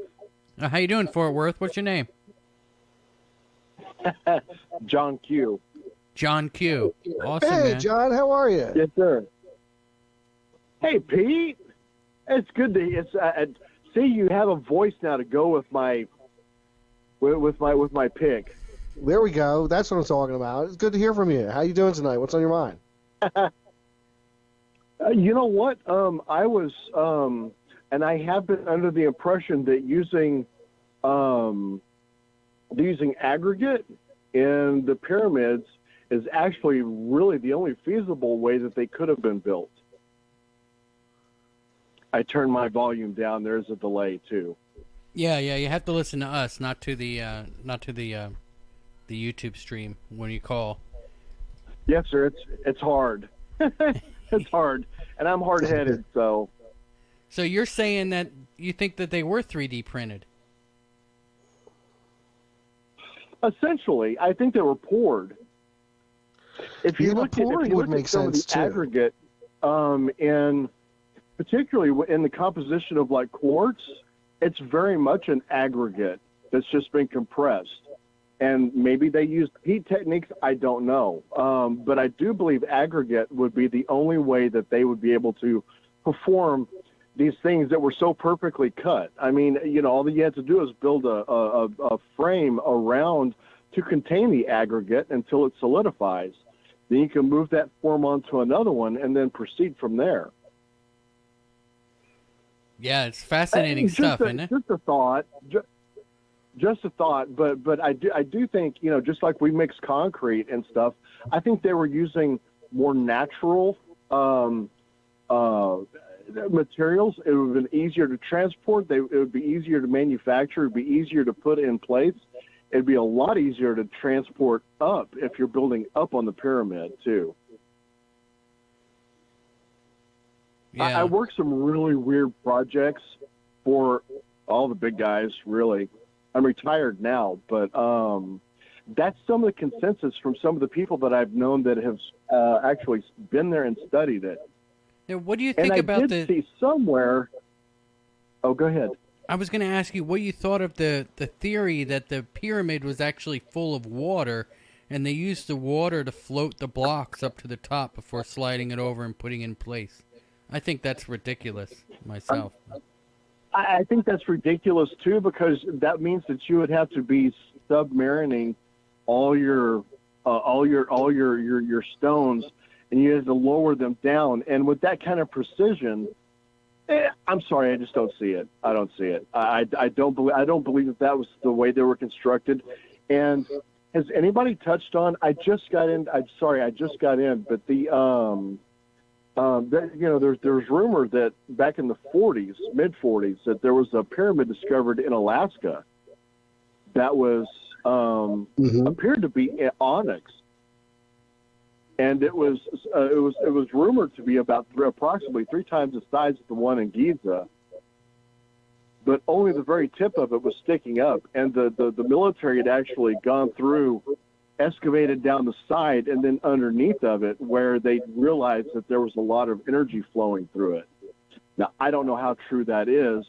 I've been doing a lot of research for a long time, and I don't have any what you call sauce on that. Not any longer. But that was a theory I found interesting, and I did research it at the time, and that's been a little over a year ago, I guess. Well, we definitely... And you know what? I wanted to say I love Conflict Radio. I love Creepy Little Book. Man, I'm with you guys all the time, whether you see me or not. I'm there. Well, thank you so much, John. You guys are my guilty little pleasures, man. Well, thanks, man. I appreciate it. Yeah, seriously, you guys really are. You guys are my nightly guilty little pleasures, because I am up quite late. I'm retired. And I take care of my mom, you know what I'm saying? I mean, so I take care of everything in the evening, and you know, and that's when you guys are all on. So that's one of the reasons why I'm such a night owl. Yeah, we do that to me people. being here this early. Yeah, me being here this early is actually kind of a fluke. It's early for me. Well, there you go. Worked out well, didn't it? Yes, it did. I'm so glad I got into, and I know you guys are at the end of the stream, so I won't keep you guys, but I just wanted to throw my 2 cents on what I've studied about the pyramids and some things that I've heard that aggregate actually was being used and formed, and when it solidifies, it very much takes the form of the materials that it's been molded out of, if that's to be believed. Yeah, you know, it's fascinating stuff, really, and I tend to lean towards that theory a little bit more than the 3D printing theory, but it definitely is interesting. All right, man, we'll let you go. Thanks for calling in. Thank you, sir. I enjoy the program. Love it, love it, love it. And Pete, see you later, brother, if you're on tonight. Oh, yeah, I'll be on tonight. I still haven't decided on the topic yet, but we'll be live at 1 a.m. I'll enjoy it no matter what. Thank you for being here. Thanks for calling in. Yes, thank you, guys. All right, man. Have a good one. Bye-bye. All right, we got another caller here. Caller, you are on the air. Thanks for calling Conflict Radio. What's your name? Where are you calling from? Hey, this is Will Carr. I'm from Canada, Ontario. Hey, Will Carr, how you doing today? I'm pretty good. How are you? Not too bad. Let me give a shout out real quick to Deranged Lunatic with the super chat. Thank you so much. He wants to know, Pete, when are you going to cut that Kenny G hair? Oh, I don't know. Let it go, man. It's still growing. Let it grow. Let it grow. It's all right. All right, William. What do you want to talk about, man? Well, I want to talk about two things. One thing being the Anunnaki. So, do any of you know what kind of spacecraft they would be flying? I think they had rocket-powered spacecraft. So I don't think they had anything that was like anti-gravity drive or able to break the barrier of light, the speed of light. I think they were really limited to advanced rocket technology. And how far ago you're saying for that? Maybe a couple hundred years? 6,000. 6,000 years they were using rockets? So do you think they would have changed by now? By now, I'd assume they'd have evolved. But back then, I think they were using rocket technology. So do you believe that some of these crafts that people are seeing may be Anunnakis? Like from them?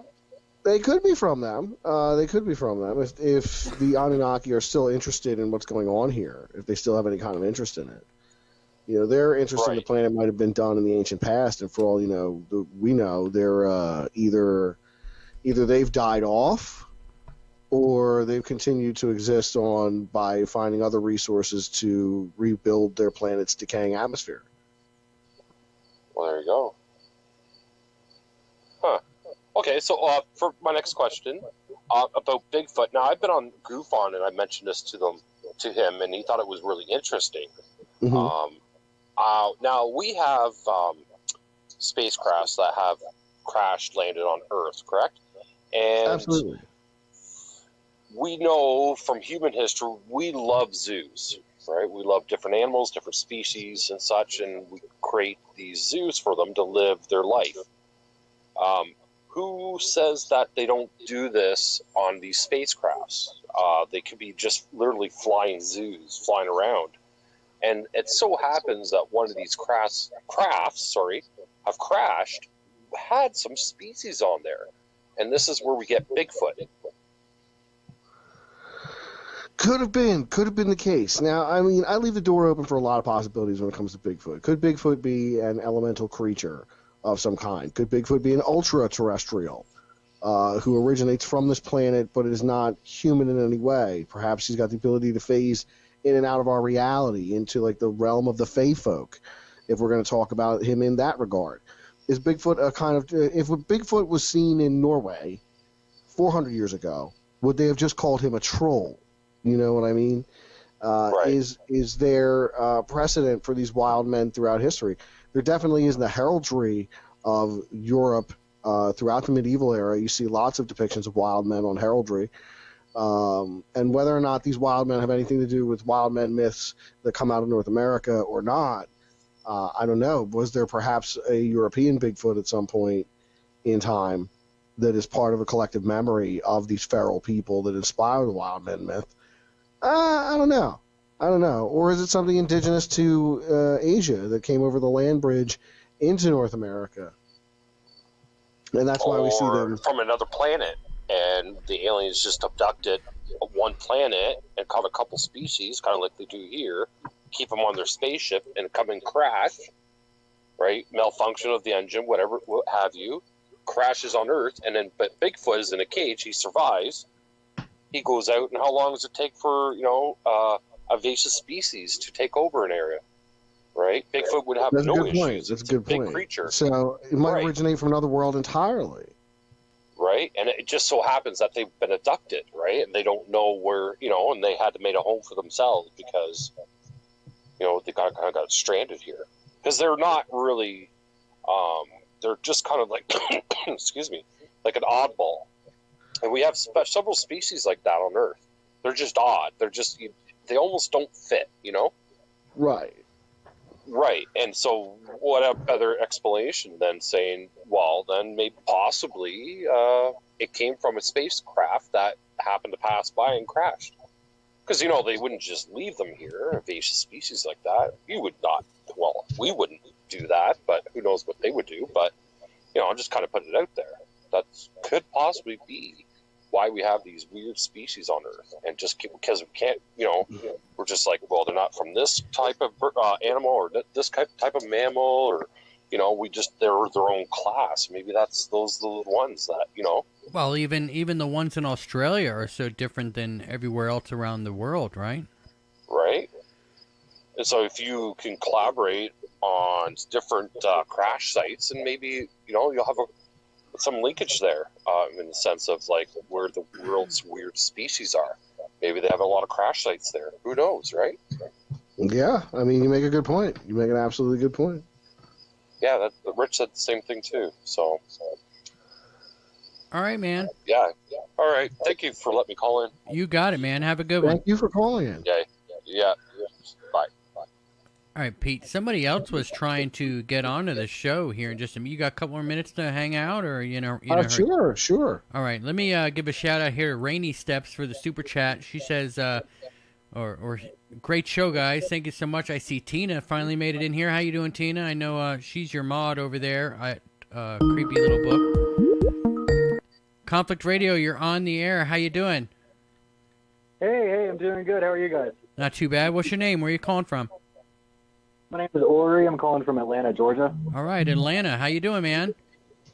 Dude, I'm doing pretty good. I just stumbled across you guys' live stream. Not too familiar, but I saw some, or listened to some interesting topics, and I wanted to see if I could share one of my own personal encounters of a UFO. Well, awesome. Yeah, go ahead. All right, so back in 2016, I was on my way moving to Washington State, and we stopped at my friend's house, or my friend's mother's house in Las Cruces, New Mexico. And it's out in the middle of the desert. Like, you had to have like a 4x4 vehicle to get out there. It was, you know, totally in the middle of the desert.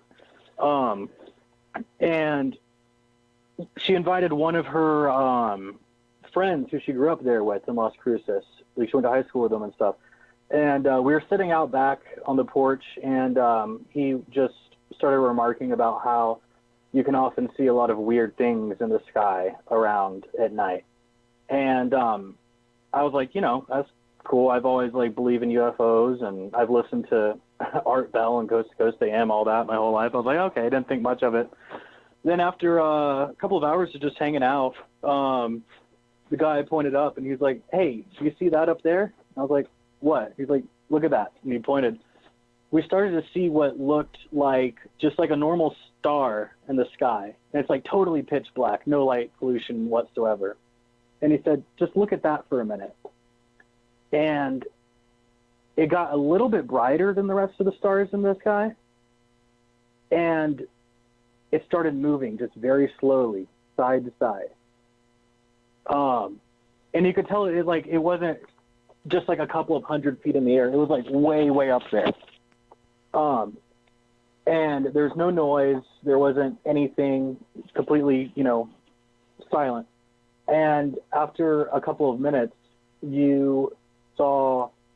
I saw another little light orb come out of it, and it would stand right next to it, just slightly smaller. And they would kind of move together. And then a couple of more would come out. So there's like 4 or 5 of them. And they would just move and move, and then you would see them going back into the big main orb. And it would move and let a couple more out, let a couple more out. Then they started dispersing a little bit further. And then just like stopping, going, stopping, going. And they were like, I don't know how to describe it. But I think the funniest part was when seeing that, I was like, I always like anticipated, oh, what would it be like if I ever saw a UFO encounter in person? I thought I would be like, oh my God, this is crazy. This is incredible. But for some reason, I was surprised at my lack of surprise when seeing it. And apparently the guy that we were with, the local, he says that it happens all the time, and it was it was really, really interesting. I never seen anything like it, and I can't describe what it was, and nobody else can describe what it was. But I thought it was really interesting. Yeah, there's some crazy things out there in the skies, that's for sure.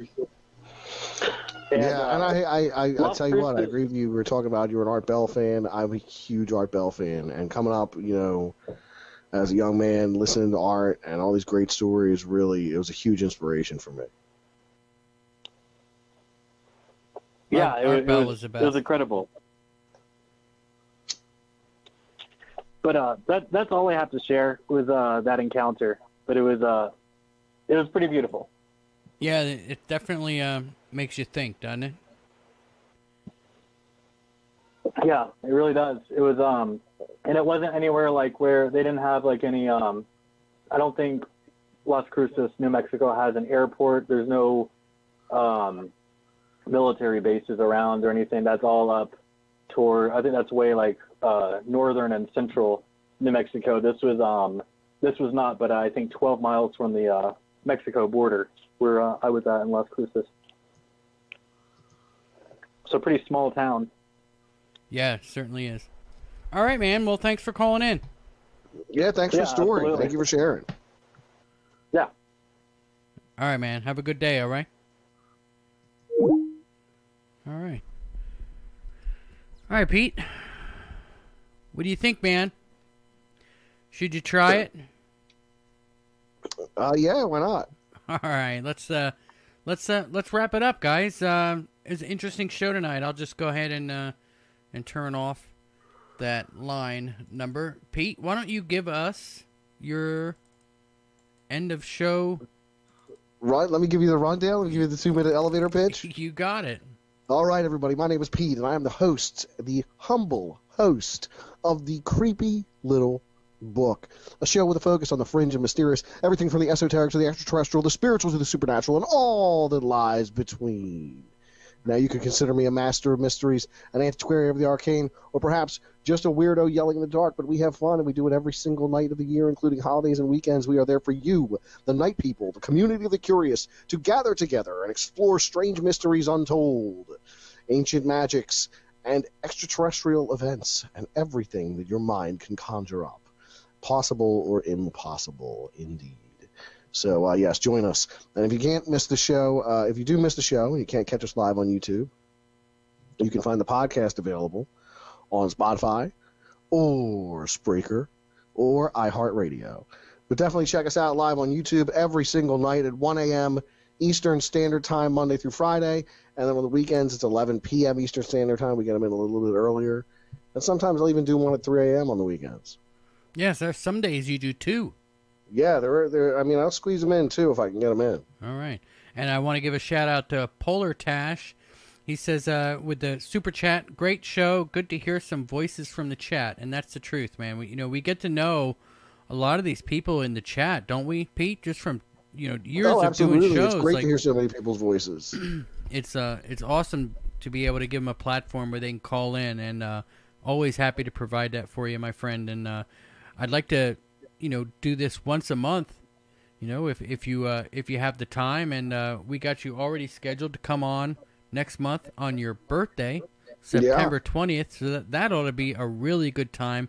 I can't wait for that, man. I hope everybody gets over and subscribes to Creepy Little Book. What a fascinating channel. Always something new and interesting.